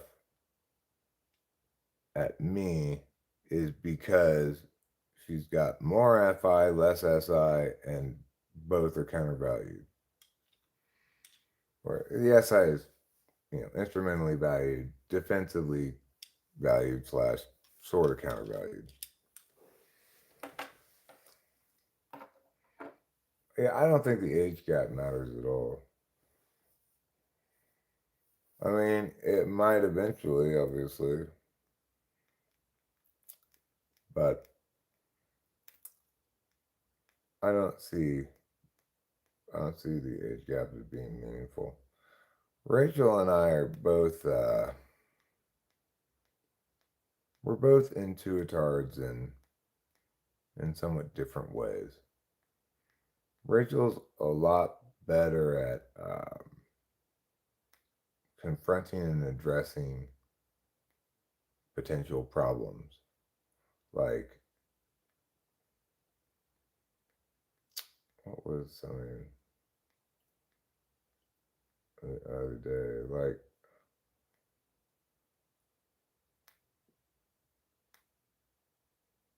Like she I can't think of the example, but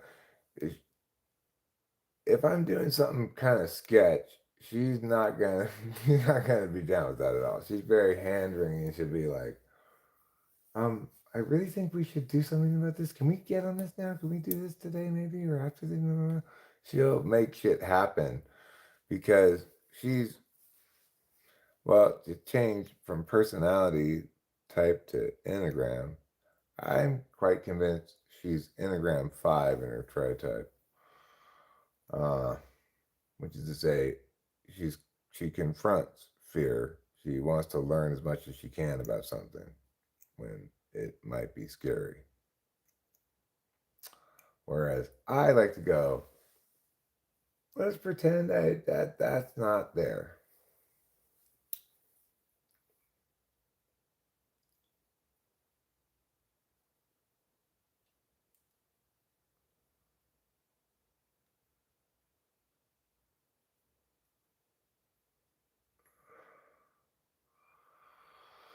Um, and on the other hand, Rachel's more intuitive than me in her TE polar, this kind of obliviousness to how things in general work. Like, I told her the other day that mentioned in some conversation that, our yearly housing expenses, even including more energy costs, are still certainly lower than Delilah's housing costs for the same year because Delilah's paying, rent. Rachel was like shocked to learn that. Like, well, yeah, because we just have to pay the property taxes. And yeah, this house is going to have more energy costs, but she has to pay rent every month. So obviously, that's going to be more. But Rachel was surprised to hear that because she doesn't understand how things work. She's more intuitive like that.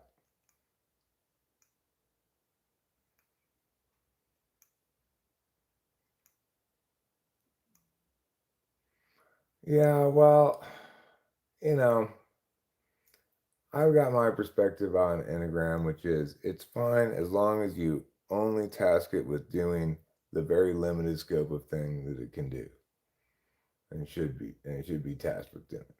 Namely, it's hello there, Hound Shack. Namely, it tells us how somebody will reflexively react to one of three key negative emotions. So, will they confront, withdraw, or avoid fear, shame, and anger?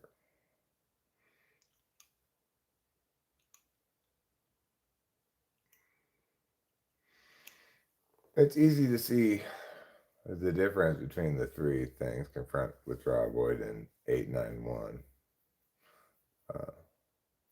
Less so in 5, 6, 7. How high is your IQ? I don't know. I'm not a believer in IQ, really.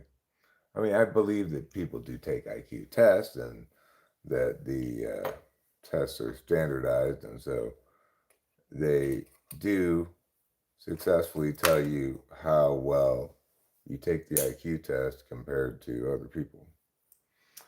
What I don't believe in is the idea that a a score supposedly representing generalized intelligence is somehow preferable or more informative than actually testing specific kinds of cognition. Like you can test deductive reasoning slash verbal reasoning skills in isolation. You can test spatial intelligence, say the ability to mentally move an object, swivel it in your head, and see what it looks like from this other angle. You could test that in isolation. The two things are wildly different things. They are not two components of a single thing called general intelligence. I would also point out one of the problems that IQ has is it's pretty difficult for a standardized test to include scoring on actually generative creativity. So it is the case that extroverted intuition plays a role in intelligence as well, that the ability to improvisationally, say, express a long, complicated answer to a question like that one, like this is to that, right? Without having done any prep or have anything memorized, being able to do that fluidly and convey the important points and have it actually be, to some extent, hopefully, insightful and informative. Well, that kind of skill is not something an IQ test can score very easily because it's difficult to come up with a metric for scoring disparateness. Like, I could give five people the same story starter. Something like, there's a male duck and a rooster that both live on a farm. And they keep going back and forth with beef over who's the best bird of the farm. Well, one day, the pig is sick of watching them go back and forth. He goes up to them and says, listen, you guys pick a contest to compete at, and I'll be the judge. And whoever wins, they're the best bird. We can be done with this. Now you finish the story.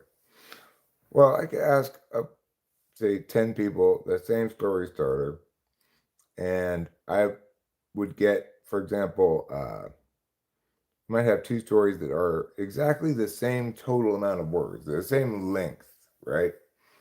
but one of them is able to convey things that are surprising, that are disparate from what one would expect, and yet also that aren't totally random and out of left field, right? So it's difficult to score quality of intuition, extroverted intuition, because you can't just break it down to measurables in the way that you can, say, with introverted thinking. If I ask an ESFJ or an ESTJ to come up with a bunch of ideas about something or to finish that story, they'll be able to go on and on and on forever. It just won't be intuitively robust, right? it won't be There won't be good ideas.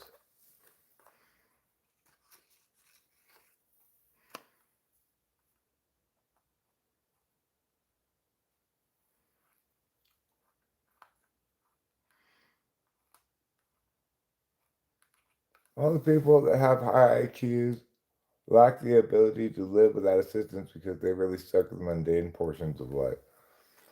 I mean, I don't even think that's true, because people with quote unquote people with high IQs, well, like the way IQ tests work, you're gonna get a higher score on an IQ test if you're sort of good, if you're good at most of the things and not just a little bit weaker at a couple of things. You're going to score higher than if you're shitty at these things and fantastic at these things.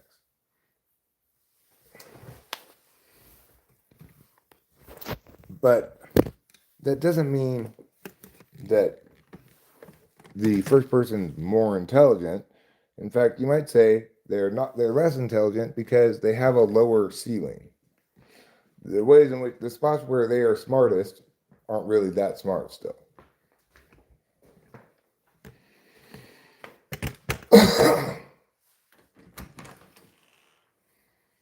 Which is why, of course, you shouldn't use this ridiculous idea of, you know what, let's combine a bunch of different things and call it generalized intelligence. It's like if the NFL during the combine, instead of having scores for all those different skills tests, like 40-yard dash, the shuttle, the three cone, how high up the vertical jump it's called, and whatever other skills that we have there. They don't try to combine them all into one score called athleticism, because you'd have, say, offensive linemen who scored great at, say, the sled push, but shitty compared to all the skills position players at everything else. And so, if in fact the coaching staff, instead of getting to look at the individual test scores, they had to look at some composite score and make a determination. They say, well, we're going to have to cut all of these guys. They cut all their offensive line, all their defensive line, because the total athleticism score was too low. They must not be very good athletes. No, they're fantastic athletes at their position.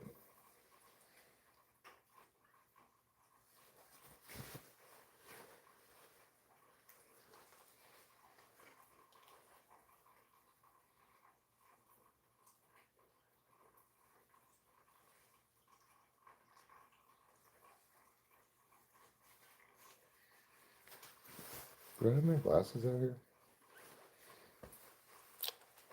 Of course not. So, like, in this way, I'm completely fucking retarded, right?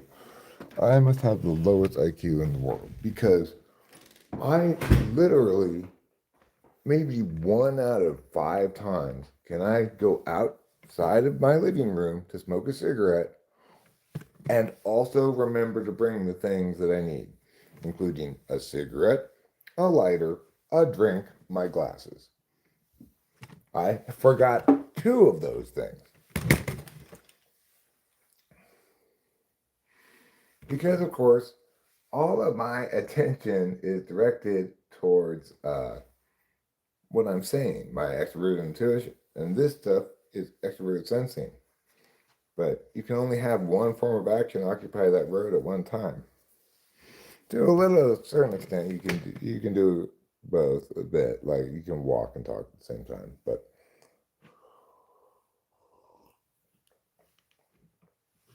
fair point, Eric. Plus, you're so good at basketball, therefore you're a superior person overall. Yeah. Or your mediocrity at these 5 sports makes you the better athlete than this guy who's generation level talent in one sport but shitty at the other 4.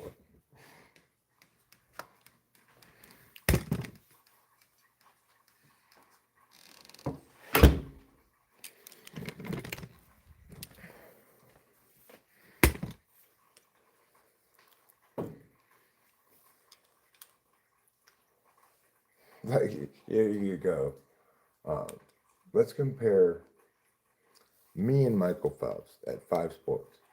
The sports are ping pong, ping pong, frisbee golf,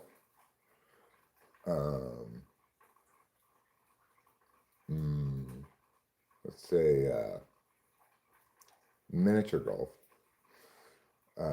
badminton, and swimming. Now, it just so happens I'm, pretty good, pretty decent at ping pong, badminton, miniature golf, and frisbee golf. And it just so happens that Michael Phelps is very shitty at those 4 things. Ergo, I'm a better athlete.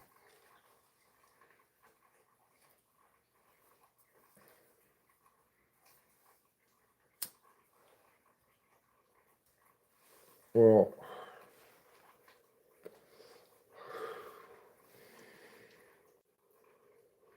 sport 1. Hanky panky. Sport 1 number?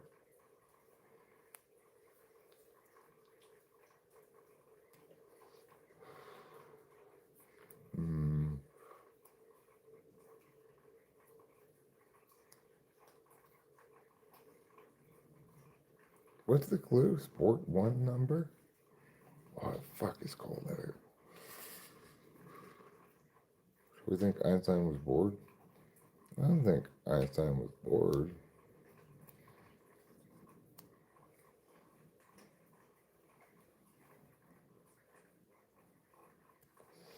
Pre-employment cognitive testing? I mean, I don't have any problem with whatever assessments people want to use as conditions for employment. That's their prerogative. But I would suggest that, by and large, you're always better served to hire somebody based on their actual competency at what you actually need them to do, rather than some heuristic or alternative. Like, when I was hiring for debate coaching jobs, I didn't look at all at whether they went to college or anything like that. I only needed to know their debate experience. I just needed to interview them to know exactly how competent they were. Because real debaters, real experience, who really know what they're doing, can answer certain kinds of questions.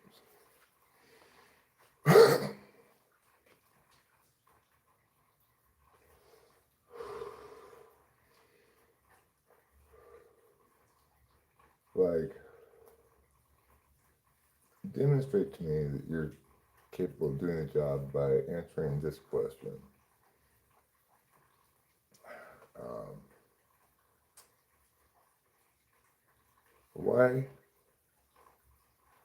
Why shouldn't you both link term and impact term the same argument?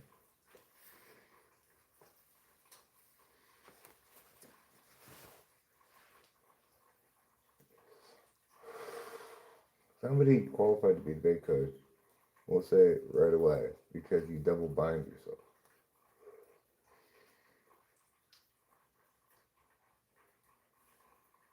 So, or I ask something like, what are the conditions under which you can perm a counterpoint? It's got to lack exclusivity on some grounds.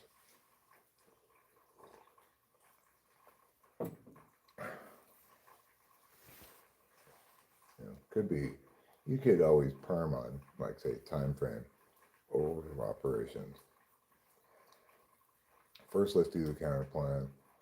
We negate for now, but if the counter plan doesn't work, then let's do the F plan. Which is a ridiculous fucking argument, but it's one way you could perm something.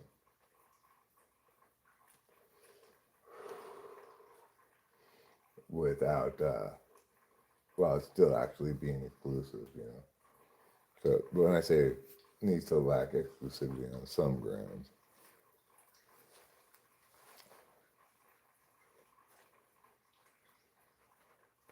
and that argument should never, ever, ever win, but I've heard it before.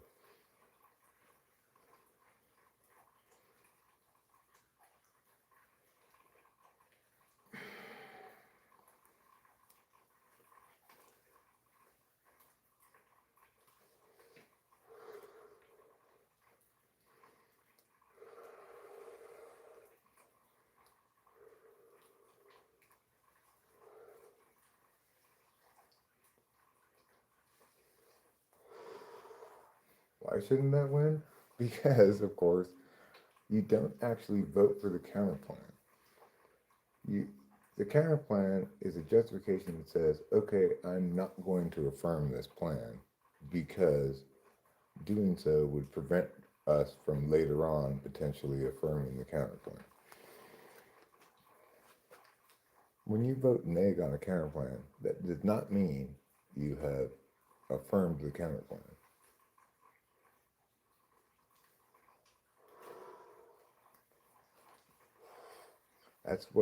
That's the substance of AF's fiat.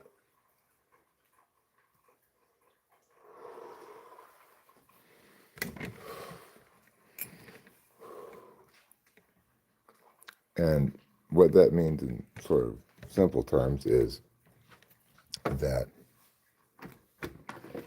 we argue about what the AF suggests we do on grounds that we can pretend as though it has passed and speculate about what the impacts are going to be, for example, right?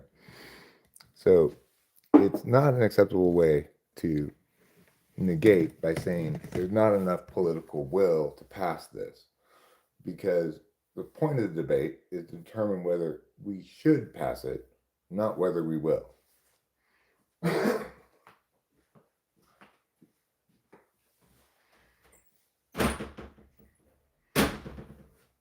So when Nick's running a counter plan, they're not debating whether we should pass the AF plan like they're supposed to be. They're saying we shouldn't pass it because I got a better idea. But the thing is, the space to debate the AF plan is not space to debate the NAIC plan. Which is why the NAIC plan has to meet certain criteria before you can perm it, or it'll be permed. If your counterplan gets permed, then it's of no value to you, because the teams just able to say, well, perm, do both. And then they say, okay, we'll do your counterplan. But now let's get back to whether we should do the AF plan. If it's not exclusive, they can do that.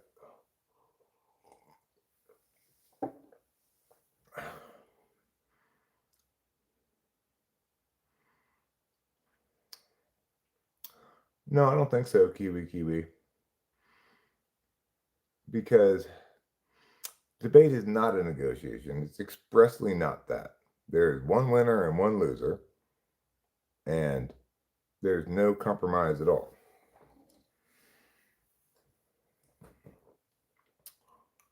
I hate negotiations precisely because it's not, there is no right answer. Kinds of questions I like are questions that have correct answers. Is it reasonable to assume that someone that cannot answer them, does experience override? If somebody can't answer those questions, the thing is, to be good enough at debate and experienced enough at debate to be able to answer those questions, you're already the right kind of intelligent, right? Like, nobody gets that deft at policy debate as a scrub. People don't stick out at debate that long if they're scrubs. And the people who do stick it out, you get a lot of NTPs, NTJs. You get some ESTPs occasionally.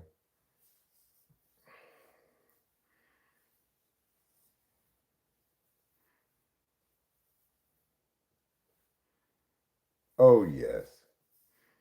You get some like ESFJs maybe in like Congress, or some like more expressive kind of pseudo debate. Right. Well, I think win-win circumstances in life do sometimes happen. As I was talking about earlier today, since it's raining, what I want to do, probably not right now, it's almost morning time, pretty soon, is go out to the pond and get the worms from the bottom of the pools. The worms fall in there and they're going to drown, right? But I'm not just saving them because I feel bad for the worms, although I do feel bad for them. I'm saving them because they help my compost pile. Now that's a win-win. The worms get to live, and I get to put them to work as slaves in my compost pile. See you later, Elaine. Really nice having you here. I enjoyed your company.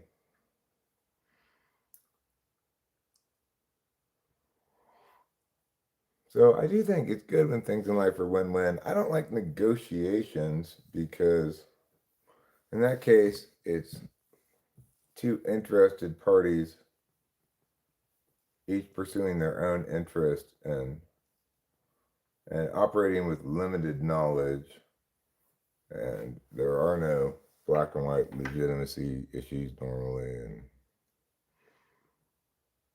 and kind of frustrating.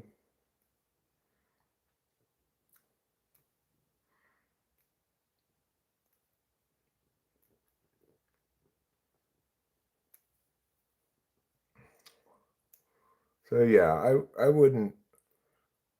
The thing is, I wouldn't need to do any kind of intelligence test anyway, because it's not just their ability to answer those questions, but just if I start talking to them about debate stuff a bit and ask them like, so let's say somebody's arguing in favor of uh, in favor of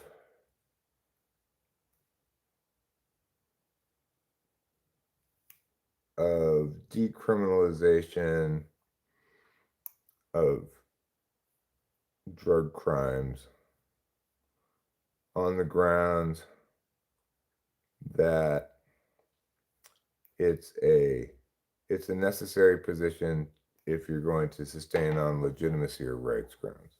How would you argue against that? If I ask some question like that, then I'll be able to know like right away if they're the right kind of smart and how much so.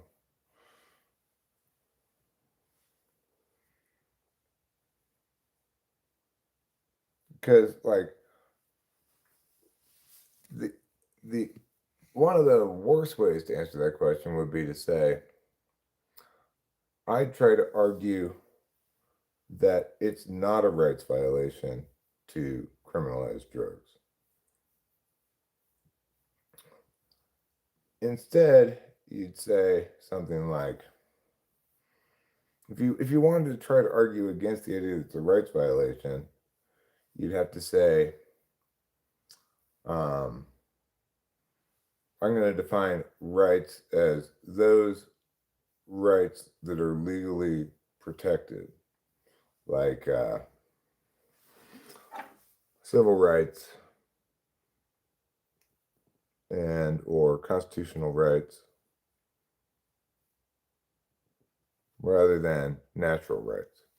So if they just said, well, it's not a natural right, and try to argue that no, we should negate by saying this, in fact, there is no natural right to consume drugs. Well, that wouldn't work because of the way rights are defined and natural rights operate.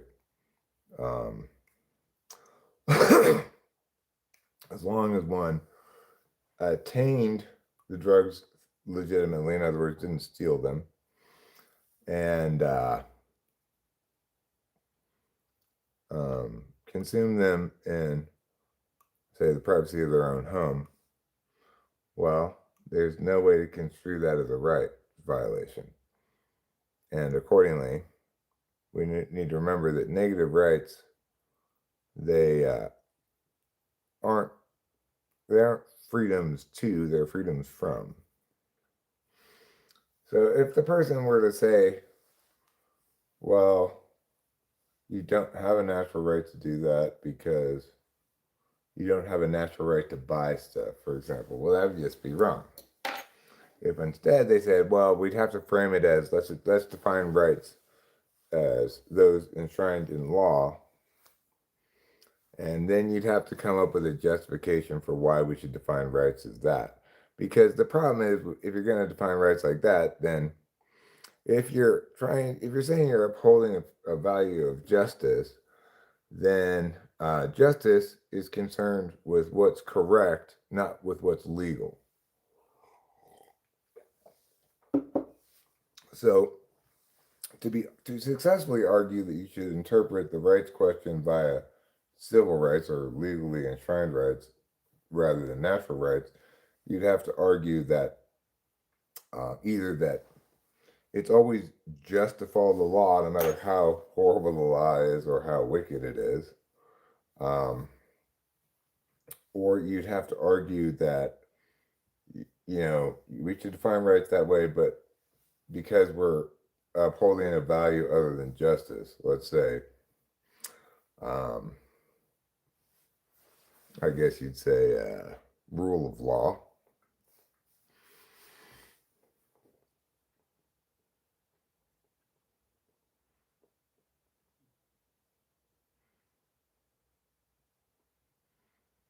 I'm not opposing cognitive tests.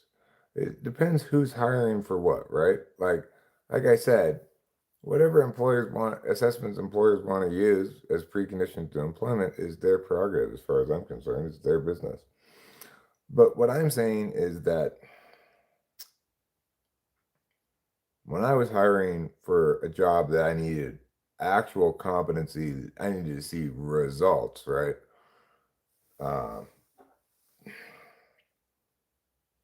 I need somebody who knows how to win. And who has the fanciest degree, who has the PhD is not informative at all about who's going to be a winning debate coach.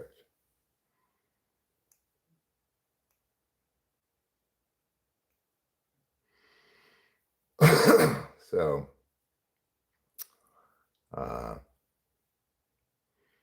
if somebody came with a resume that said, like, I made semis at TOC my senior year, I would be like, they're probably already hired before I even talk to them. Because if they wanted that, if they competed at that high level in high school, I want them. Yeah, I want them for sure. Because they know how to win, right? They don't just know how to debate. They're fantastic at that. Otherwise, they wouldn't have gotten as far as they did. But they also are probably very competitive and know how to win. Know what it takes to win.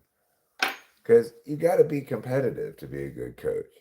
It's got to matter to you a lot whether you win. That that pressure of a zero-sum competition. Coffee's not classed as a drug unless you're a part of a group that classes it as a drug. Good point. Well said, sir. Although degrees or certifications do matter in certain professions, think wealth planning or tax planning examples. Well, yes, degrees and certifications matter in certain professions for one of two reasons. One, in order to legally do that profession, you must have the certification. So, accordingly, you either get a legit practitioner who has a certification or you get some non union black market version of it, right?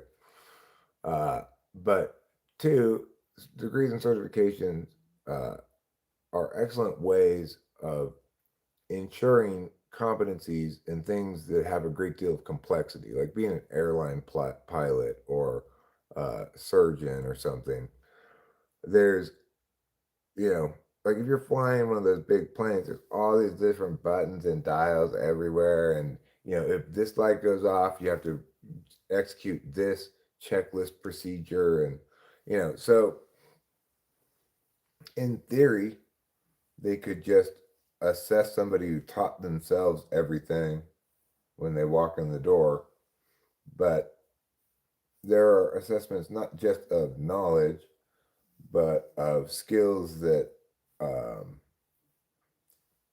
that link to like mindfulness in the moment, ability to process information in high stress situations, uh, effectiveness at working with other pilots in the cockpit to determine uh, to streamline the things that need to be done and to communicate effectively to double check each other, capacity to both lead and question leadership, and also but be cool and get along with everybody. It's all very complicated, right? So for something like being a pilot, it makes sense that they have certification programs because you're not just checking to make sure that they have done all the book learning. You're going to be entrusting them with the lives of everybody on the plane. Now, debate coach is not quite as high stakes as that, but it has a a beautifully crystallizing element to it that stems from it being a zero-sum competition. And that means I'm for me to win, everybody else has to lose. And or if that guy wins, that means I lose. You know, you've got all the kids and all the parents evaluating their own progress and their results as they enter into debate and continue to go into tournaments and stuff. Everybody expects, parents, students alike, for their outcomes to improve over time. You know, everybody's fine with doing shitty the first tournament, but they better do better the next time. And, you know, if they're on my team, they're going to be winning fast. If they have the talent, they will be winning fast. If they don't, they should still improve. They should still be demonstrating a growing capability to win rounds.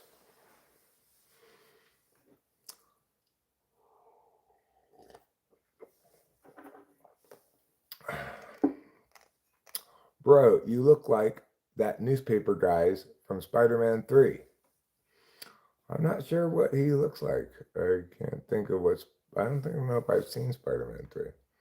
Although I do not think you need a teaching certificate to be a teacher, yet that is required. I mean, it's not in private schools really.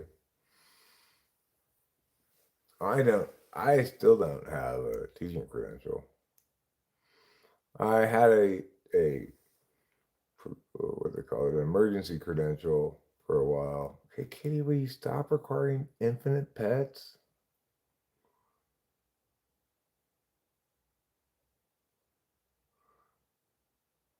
I mean, I'm a fan of clear winners, you know, winners and losers, no ties.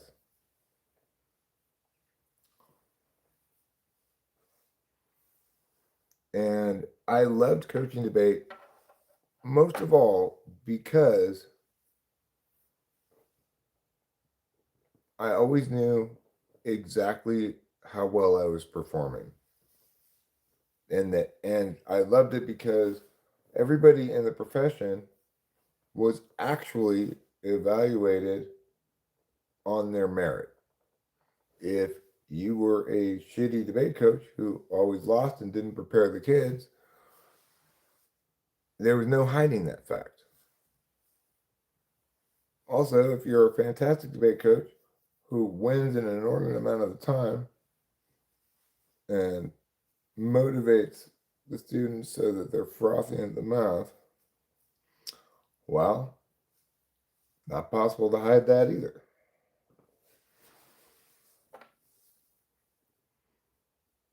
J.K. Simmons.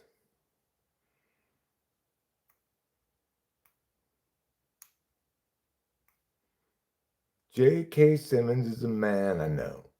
He has got to go. J.K. Simmons is a man I know. He is from the library. He's from the library, huh? Yeah. He is from the autobiography section, actually. Oh my gosh, you're an autobiography. That's my favorite kind of biography.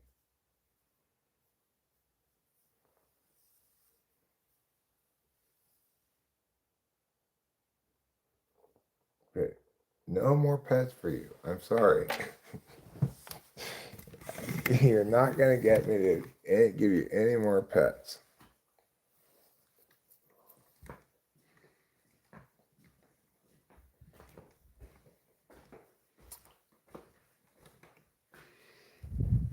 Right. Well, I mean, the key takeaway is the winning and losing thing is great, but the engine of the whole thing is meritocracy, right? Like, sometimes it's fine to lose and not care if you lose, and that's fine, but it just won't be rewarded because the system rewards merit.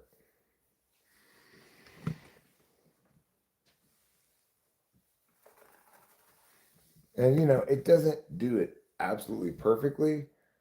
You'll get some rounds that end up going to the wrong team because maybe there's just one judge and it's a prelim round and they're not a very good judge. Or maybe even it's an out round and you got like a 3-judge panel and 2 of them are fucking nut jobs or something. I've seen it happen. I've been on such a panel. So it's not perfect, but it's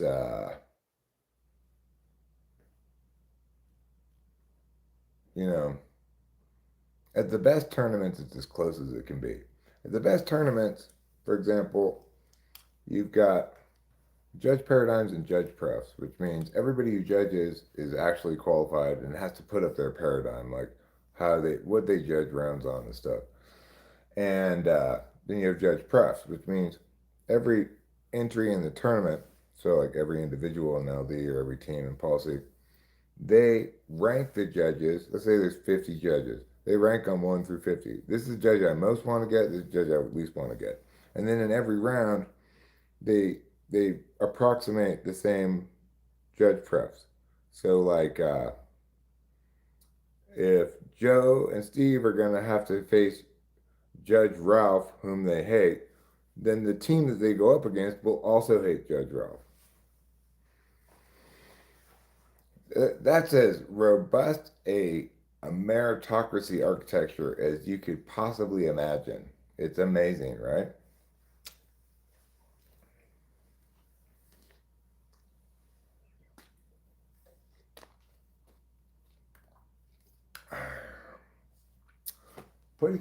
I'll say again to you, or remind you that Social Security is technically not an entitlement program.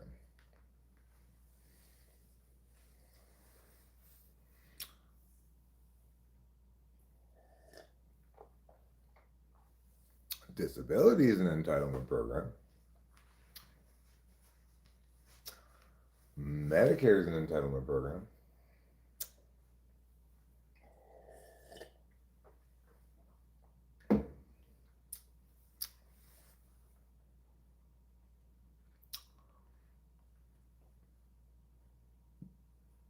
Well, yeah, war is a catalyst for progress, and that does not mean that it is good. Capitalism is not in any way, shape, or form equivalent to war. It's very important to remember that capitalism is not an economic system. It is merely the absence of intervening force uh, impacting consensual economic enterprise. Now, that's not to say that consensual economic enterprise should never be interfered with. There is a place for the state to police markets. But it is a mistake to think that capitalism is some kind of a system, or that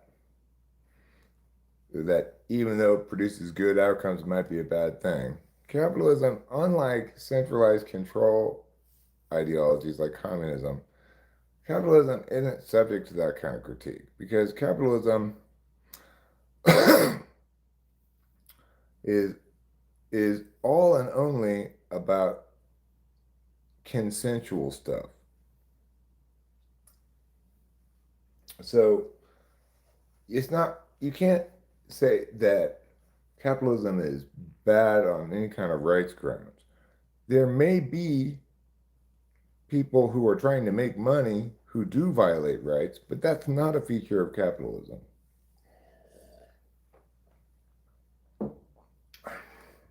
It is also the case that some money-making enterprises take a fundamentally exploitative approach to their endeavor.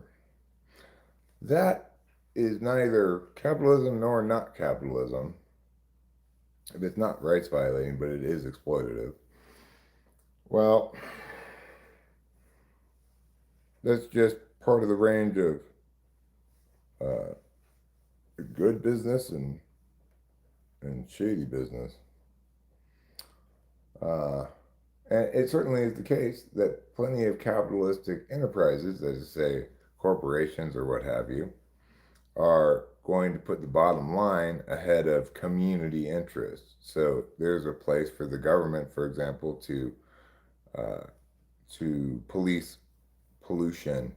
Environmental concerns and stuff need to be addressed by some governing body representing the general interest rather than the particular interest.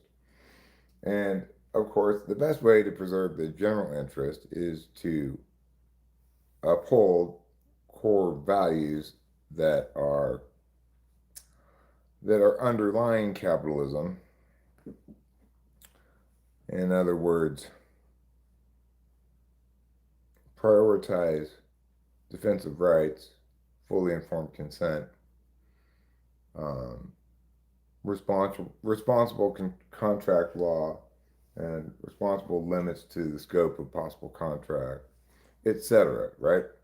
That's the best way to prevent the uglier parts of people making money, is to uphold the core values that underlie capitalism, which is about individual autonomy and fully informed consent.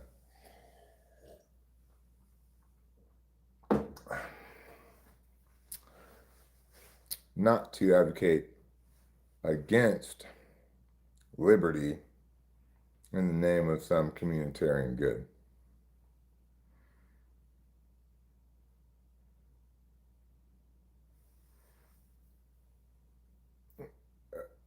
is labor exploited? Sometimes. But I wasn't talking about labor. Like, when I was talking about exploitative business practices, now I think this would qualify even potentially as rights violating because the people were not fully informed. But like Nestle back in the 70s, they went to some poor South American country and gave out a bunch of free bre- uh, breast milk formula to lactating women without telling them that their breast milk was going to dry up and then they were going to have to buy this stuff. And then once their breast milk dried up, they're like, well, now you have to buy this expensive formula. And a lot of them couldn't really afford it, but they had to feed their babies. Like, that's pretty fucked up, right? It's pretty exploitative shit. So, the important thing to remember, though, Putty Cat, is capitalism is not an ideology. It's not a system. It's not capitalism that moves everyone forward. It's individual autonomy and liberty. In other words, the placing of the onus of responsibility on the individual to both respect and uphold, respect rights and uphold the principles of rights, and to enjoy or not enjoy the benefits slash consequences of their actions, etc.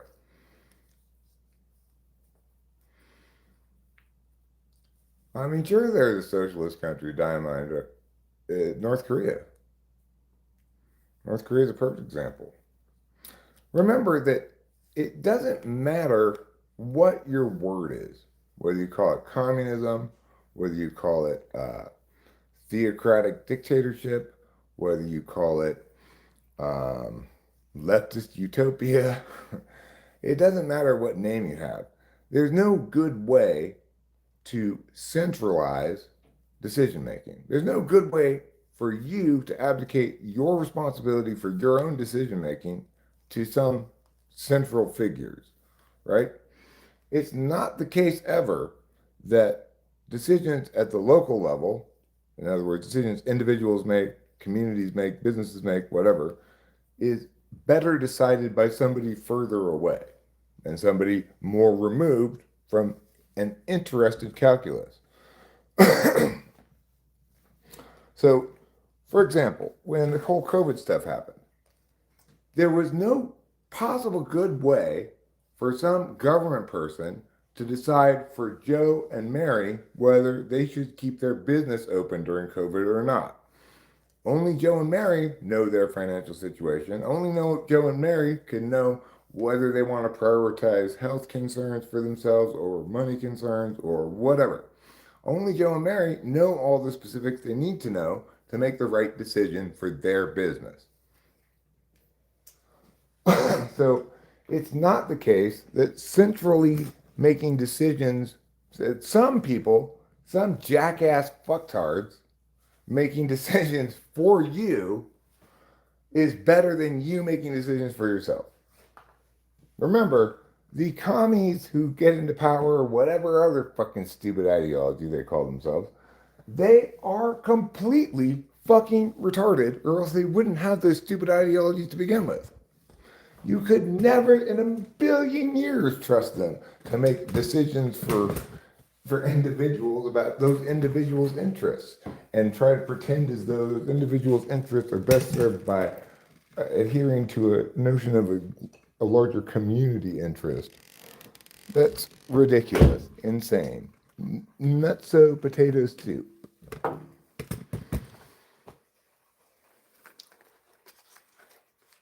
It's important to remember that, like, when you go to a restaurant and you say, okay, let's get eggs, bacon, sourdough toast, with some butter, please, cup of coffee, orange juice, and let's see. Oh, I see here you've got cottage cheese. I'll get some cottage cheese as well. And lo and behold, the restaurant has all those things. They have them in the back there. They have all the ingredients they need. And it seems like every time you go in there, they always have all the ingredients they need.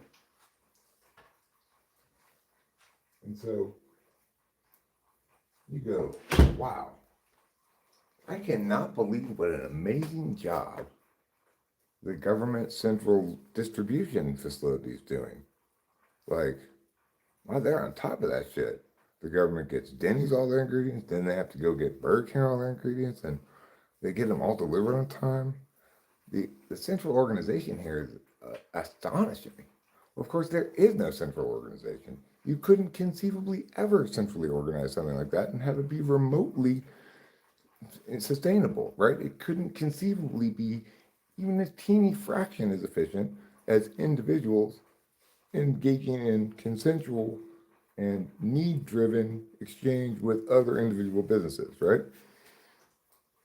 As a matter of fact, the reason Denny's gets all their stuff is because they have either their own distribution network of Denny's trucks that take Denny's ingredients places, or they've contracted with another distributor who's a separate business that specializes in that. Or if it's like a small business, they may go out and purchase it themselves and bring it in every day.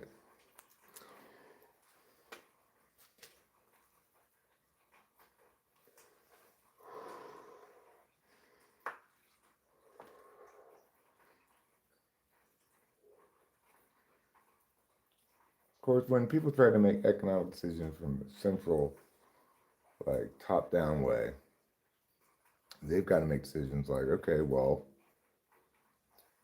so how many cars should the car manufacturing sector produce this year?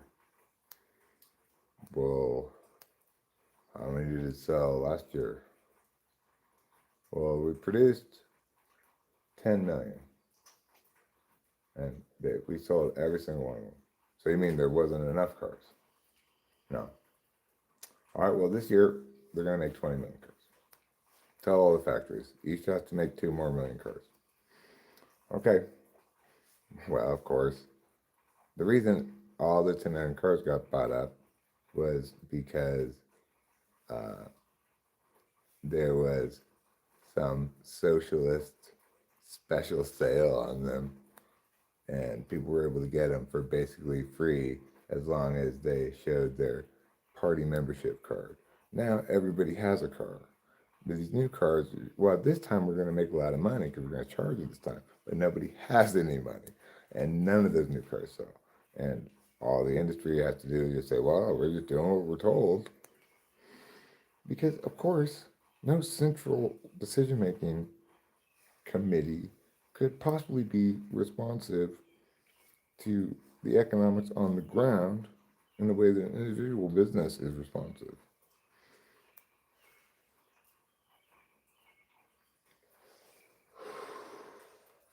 And there's no motivation, right? Like, I better hustle, I need to make some money or I'm not going to be able to pay the rent. That's motivation to make some serious decisions, make something happen, blah, blah, blah, blah, blah. And make sure that the thing you're trying to do is going to work rather than just be a decision to be made.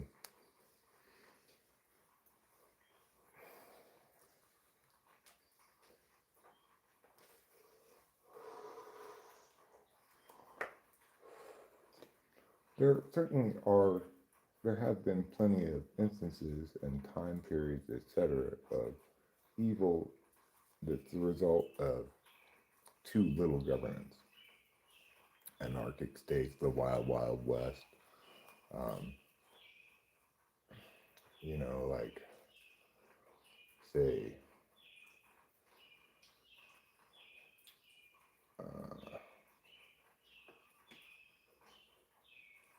I don't know, like, for some reason I want to say the Crusades, but that's not a good example. Riots, crime, etc. Those things are examples of problems caused because of too little governance or unsuccessful governance. But the vast majority of massive evils have all expressed via the same engine of reasoning, namely that it's okay to do concentrated harm for diffuse good. Of course, utilitarianism, whatever garb it wants to clad itself in, is the same evil in a different costume.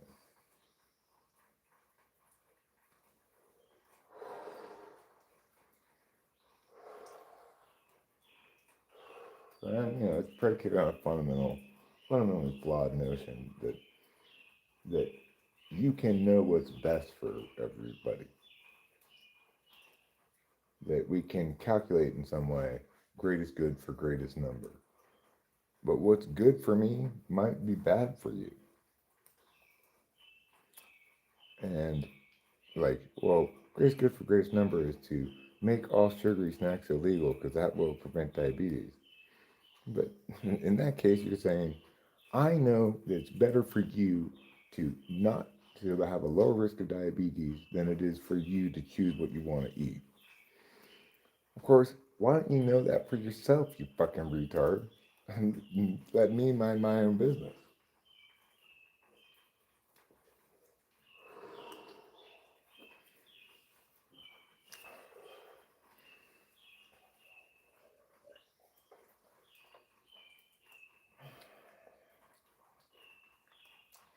That's not to say that I think the government should never have anything to do with things that are potentially public health issues.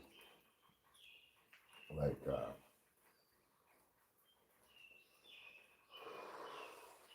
getting rid of lead from gas, good idea.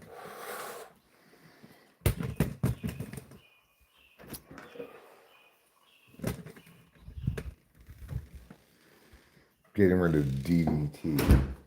That wasn't causing people necessarily. Getting rid of thalidomide, things like that. Government certainly has a place where public health is at risk, and it's not one of those like informed vice decisions. We model society based on nature, which is also meritocratic. I was wondering if there were examples in nature where weak are as valuable. Well, I mean, nature is not meritocratic. It's to some extent it's survival of the fittest, but it's not rewarding merit nor punishing a lack of merit. It's just everything's struggling to survive, and sometimes things die because they have some inherent weakness, but usually it's because the seed sprouted in the wrong place, or the squirrel got hit by a car. That's usually what causes, things either are born and live out a normal lifespan, or they don't. But it is the case that nature rewards successfully competing.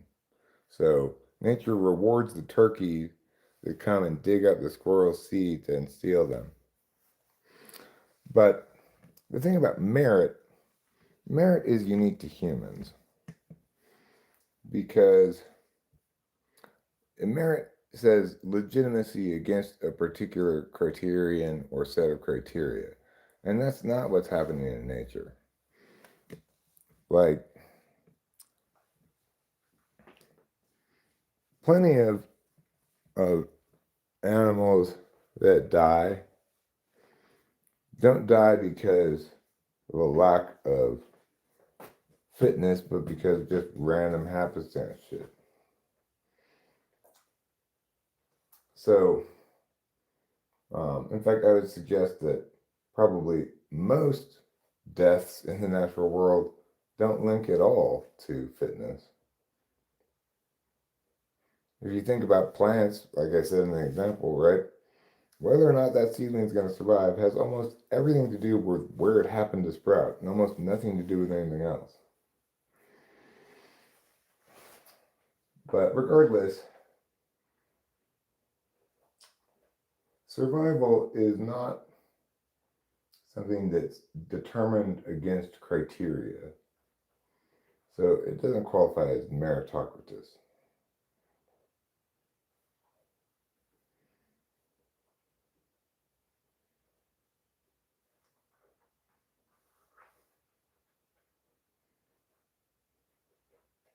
Well, it's morning already. I was so proud of myself yesterday because I just took my 2 Adderalls in the morning and I was just going to have a regular night, go to bed, whatever. And Rachel's like, I want to go on a date night. You want to go to the casino? I was like, yes, actually, I do. And then I was like, well, I better take another Adderall. And I took another one when I got home.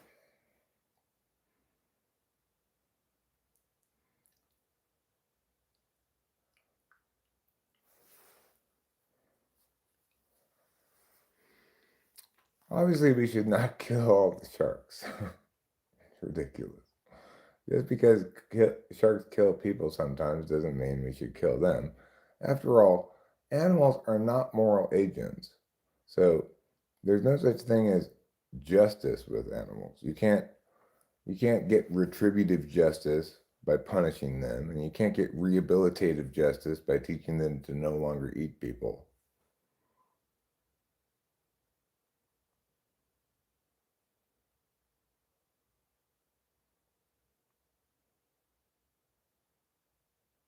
The early bird gets the worm, but the second mouse gets the cheese. Good observation, Johnny Cats. No, we do not want to eliminate the mosquitoes. Could you imagine a world with all those people still consuming resources? Disney and Florida have already declared war on mosquitoes. They deploy CRISPR to eliminate mosquitoes. Big mistake.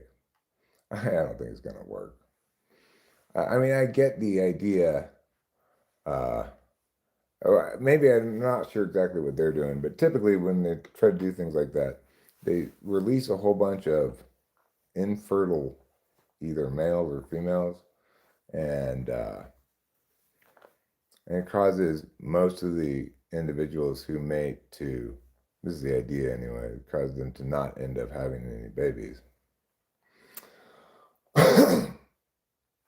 So that's not going to work with mosquitoes. Sorry.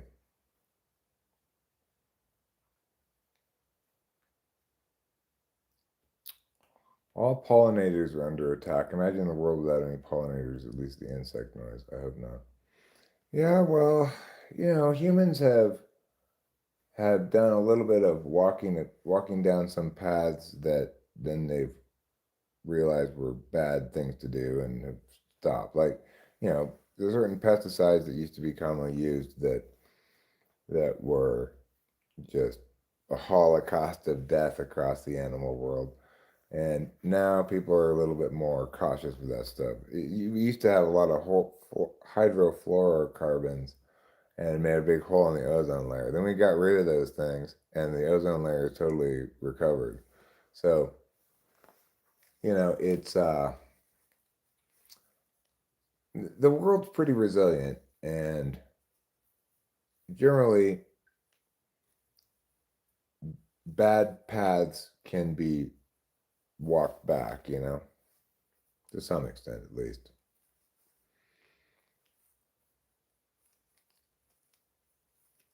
I mean, it's definitely the case that the globe is undergoing substantial changes, the planet is, in a lot of different ways. Not just climate change, but, ecosystem reinventing by beings to make, things.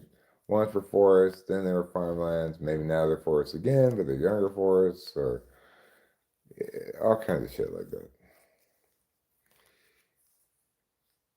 We got rid of fluorine from water. Do you mean fluoride? Or was it fluorine? Well, they may have taken out the fluorine, but I hope they've replaced it with some chlorine. Pretty sure microplastics are more of a concern. We each consume approximately a credit card's worth of plastic each year. Well, I mean, sometimes our bodies are pretty good at dealing with certain kinds of things, and sometimes they're bad at dealing with certain kinds of things. Like, body is pretty good at handling cigarettes compared to, say, asbestos.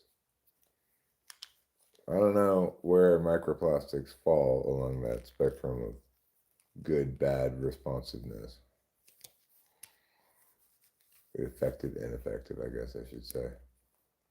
100, remember the whole breast milk having flame retardant in it? I don't remember that. But, I mean, hey, who wants their baby to catch on fire? Good point. And in its natural state, breast milk is incredibly flammable. You're basically feeding your baby petroleum fumes. So, a little asbestos in the breast milk is probably a good idea. Heck, why stop at a little? Let's add a lot of asbestos to the breast milk.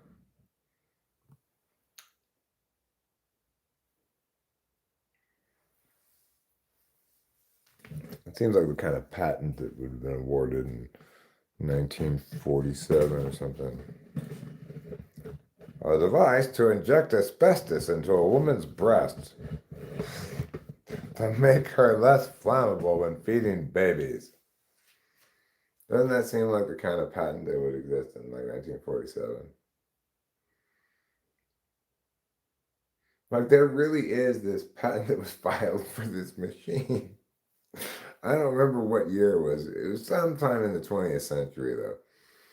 And it was a machine that you strapped a pregnant woman to it and it spun around, creating up to 8 Gs so that the baby would come out by a centrifugal force. Like, who thought this was a good idea? Well, the problem with delivering babies is sometimes they don't really come out that well. At least that used to be the problem.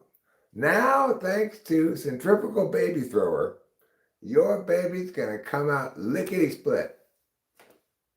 And with enough G's, the umbilical cord will need no cutting. It'll just be ripped right off of the baby.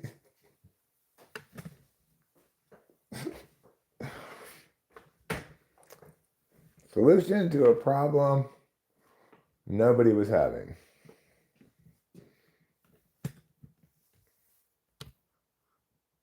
Take zinc against radiation.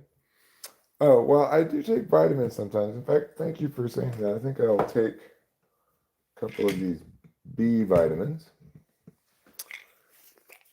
Oh, really? Are they going to be vitamins? Yes, they are.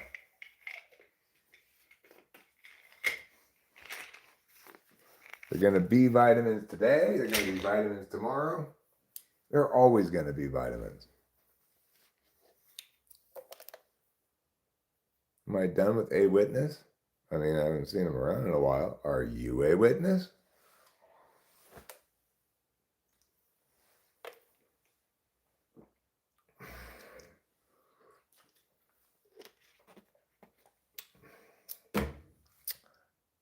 As I've expressed to you before,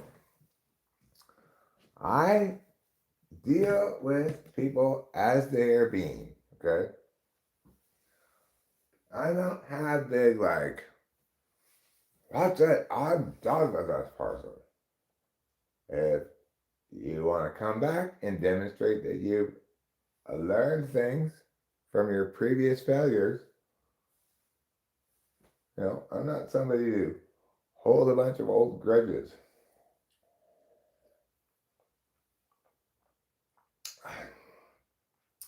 You can get a witness.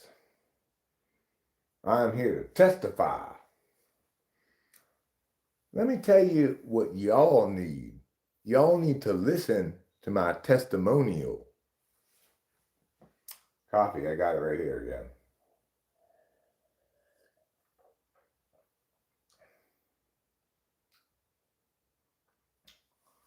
I mean, if it's a new account, there's no reason why they shouldn't post. I don't know.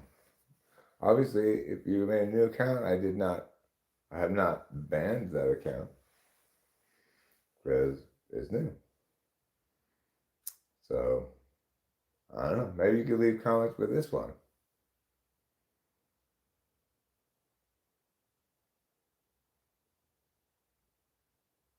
Okay.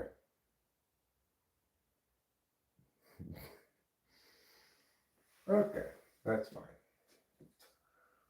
We'll just let that sit there and do nothing about it. I'll tell you what we will do though is we will make our way into a special place that I would call the garage. Why? Because I don't want to smoke. I think I have 2 cigarettes left and I only have 1 left. I don't want to smoke my last one until I feel like, okay, I'm either going to go to bed after this or I'm going to go to the store and get more cigarettes. So I will just smoke one of these butts in here. I'm being quiet because Ray's just sleeping right there. And I don't want to wake her up with my noisiness. Ooh, I've got a lot of cigarette butts here. I've got like 3 big ones, 2 medium ones, and if things become desperate, a few small ones. I'm going to take one of these big ones to start off with. I'm glad I recently have been smoking here because it's cold, because then I put them out there and I actually have my butts. The ones that are outside, they're all wet now from the rain, so I can't smoke them.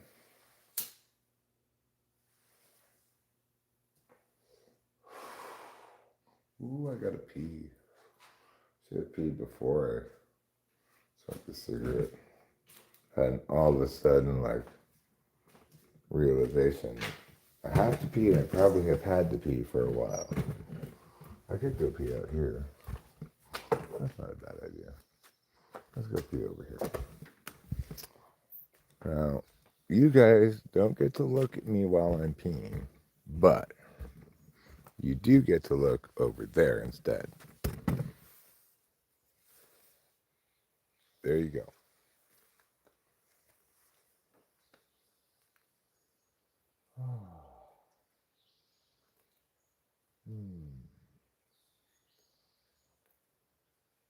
Well, the pond is totally full, including the bottom pool, which means we got a lot of water left in it.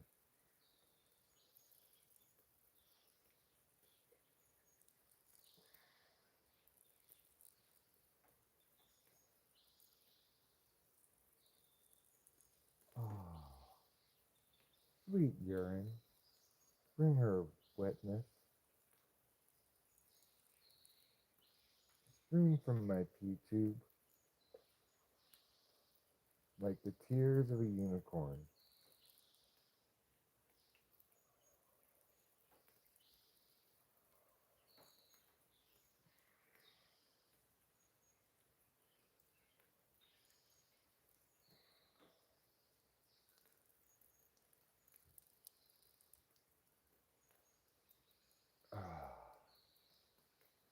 Oy vey. Ay ya. Ay caramba. Holy moly.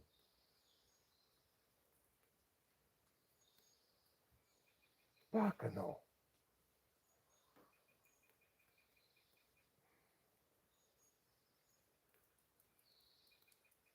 Sacre bleu. Trying to think of as many of those kind of expressions in different languages as I can.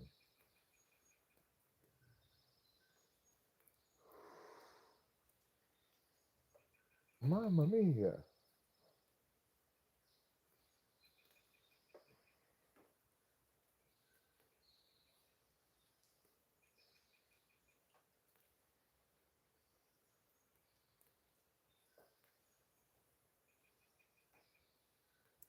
Oi, you wanker.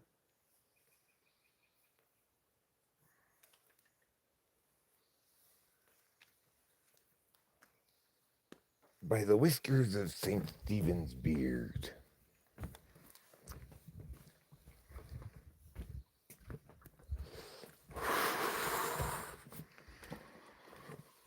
Okay. Good job, Eric. Good job smoking. Good job peeing. It's really cold out there. But you did it. You made it through your entire pee.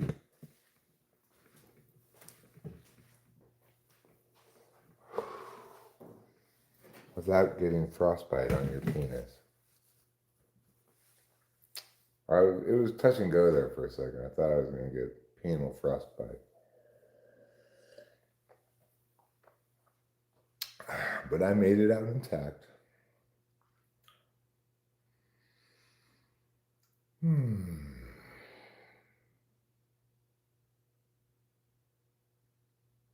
All right, let's go back inside and then I'll probably wrap this up. Like a Christmas present.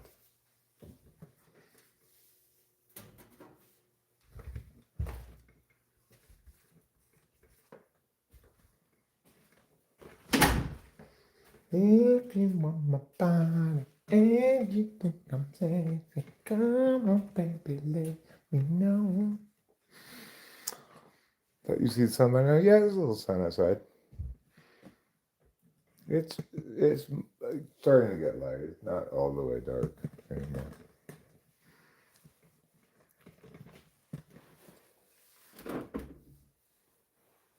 Well, you probably can't see with the lights on here.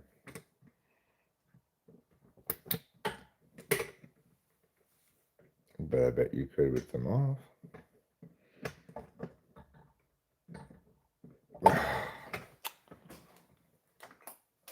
There. See? You see how there's sunlight outside?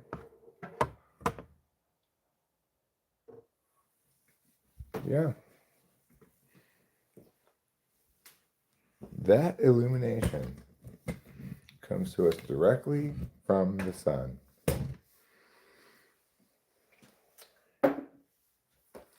No hydroelectric power needed. Get a family of Bufo alvarius.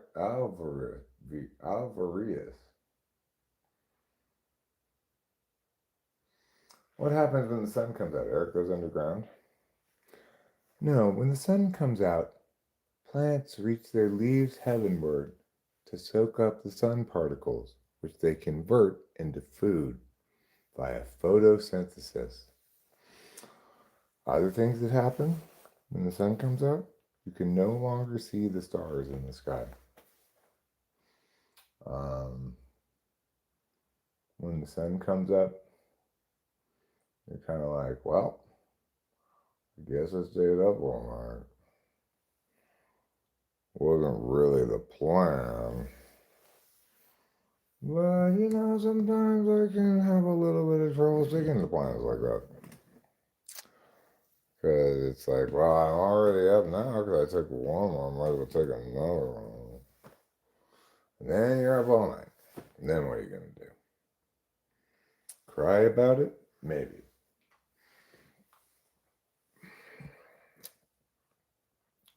So I really enjoyed listening to this earlier without the vocals, with just the instrumentation.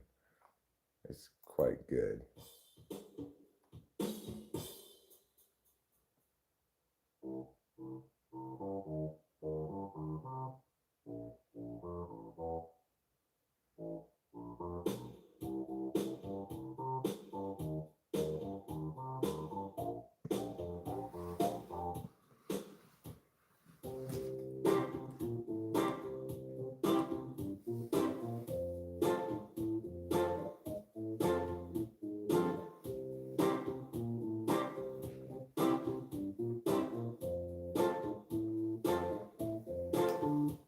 There ain't nothing funky about your 2-bit version of God. No, there ain't nothing funky about your 2-bit version of God.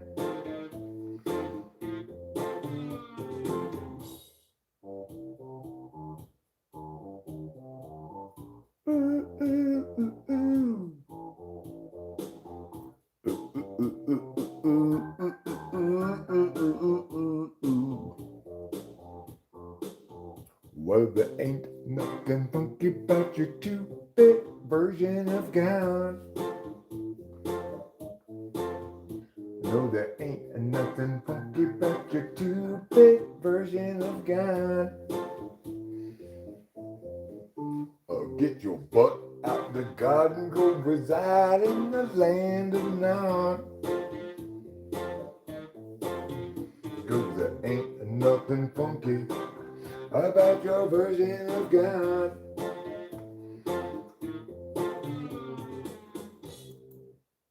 That's really funky. It's like, that's just.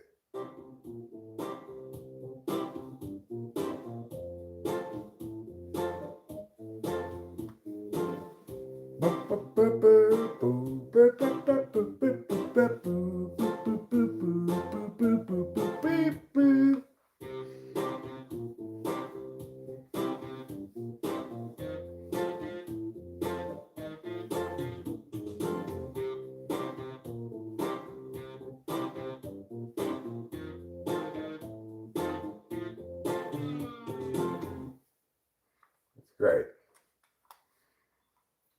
Eric definitely has within him, at least on some occasions, the funk.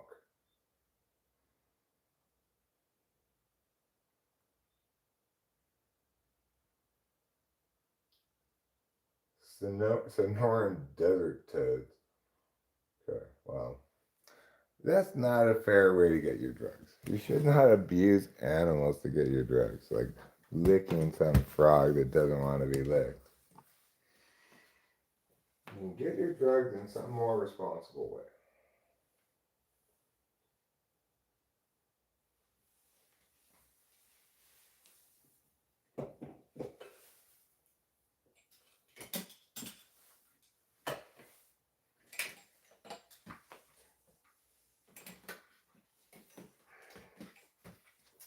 Tell you, I'm gonna redo the vocals on that song.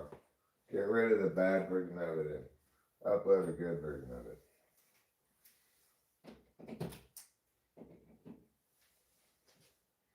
That's too funky to let go to waste.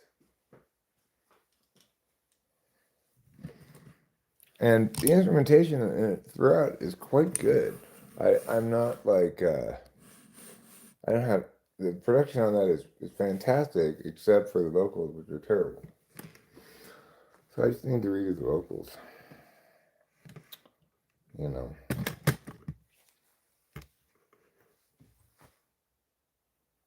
I don't necessarily love the verse part of it. That's on AI music. I mean, I've not heard any good AI music yet. It's good at making bad music. Like, it's good at making unmemorable, disposable music that's not driven by a vision, just maybe an aesthetic, right?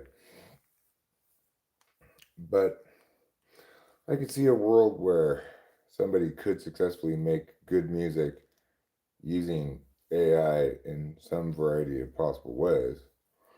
But if you're just going to have AI, say, make a song from scratch without any musical direction besides, like, make a country song about me or something, you're never going to get anything good like that.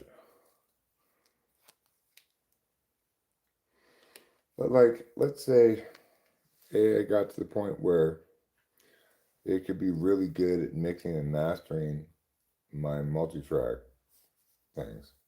I could conceive of myself using that. It'd be like, well, if it's gonna sound better mixed and mastered by AI than me, then you do the job, AI, because I'm not very good ultimately at producing music. Much better at like having good songs than doing a good job of producing them.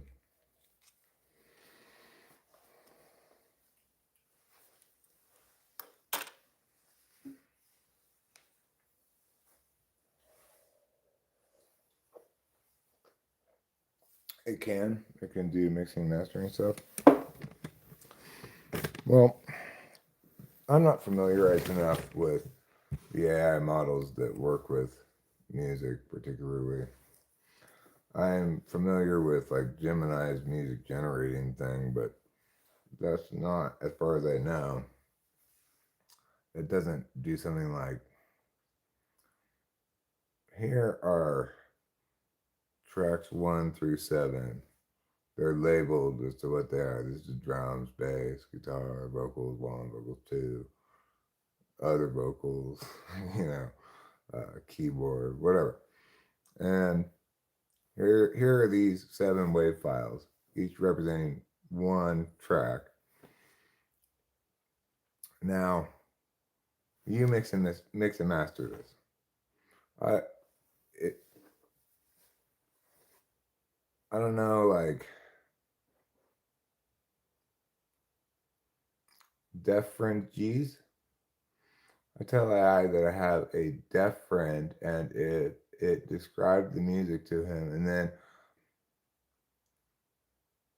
that's not uh that's not the same thing as what I'm talking about in terms of what I would potentially use it for. Like, that piano song that I have, I'm really pleased with that composition.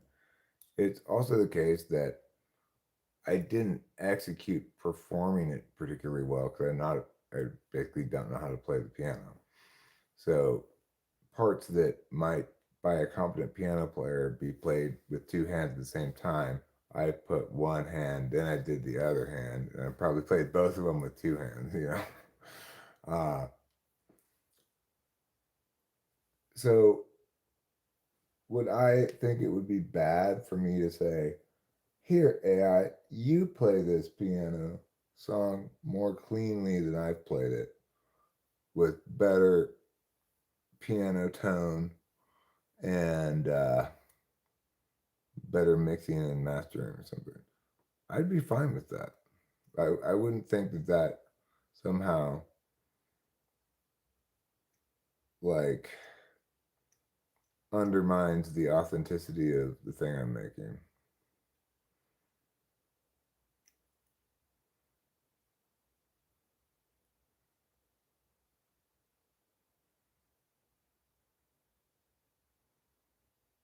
I know, but I lack the understanding and ability to describe music in verbal or written terms.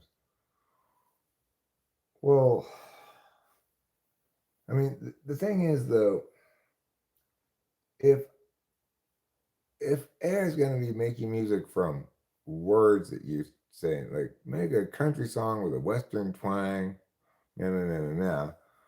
Well, that's just fundamentally a different thing than if you've written a song and want AI to help you produce it.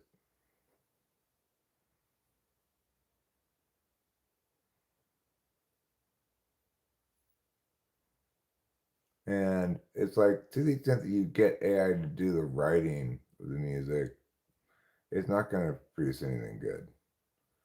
Because, you know, musical ideas snap into place when they're right, expressed in the right way. They're representative of a vision and a resonance intuitively that is timeless. And I can't do that yet. Maybe it will be able to do someday, but it can't do that yet. I'm going to pull another bowl, and then I'm going to wrap it up.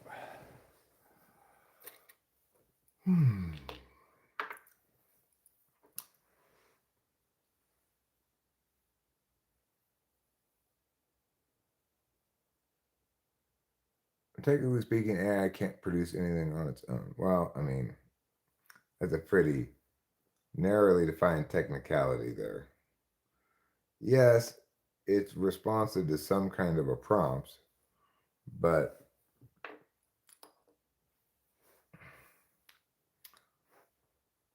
if you say to me, write a song about penguins, Eric, and I do so, I nevertheless have still produced something on my own, right? It's like I may have been, the catalyst may have been your prompt, but it was still me doing all the producing of it.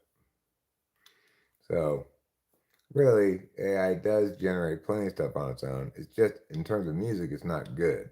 And that's not the case with visual arts. Like, uh, you know, when AI visual image generating things were just coming into their own. Some artist, someplace to prove a point, submitted an AI generated image to our contest and won it. And, throw up his arms and say, "We've got to do something about this." Of course, there's nothing to do about it because nobody wants to reward a human effort if it's not as good. You're going to email me a song later? Okay, is it a song that you wrote or that you had AI generate or what? Susie came in the other night and she had AI make a song that she said was based on a melody of one of my songs, but I didn't recognize the melody, so I don't know.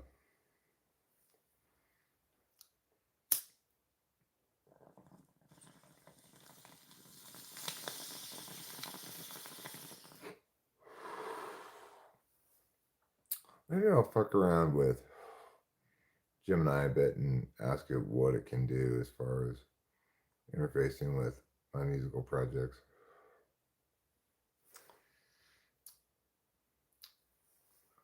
It came up with most of the words. Okay, well, I'm fine listening to your lyrics. I pay for Gemini already, so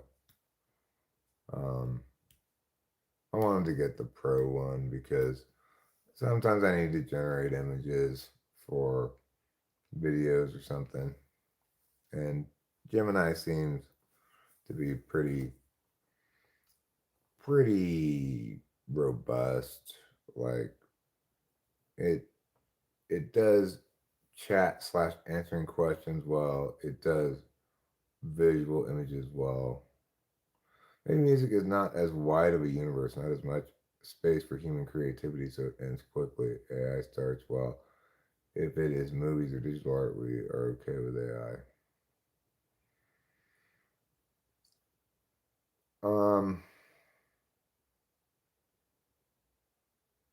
Maybe music's not as wide of a universe, not as much a space for human creativity as it ends quickly. AI starts well. If it is in music, digital art, we're okay with AI. I'm not exactly sure what you're saying here. Are you saying that because a song is over more quickly than a movie? Or are you saying uh,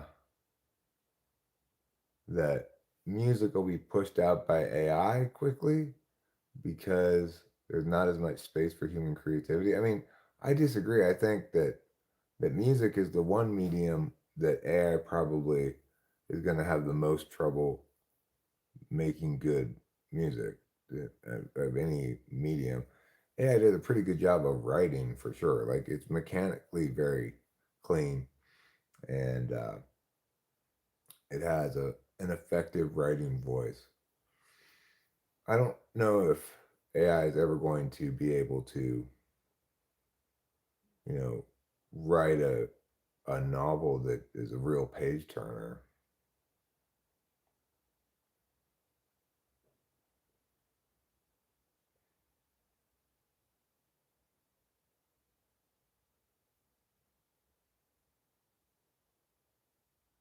There's only so much creativity you can reach in music, while digital art, movies are endless possibilities.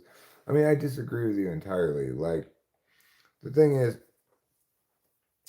say a movie with dialogue, words in it, and stuff, it has very limited rewatchability because that's the nature of words. They're static and they they only can convey so much information. And once you're familiar with the story completely, the jokes aren't going to make you laugh over and over again, and the sad parts aren't going to make you cry over and over again. You'll feel as though you've exhausted every bit of juice that piece of media has to offer you. Contrast that with a song. Um, Rachel and I were driving in the car today, uh, and YouTube was just picking the songs for us. I didn't put on a playlist or anything. And it once again put on Tonight by LCD Sound System, which is a song we listen to a lot. Uh, because sometimes it'll come on our playlist, but often because YouTube's picking it and it knows that when I listen, it puts it on, I listen to the whole thing. Because it's such an incredible, just pinnacle of genius piece of music. It's got endless listenability. You can listen to it. I'll listen to that track for the rest of my life, you know? And I'm not somebody who gets attached to something because it's familiar. I'll listen to it for the rest of my life because it's that transcendent. Um, Concurrently, I'm always finding new music too. Like just the other day, I put on the playlist this new Tessa Violet song called "Easy as Pie." It was like 2 days ago or something. I check out a lot of new music.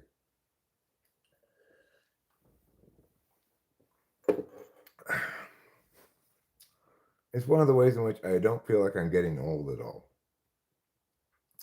I'm more I'm more surfing the curve in terms of music and stuff being produced now, stuff that was produced before, the entire catalog of recorded music and history and so forth. But one of the main reasons I don't feel like I'm getting old is because I'm still encountering new songs, learning them as I'm singing along with them, learning all the words. Like Rachel filmed a video of me in the car today singing along with Fate of Ophelia by Taylor Swift. It's not been out that long, but I practically have the whole song memorized already. Uh, so the thing is, music is the art of time. It engages frequencies. It has duration that is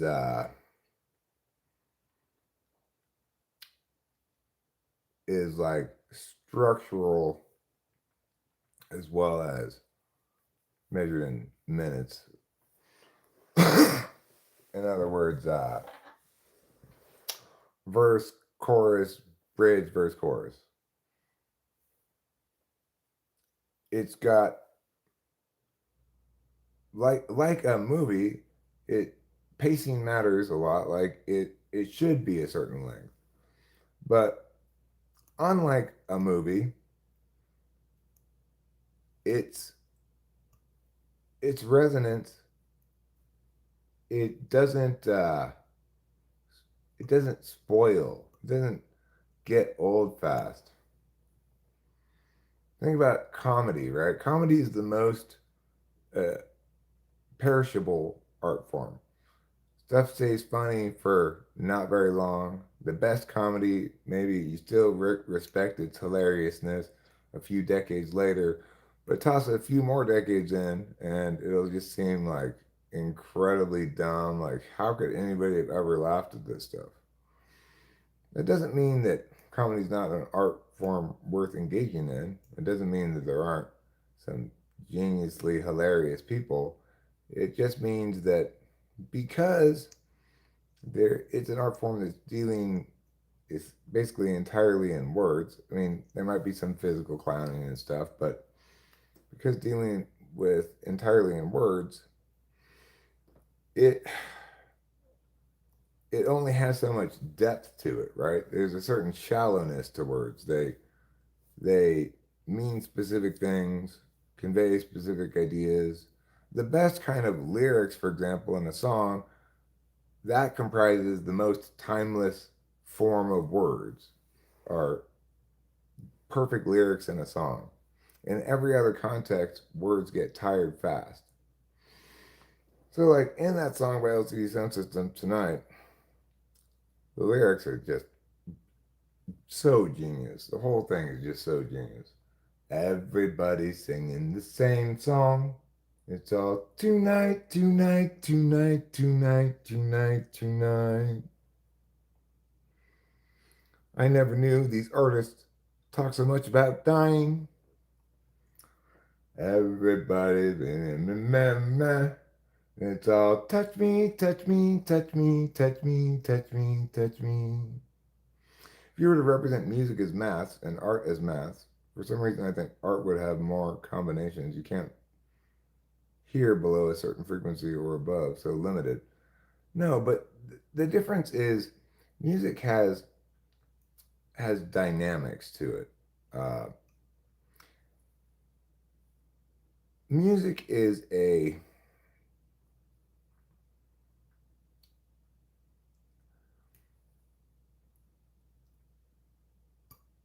mm, well, all I can do, I can't explain or win the argument about this, okay? Because there's there's a magical thinking component to the whole thing. The reality is this. I can't prove this. I can't win this argument, but this is reality. Good music is not created by people. It's channeled from the ether. It's discovered. It already existed before somebody wrote I'm Dreaming of a White Christmas. That song already existed.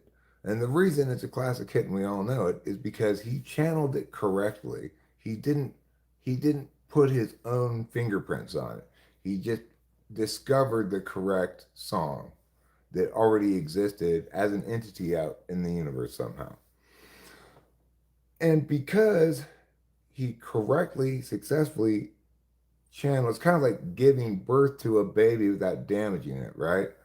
But in a universe where doctors usually, almost every single instance, accidentally end up cutting off some arms and legs of the baby, right? It's like in that universe. So in almost every single instance, the baby is not born successfully. It is not born to be what it ought to be, but instead is some horrific abomination.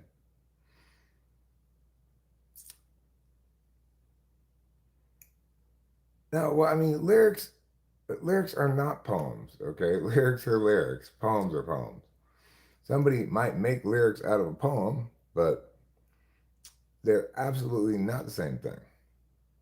Lyrics almost always need to be written from like the perspective of like that piano song I was referencing earlier. It goes da na na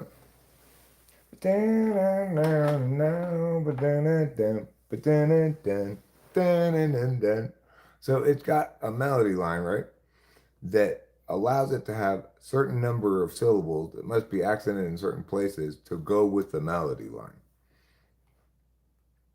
So the lyrics need to be determined by the song, the melody, and stuff like that.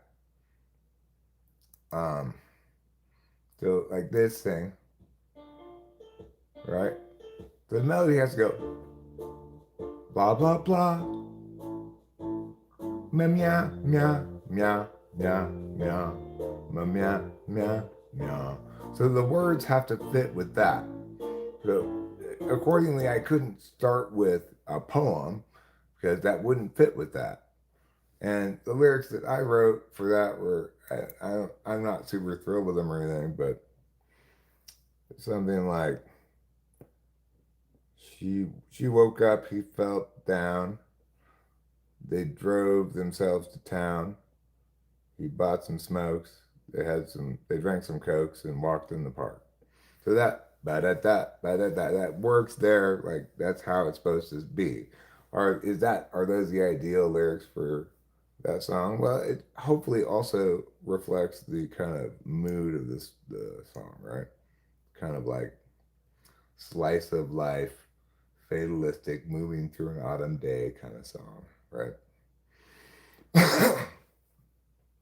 But the point is, lyrics are not going to be good unless they're like the song. They're what the song demands.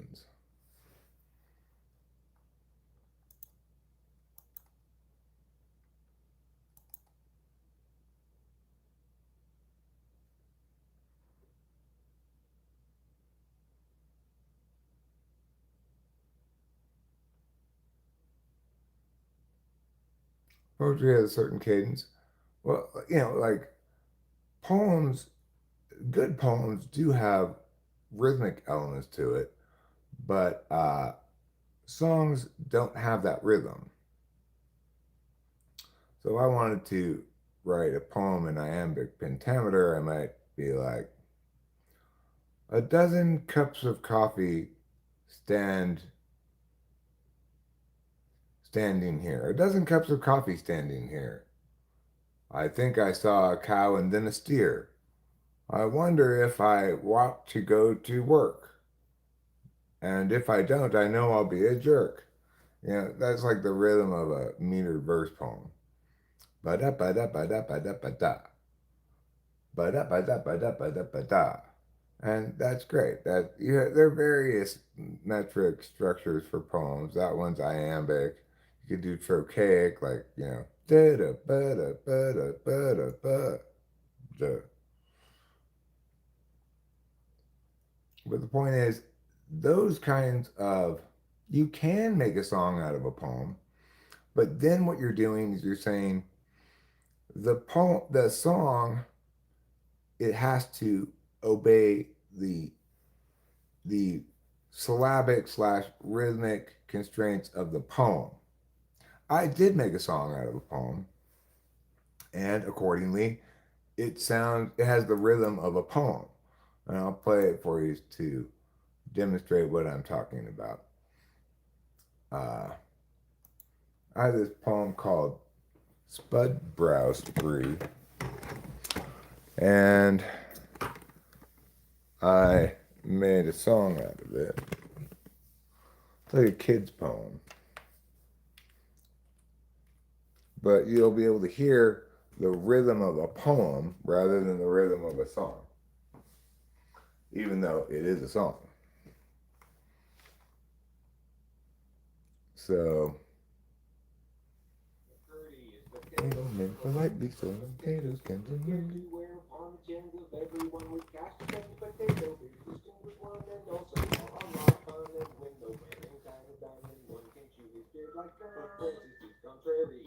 She loves her tuber, but she will not jump aboard the trend in researching as her own skin and crushy. Here's how Mr. Lavo's proudly of his bushy brow. So later on, she visits farms to roll potatoes with her trunk. And you can hear the poetry rhythm to it, right? It's like the courteous potato men politely sell potato skins.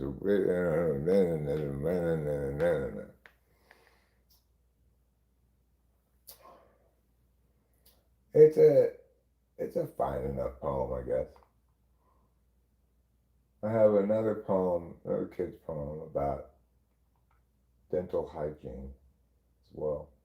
I didn't make a song out of that one. It's the bottom line is it's not a good way to make a song. This came out fine. I don't dislike that track. It's kind of fun. I like the fact that I worked with Cameron on it and he drew these pictures that look great with it. But the bottom line, of course, is that music should not be full of a bunch of words. You need to have exactly the right number of words, syllables, and have them be the right kind of words. You know, like,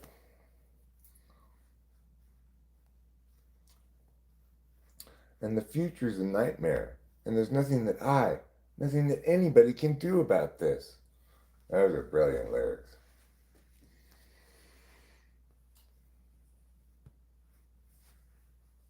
Or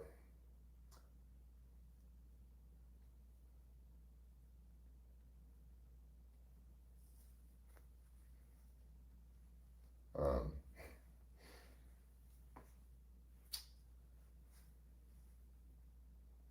the lyrics to I'm thinking about LCD Sound System. We were listening to it in the car. Like the lyrics to "I Can Change." I can change, I can change, I can change, I can change, I can change, I can change, I can change, I can change. And then it has these little mild shifts up, like, the next one would be like, never change, never change, never change, never change. This is why I fell in love, or this is who I fell in love with.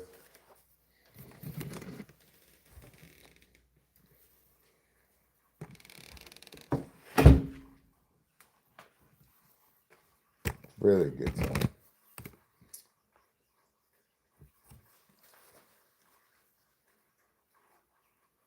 But, you know, lyrics are not quite as,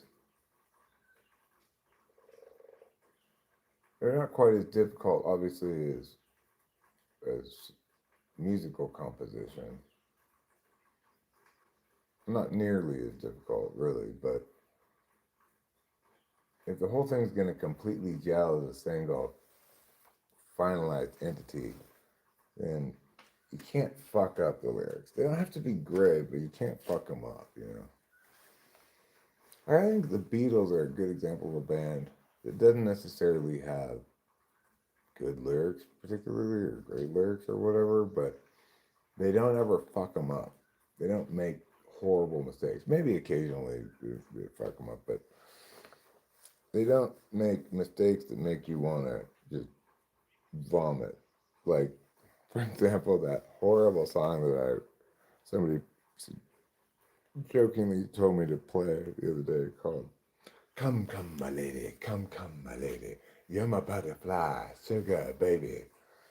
Like, okay, get your sexually suggestive fucking ESFP 1990s nose ring and a canker sore out of my fucking ears. Or, your sex is on fire.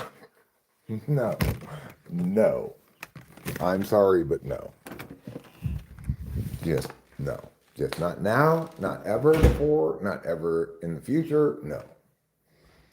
If you ever have the idea, horrible band, of ever writing another song or having any other lyrical ideas, just no.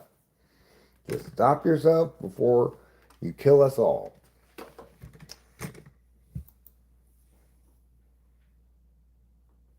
Check your email. Okay.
Okay, well, you know, it's not terrible,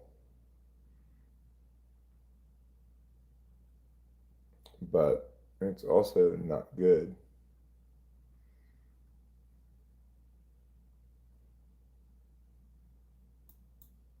You know, like that lick is kind of cool, I guess.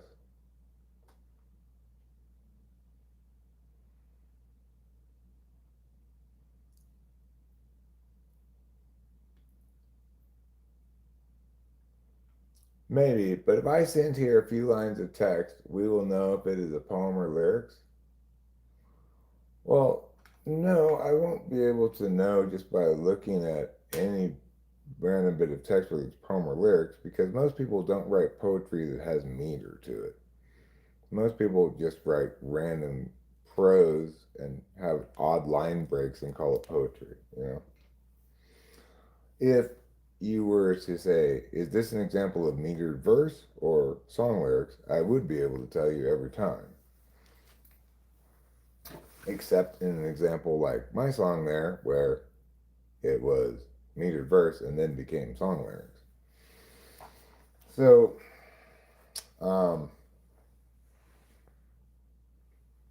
the point about good lyrics is that you can't determine whether something has good lyrics or not without without listening to the song. You can't you can't write good lyrics without it being without it being specific to something that exists before that, right?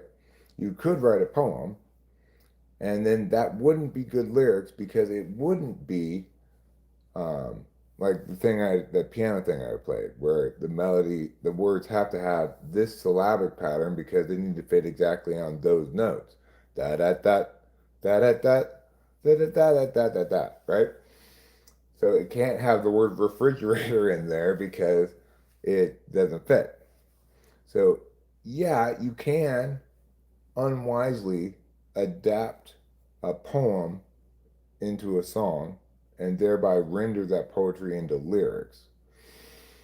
But it's not the case that that's how lyrics should be written, because that's not how songs should be written.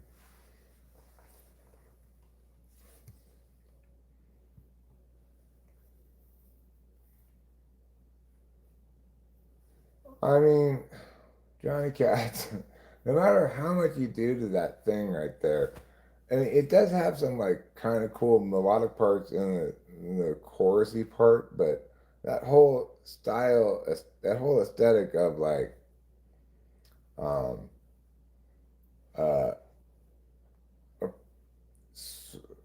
a like technically interesting but unimaginative loop lick with kind of like rap singing inanity over the top of it, that's not ever going to work.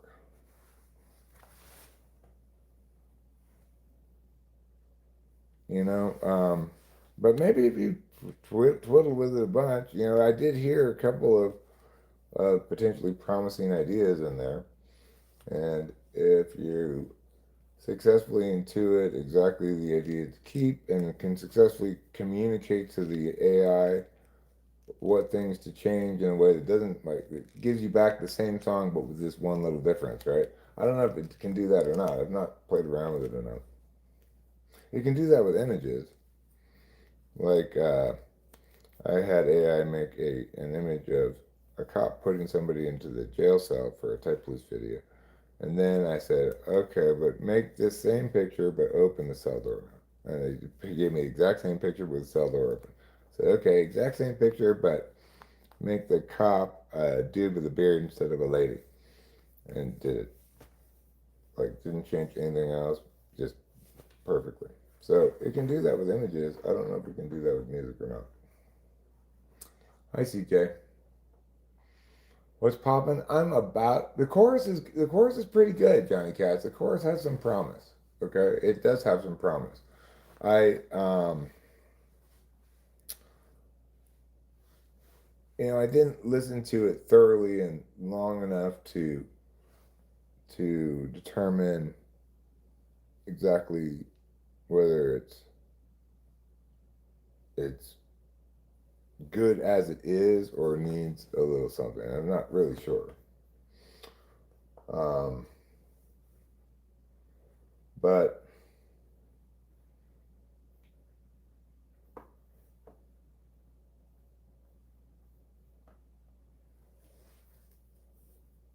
I guess I have to adjust a bit to the idea of people making music like that. It's a little bit weird. I mean, there is this element of it's a little bit weird for me because I've spent so many years trying to master the craft of songwriting and music production and stuff. Um, it's weird to see people who aren't musicians at all or anything or producing music get into making music. It takes some getting used to, you know. Like, well, I guess I feel like when Gyalt comes in and says, "Listen to this thing on SoundCloud that I'm working on," I always feel a little bit of roll my eyes because why don't you finish something and then have me listen to it? Um, but I feel it's it deserves my conscious, active attention, because I know that he's done these on multiple tracks. He's so like, well, I think you need to mix this a little differently, or I think you need to. I think that this aimless guitar lick over the top of this is garbage. Get rid of it, or whatever I want to say about it. Right? I know that each thing in it represents a decision that he actually made. So if I say this should have been done differently, it's commenting on his decision. With something like this, I don't know. I don't even know the process by which you would edit that, right? So it's hard for me to think of what to say about it, because like, let's say I thought I didn't like the sound of the tom in it for some reason, which is just random thing I'm coming up with. Uh, then if you'd made it the way I'm familiar with, I'd say just put a little bit of reverb on that tom and turn it down a bit. It's popping too much or something like that, right? But I don't even know if that's something you can do, or if that's how you work on this kind of thing. So, and it's also the case that, like, if Guillaume shows me something he's working on, I say to him, okay, well, what's your vision here? And I'd say, like, this sounds like kind of inoffensive music that might be in the background of a car commercial. There's not anything necessarily wrong with that. There's some songs that I love that I've said to Rachel before, this would be perfect in the back of a car commercial. But you need to know what you're trying to accomplish here with this. Are you going for that, or are you going for something else, or are you once again producing the beginning part of something and then not going any further and making another beginning thing, without actually knowing what your vision is, or without having a good understanding of how you'll know when you've accomplished what you want to accomplish.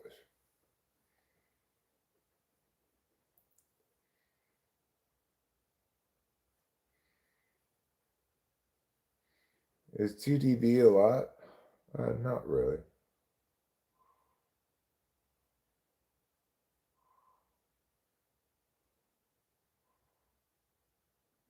Damn, women are just kind of better than men, in my opinion, anyway. They can hear, but they're not good at listening. I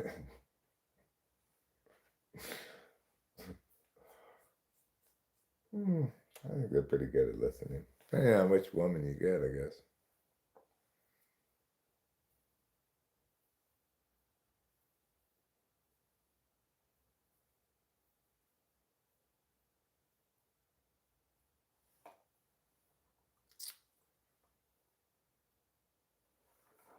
Well, I'm going to have to do one of a couple of things. It's a tough call as to what to do. I think I should probably just try to crash out here. Go to bed. Even though I only have one cigarette left. And if I do just go to bed, then as soon as I get up, I'm going to have to go to the store to get cigarettes. If I were to go now to get cigarettes, then I could come back and crash out. And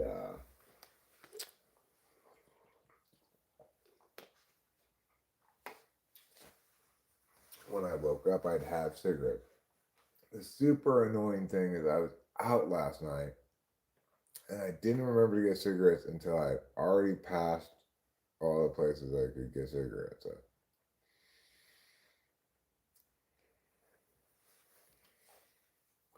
You don't know what a person is capable of until they're backed into a corner.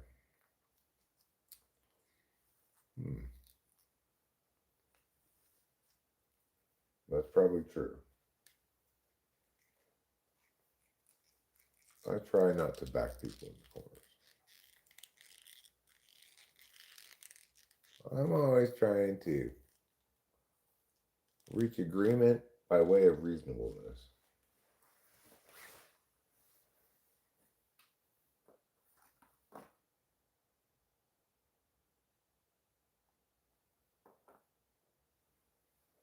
But sometimes other people are like, well, that's boring, Eric. I don't want to raise a grandma about reasonableness. My boss is getting cigarettes from Germany super cheap. Oh, yeah?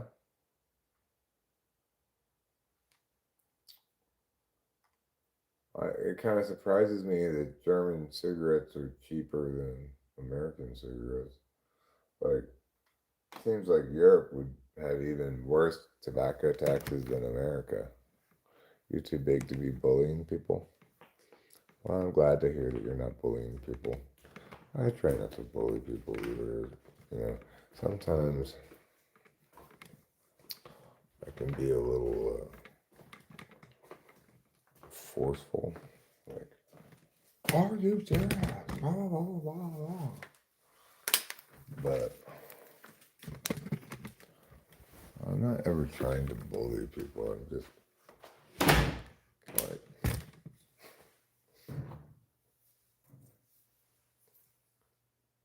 trying to make civilized progress via communication. And if the other party is not willing to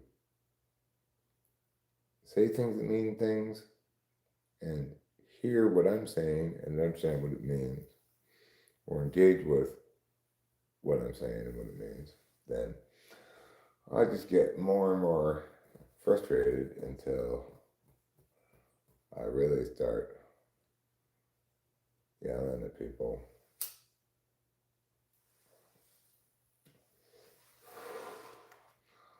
To me, it just seems like such a fundamental common courtesy. When you say something, I listen to what you say, I hear it, I understand what you said, and I respond to what you said. Seems like, you know, the basic minimum of common courtesy.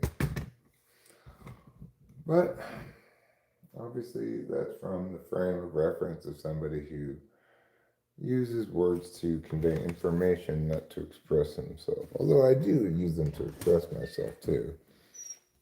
I'm not always conveying information. Like when I'm making up little songs on the keyboard, I'm just expressing myself.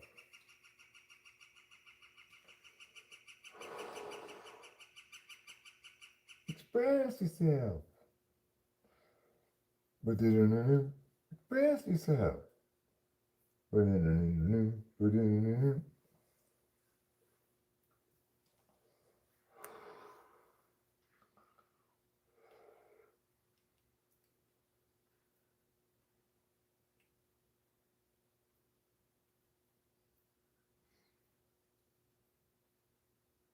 Boom, boom, boom, boom, boom, boom, boom, boom, boom.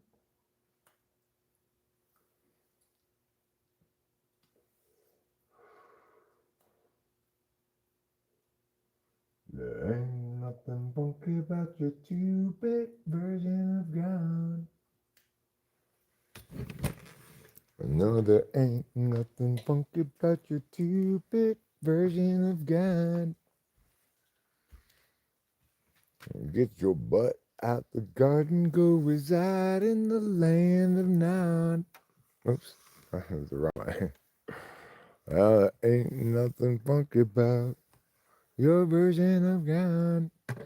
It's raining right now. You can tell because water droplets are falling out of the sky. So, you know, I do have enough sense to get in out of the rain, as they say. All right, I'm done with this cigarette. I'm going to wrap this up. Go back inside. Go to sleep, I think. I hate your media. You came here at the wrong moment, so I'm about to wrap this up.